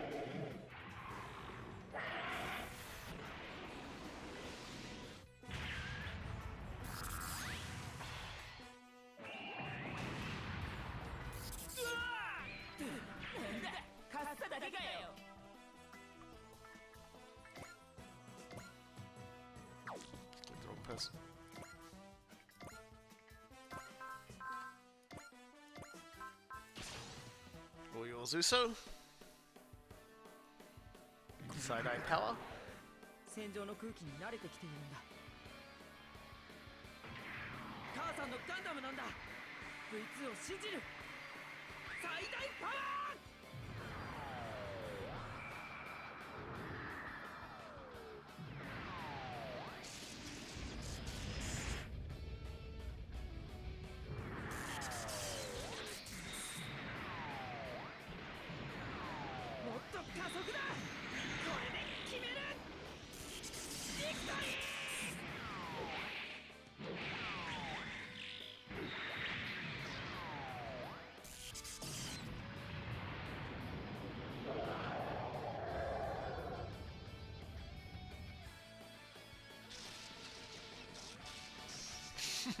Bullstar Ultraman would hate small things but suplex things like Mazinger Zero into outer space. Yeah, I think you're right. Like the big final boss kind of sized enemies would just be like, ah, I guess I'm dead now. Dead and inert. 敵に見つかる前にやるしかない。光の翼最大パワー。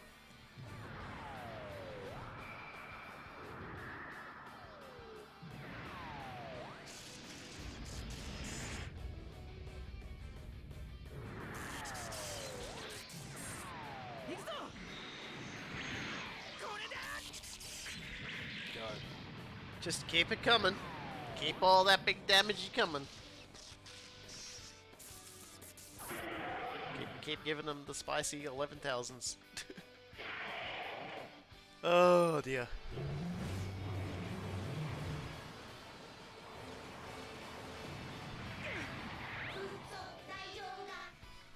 Daijabu.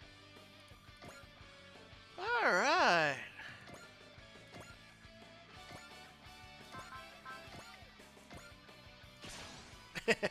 And here's the SRX at maximum power. コンピューターなんぞにやられてたまるか。 With a no small number of step boosts on Ryusei. くらえ。ブレードキック。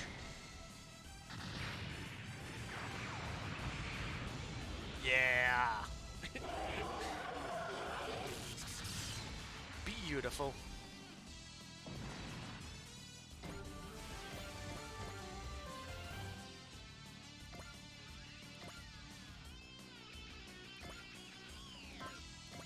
Gravisphere cannon?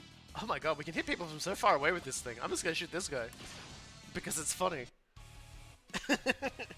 I'm just gonna hit this guy from 1,000,000 kilometers away. Don't worry about it. Can't retaliate from over there, can you, you son of a gun?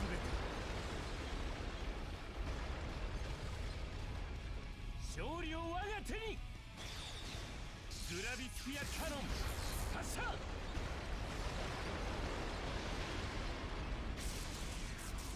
今こそ真理をつかむ。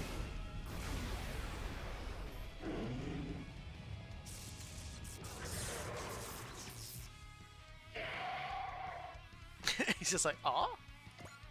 Can't hit him from there.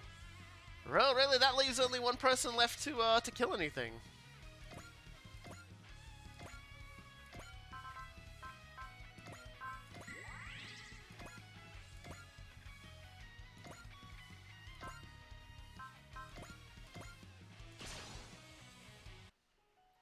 Max stat Shiro.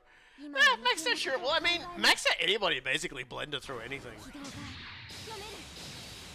I think max stat. What makes max stat Shuriko so scary is because of his latent buffs and his capacity to just crit.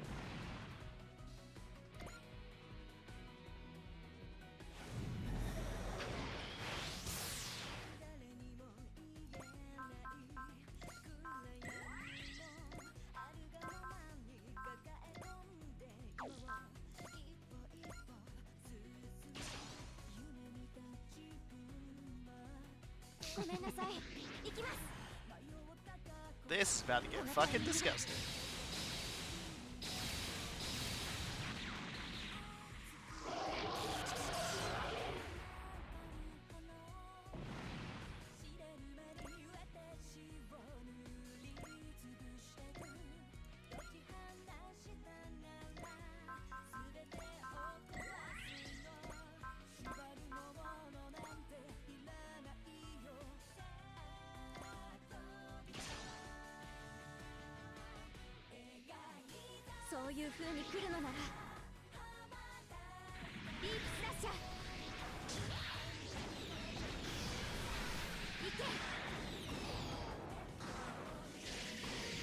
Ah, that's so good.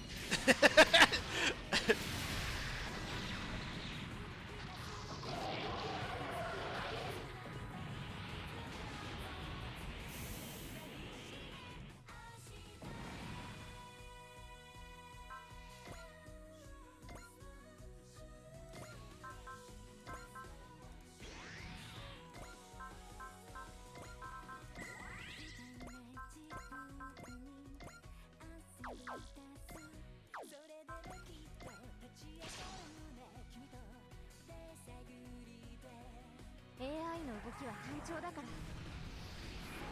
これを使うしかない。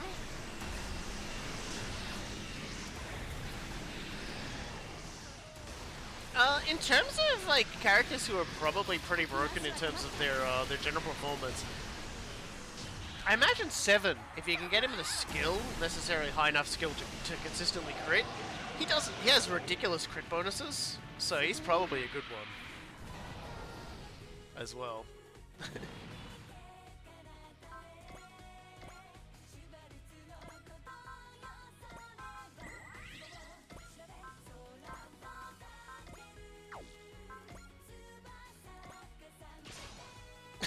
Just... 役目を果たさなきゃ。これを使うしかない。 Just performing a backline crime, don't worry about me.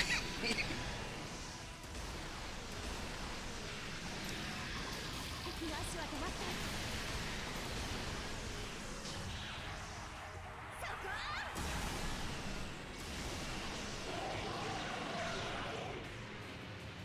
すごいね。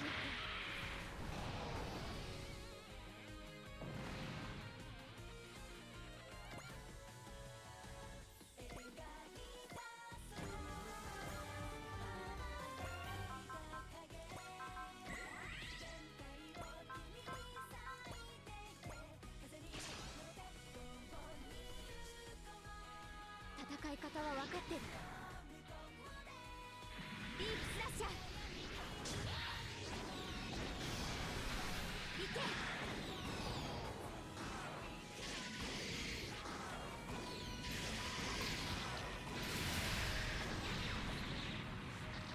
One thing I might do once I beat this game, like finish streaming everything, is I might go look and see if there's any like funny cheat engine stuff you can do with this game. Probably not. It would be kind of funny though.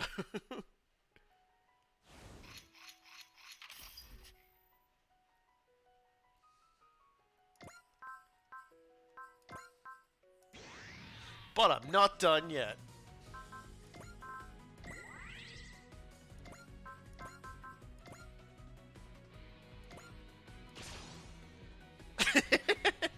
The music like starts to loop and I'm just like, nah, I'm still going. ディープスラッシャー。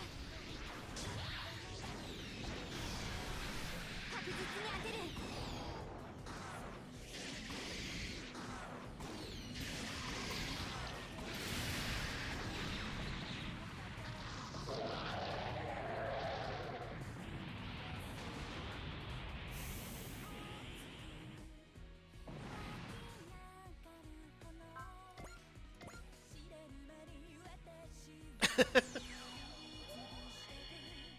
Somebody did the PS2 Gundam JRPG? Probably. Can't remember though.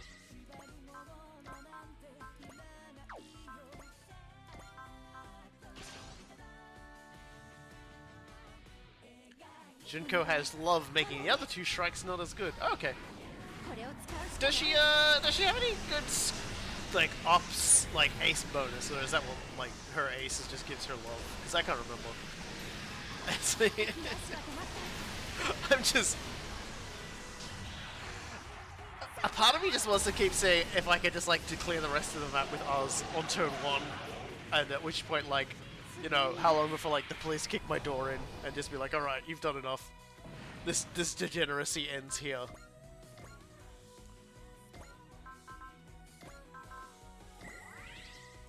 Because this is Because this is continuing. 戦い方は分かってる。ターゲット、インサイト。 Okay, so yeah, so Junko is probably not that broken either. I just don't think any of the victory strikes are that broken, unfortunately.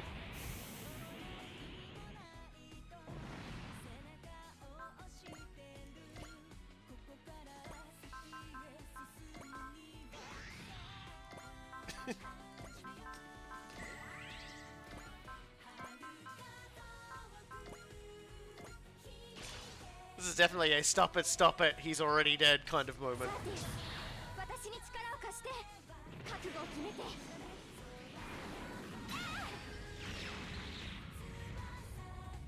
What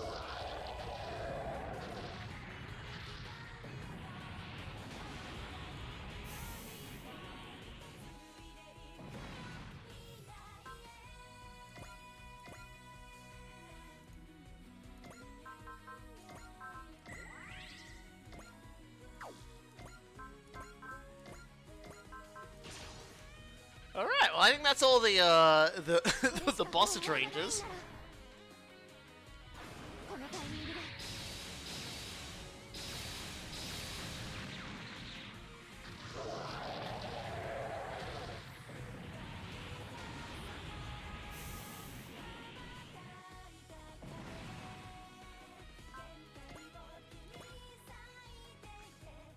Right? Yeah. Okay. That's like a big clump of enemies down there, though. I'll see if I can actually like encourage them all to attack us. But I will actually stop killing all of them now. This is we should play the Grey Maker thing. This keeps happening. 隙が見えたそこ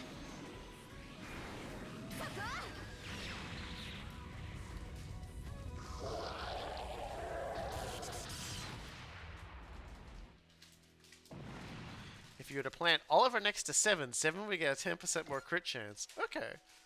So there's synergies at work.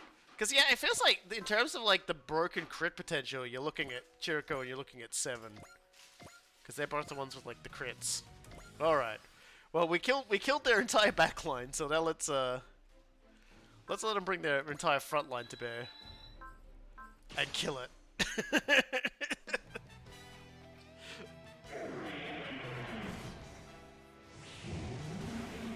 It's not even let's not even pretend to be nice about this one. 足止めにもならないぜ。それで終わりか。だったら全てを切り裂く力をこの手に。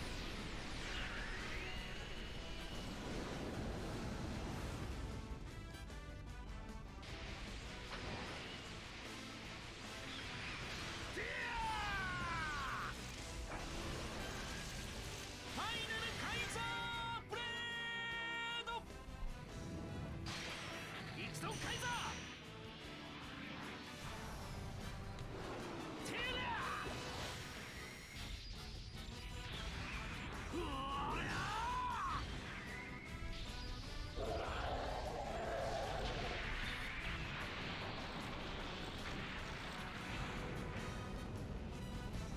It's like, I'll attack the one who isn't ours. Surely nothing can go wrong. Oh no, I have been gibbed.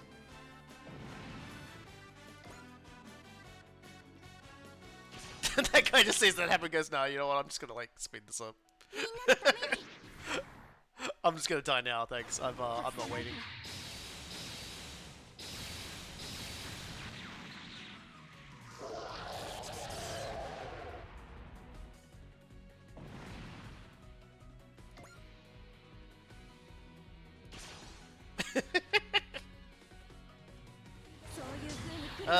I feel like this is like super robot shit posting at this point.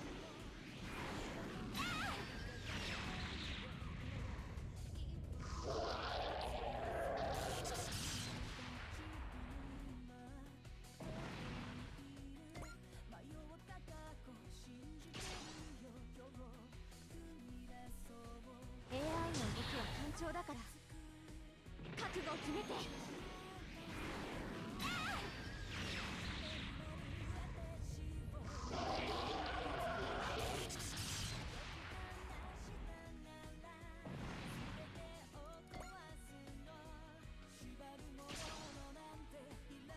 This is getting sassy. その位置ならこれで Because remember, we're trying to break her. We're trying to Cyclominus's pride, because she's setting everything at us at once. So she's like, "I'll show you." I was like, "We gotta do this to show her how strong we really are." AI の動きは単調 And だ this is から like, 外さないから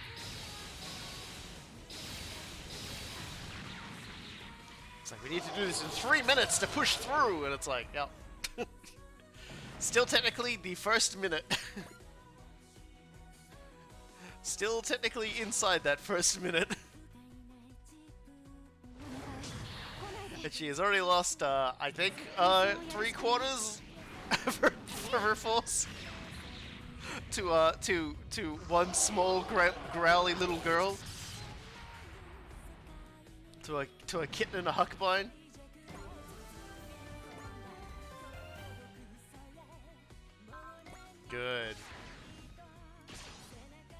And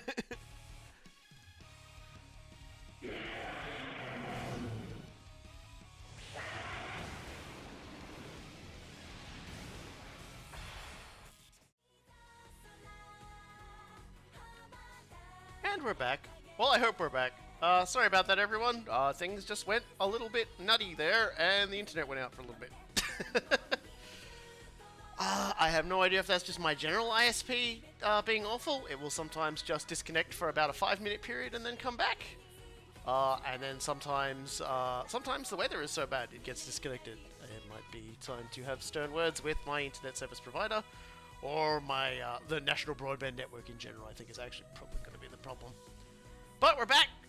You didn't miss anything. Ours killed like another 1 million guys, and then I thought I'd wait until the SRX was done. So here we go. It's like what? コンピューターなんぞにやられてたまるか。ヘッドギアと腕、足から一斉攻撃だ。 All the fun that just comes with, like, you know, streaming with the internet. You've got all these fun things that are just completely outside of your control. I figure I'm going to be in the situation now where I'm going to have like 2 separate stream things that I'm going to have to try and sew together. Thanks for nothing, internet.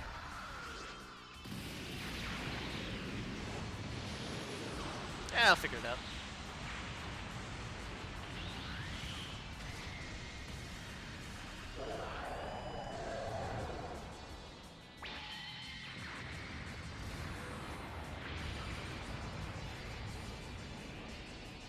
Honestly, if I had enough brains, I'd have just have Twitch chat open on my phone, and then I'd be like, "Hey guys, I just got randomly disconnected, but I'll be back as quick as I can." But you know, maybe I'll remember to do that next time.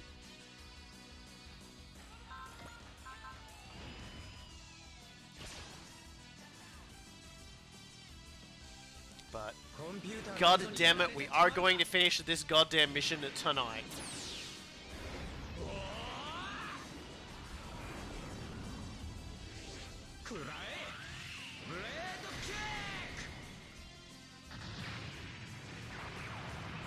We may even be one-turning this entire map at this juncture. Because everyone just keeps flying straight towards my best units.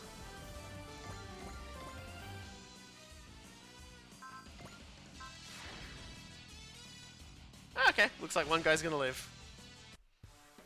Which is incredibly rude of him, if I'm gonna be honest.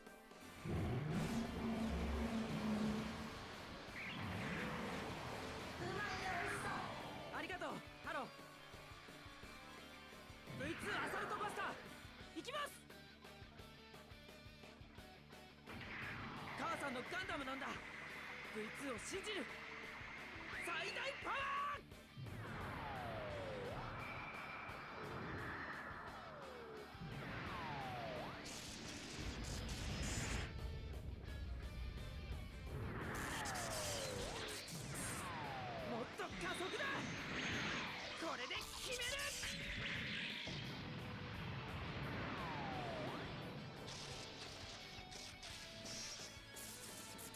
Pretty close though.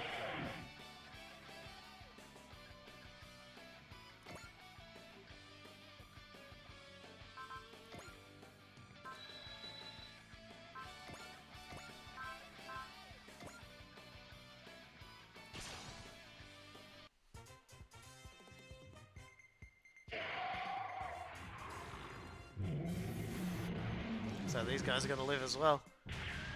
What a tragedy. 俺たちを止められると思うな。正々堂々と勝負だ。ヘックーケン。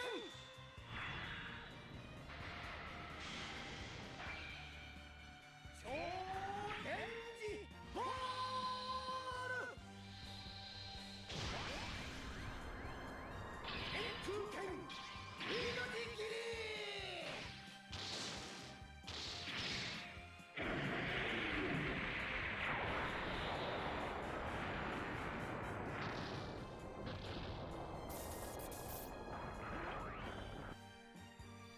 Yes, I am back. Yeah, the death was temporary. Usually when my internet goes down, which it has been doing with a little bit of frequency lately, it's only for like a 5-minute interval and then it comes back again. This is honestly the first time this has happened since like a long time that it sort of happened at this time of the day on a Wednesday while I was streaming. So if it starts to become a more consistent problem, I may have to be having some very stern words with like somebody involving the internet service providing. But unfortunately, I get this distinct feeling it's not my provider so much as it is the people who run maintenance on the network. Should I don't know. I'll get to the bottom of it, I guess. But for now, we are just finishing off this mission and then we'll be done. So, like, it probably the stream probably won't be going for that much longer. But, you know.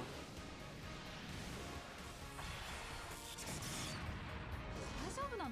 当たっちゃってるけど。全然聞いてないって。さすがはグリッドマン。 Yeah, the funny story about Australia's internet is we were going to get really good internet, and then this guy got in and was like, no, you guys don't want good internet. I'm going to give you guys mediocre internet. And so he gave us all mediocre internet, and whenever someone says, hey man, the internet you gave us is shit, he goes, no, that's just your opinion. You know, as the person who has to use the internet. You know, that's just your opinion, bro. It's actually really good and a lot cheaper than what it would have cost to give everyone good internet. And it's like, yes, but if you've given everyone good internet, everyone would have good internet. And people probably would be willing to pay for good internet. Anyway, there's only like 2 enemies left.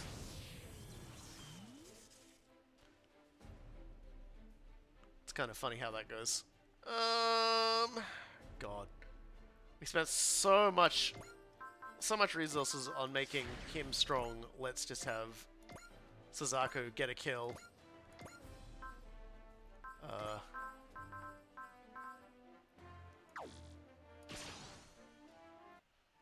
Is this person in question your prime minister? He is like a previous prime minister. We're talking like 2 prime ministers ago. And the guy who took over from him, I basically was just like, I will never touch the internet, and just never did. And now the people in power now are the people who are like the original people who are like, let's make the internet good, and started the process of making the internet good. So, you know, maybe, hopefully, they're gonna like fix that, but like we'll see. Politicians be politicians. They promise you a lot of we're gonna like make things work out, and then you get a lot of not. Corellium, I laser that man. Let's just say Australia had a rapid succession of absolutely shit garbage prime ministers who who only seemed to get the job because the opposition were really shit, and then finally we got a prime minister who was so shit that not even that could save him. We did it! We won! It's too soon to say that. The malice shrouding this island isn't gone. What's our move, Commander Mitsuba? I doubt this is the end of Cyclominus' offensives. All units remain on standby. Keep a sharp eye on your surroundings. This ancient power. Perhaps I do not have the right to say this, but it's not something I am happy to see. Still, it's perhaps well suited to an ancient ruler who seeks to pluck out this new power. If you cannot overcome it, you have no future. How shall this go, Time Warriors? Yeah, Advent just hanging out in the water, just going, oh, that is really interesting. Oh, they're gonna make me wait. They're gonna make me wait 3 turns. All right then.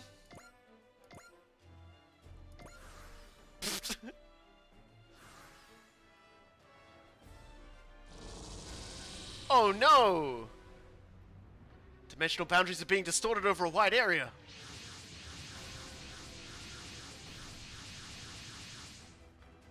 We're surrounded? So not only can she send in as many reinforcements as she likes, she can put them wherever she pleases? Guess she's decided to be tricky now that she knows she can't win coming straight at us. Still, the situation is bad. I can't just let her do whatever or we're in big trouble. Captain.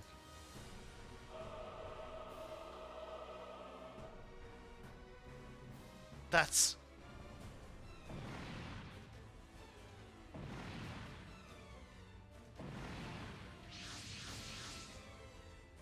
Stamen Bittles! Wow, so I was hiding away calling for reinforcements. Must have done seeing through that, Chief Mavie. No, it wasn't me. So then it was... Advent was like a previous game boss. Just hanging out, don't worry about it. It was me. Worker Dessia. I chose to do this. You owe me nothing. Hurry. The Stamen Bittles will summon more reinforcements 2 minutes from now. Since this is Cyclamenos, I'm sure she will summon even greater numbers. So if we can't take out all the Stamen Bittles in 2 minutes, we're in trouble. Thank you, Worker Dessia. You did enough. We'll be fine now. Good. Then it is up to you. All units, you heard it yourselves. Eliminated all the Stamen Bittles in 2 minutes or we're going to be defeated. Break through whatever it is in your way and focus fire on the Stamen Bittles. Show me you can, Time Warriors. Show me you're worthy to face Cyclamenos in battle. Thank you for the encouragement. Yeah, so now the new objective is we just gotta kill all the bosses in like 2 turns. It's like, you thought this was over so easily? Well, it's still gonna be going really easily because, yeah. I'm doing this.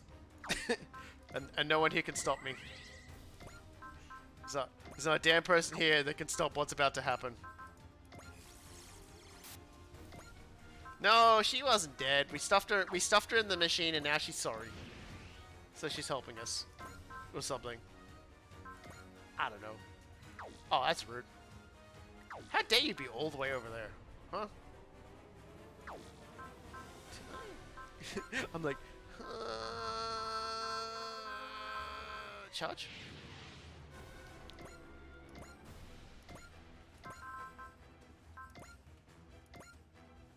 Oh damn, this is gonna take a little bit more than my usual. Okay.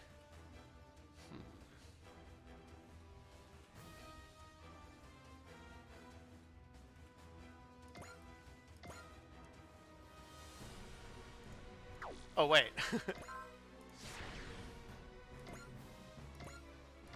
I'm a sausage, aren't I?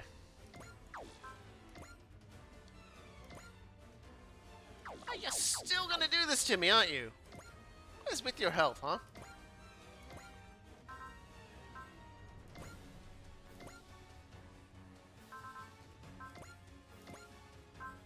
Oops, wrong button. Man. Really gonna do this to me, huh? Alright.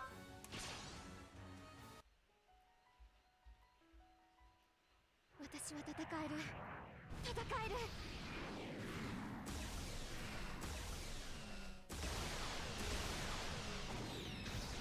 接近戦に持ち込むしかないできることを精一杯 It's like not even us can like insta-kill this boss.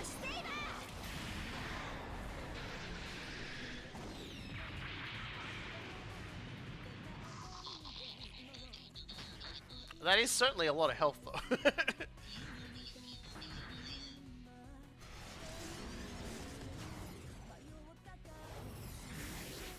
手はこっちを甘く見ているもう一度仕掛ける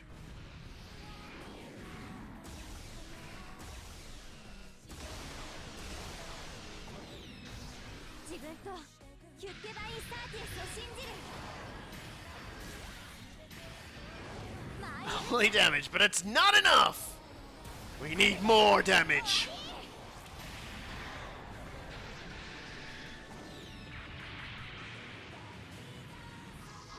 Yeah, dang it.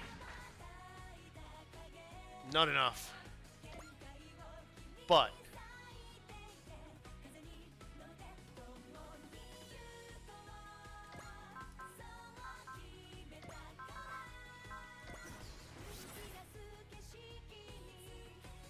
man, that's so irritating.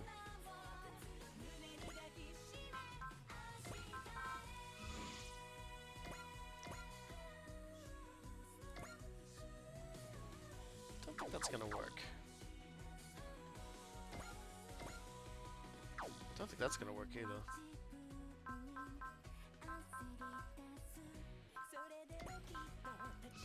Then again, we may be able to pull it off.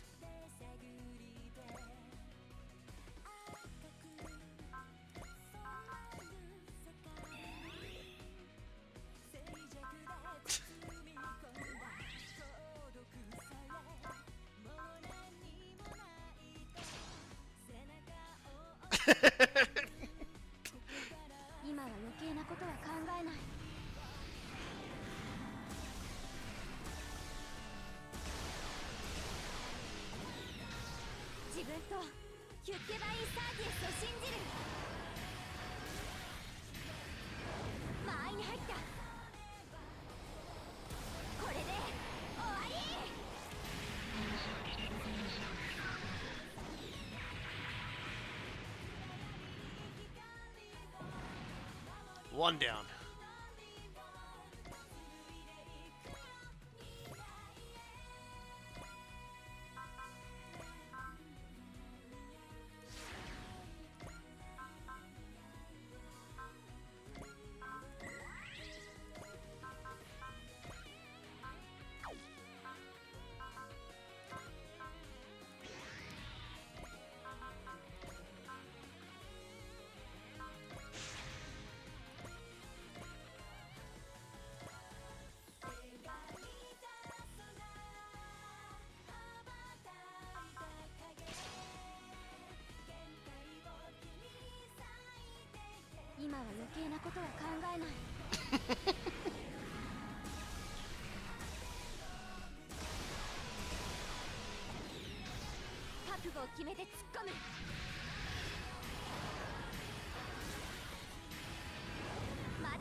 We can't really exterminate us the planet. We need it. We can't. This is kind of Earth. We kind of need it.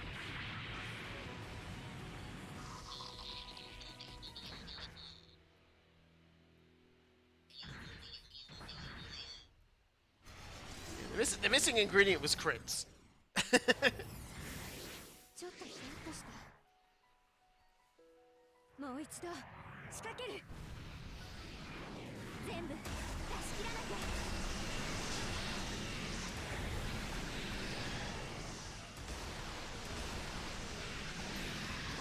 敵を足止めして。そこ！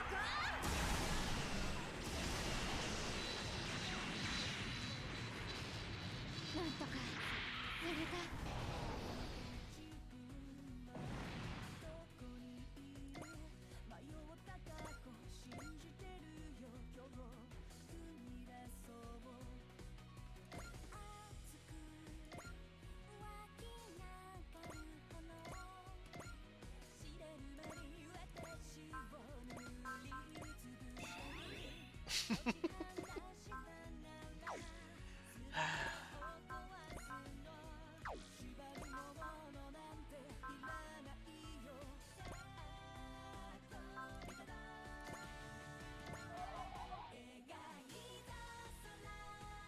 It's a little bit of a pit stop.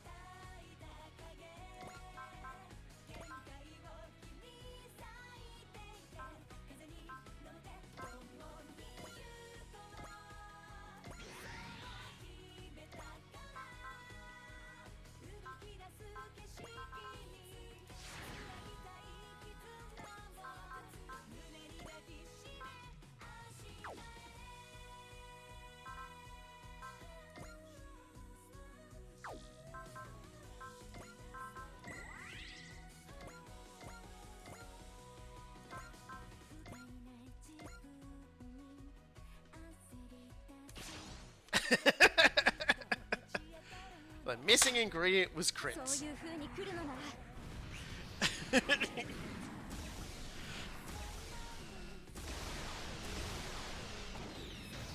覚悟を決めて突っ込む。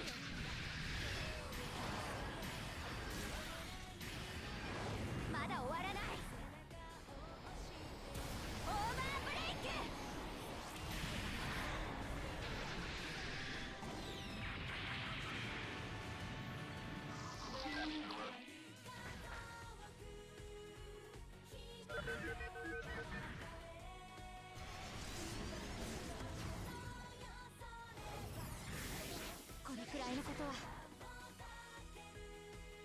もう一度仕掛ける。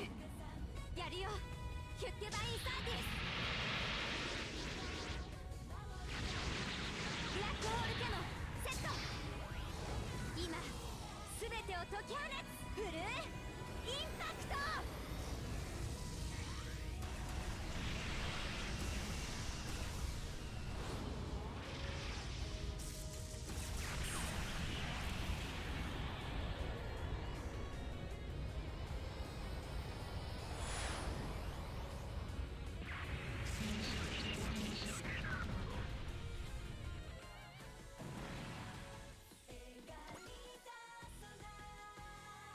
All Steam and Bitholes have been defeated. Remaining enemy units are retreating. They seem to be heading towards Mundaos Island. Mundaos Island. The largest island in the Black Ocean. So that will be our next battlefield. I've confirmed the dimensional boundary around Mundaos Island is stabilizing. It seems Cyclaminos is inviting us in. Does that mean Cyclaminos is there herself? We'll have to go see for ourselves. The final battle is approaching. Cyclaminos and Kagaribi. The final piece to unlock this mystery. Hurry, please.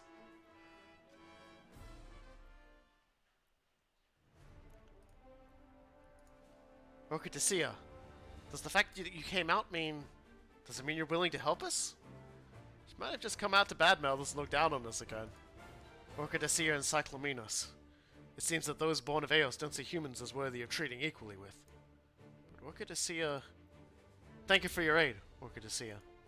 As I said before, I did it of my own volition. You need not thank me. You're a mean old lady. Stop it, Az. She can hear you. I know. I meant for it to be heard. Az Signclaws.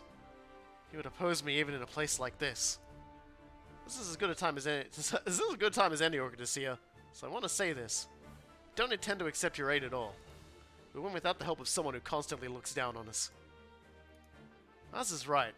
We've always been a gathering of people with shared ideals who came together to overcome their circumstances. The guardians of humanity must be people who love humanity. There's a very real chance that you cannot defeat Cyclaminos without my aid. Would you risk all of humanity for your insignificant pride? If it's clear that we really can't beat Cyclaminos, then I will give you my life. In return, help us then. That's not what you were just saying. If after giving it absolutely everything we have, we still can't win, I'll use anything I can. Which means giving me your life then? What value has your life? Maybe worth no more than an insect to you, but it is everything I can do. If that happens, I will go with ours. Captain, to do as I please with two of the most hateful of all those who refuse to serve me. Honestly, an appealing proposal. Certainly worth more than a bug's life. Okitasia.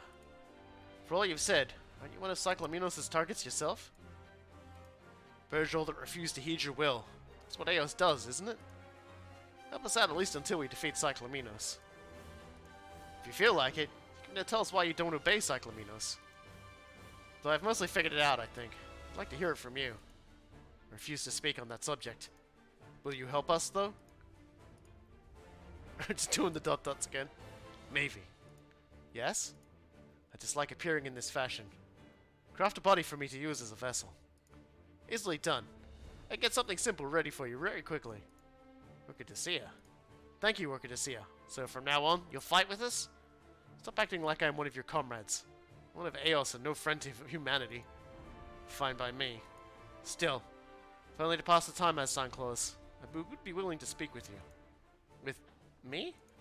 I'm curious in you, as you were able to break the subjugation wave. This is dangerous. I think she's got it out for us. If you're gonna try to get revenge for that, we'll keep her safe. Got it out? There is no emotion that can be had between those of Eos and humanity. I am of Eos, just as humans and beasts separated. So too shall be there no care between you and I. Not line from one who became so enraged by our words before. It's just like, look, lady, we are going to keep needling you over and over again because it's funny. That's enough, Lelouch. I actually would like to speak to Okitasia myself anyway. We're going to fight together from now on. I'd like to know a little bit about you. Is that so? Oz is right. From now on, Okitasia is one of us. One of you, am I? More importantly, Mitsuba, Do you now see the fearsomeness of Eos, Cyclaminos? The next gate is open. Pass through it and even greater foes will await you. Will you go, even so? Yes. Still, you won't be going in without a plan. Oh? Cyclaminos and Kagaribi, and the secret to her resurrection. The answer to that riddle is close at hand. Very well. Then show me how far your struggles will take you. Well, we have a new trustworthy ally for now. Even if she is a little scary. Can we trust her? Not sure that makes perfect sense for me to say, but still. I think it's okay. She seems like she's changed a little. Captain, give the order to resupply and do maintenance. We'll be attending a meeting. A meeting? It's a suggestion from Chief Mavie. It's something we need to do before our final battle. And yeah, now you get Orchid the Seer as a supporter.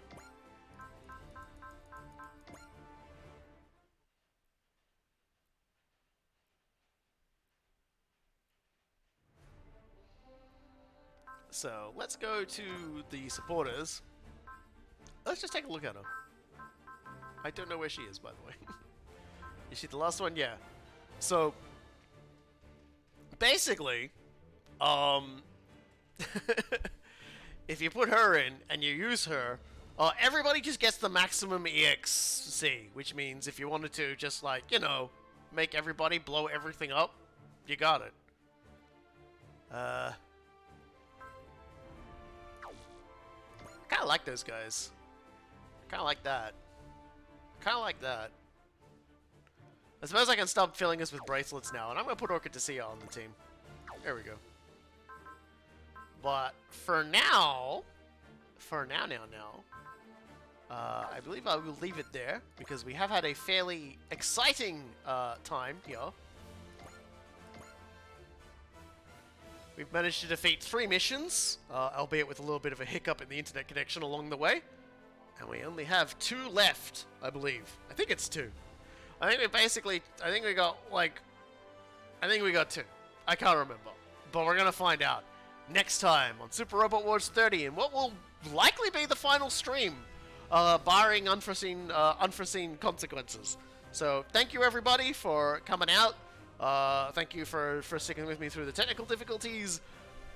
God, Super Robot Wars 30 almost over. I'm very excited. I love this game, but holy crap, we've been at this for a while. So I'll leave you all with the epilogue, the title screen skits as usual, and see you all same time next week. お疲れ様でした。一生懸命頑張ってくれるのは嬉しいんだけど、たまにはちゃんと休んでね。それもそうだな。戦いはまだ終わったわけではない。我々は君の力を必要としている。ということで、休息承認。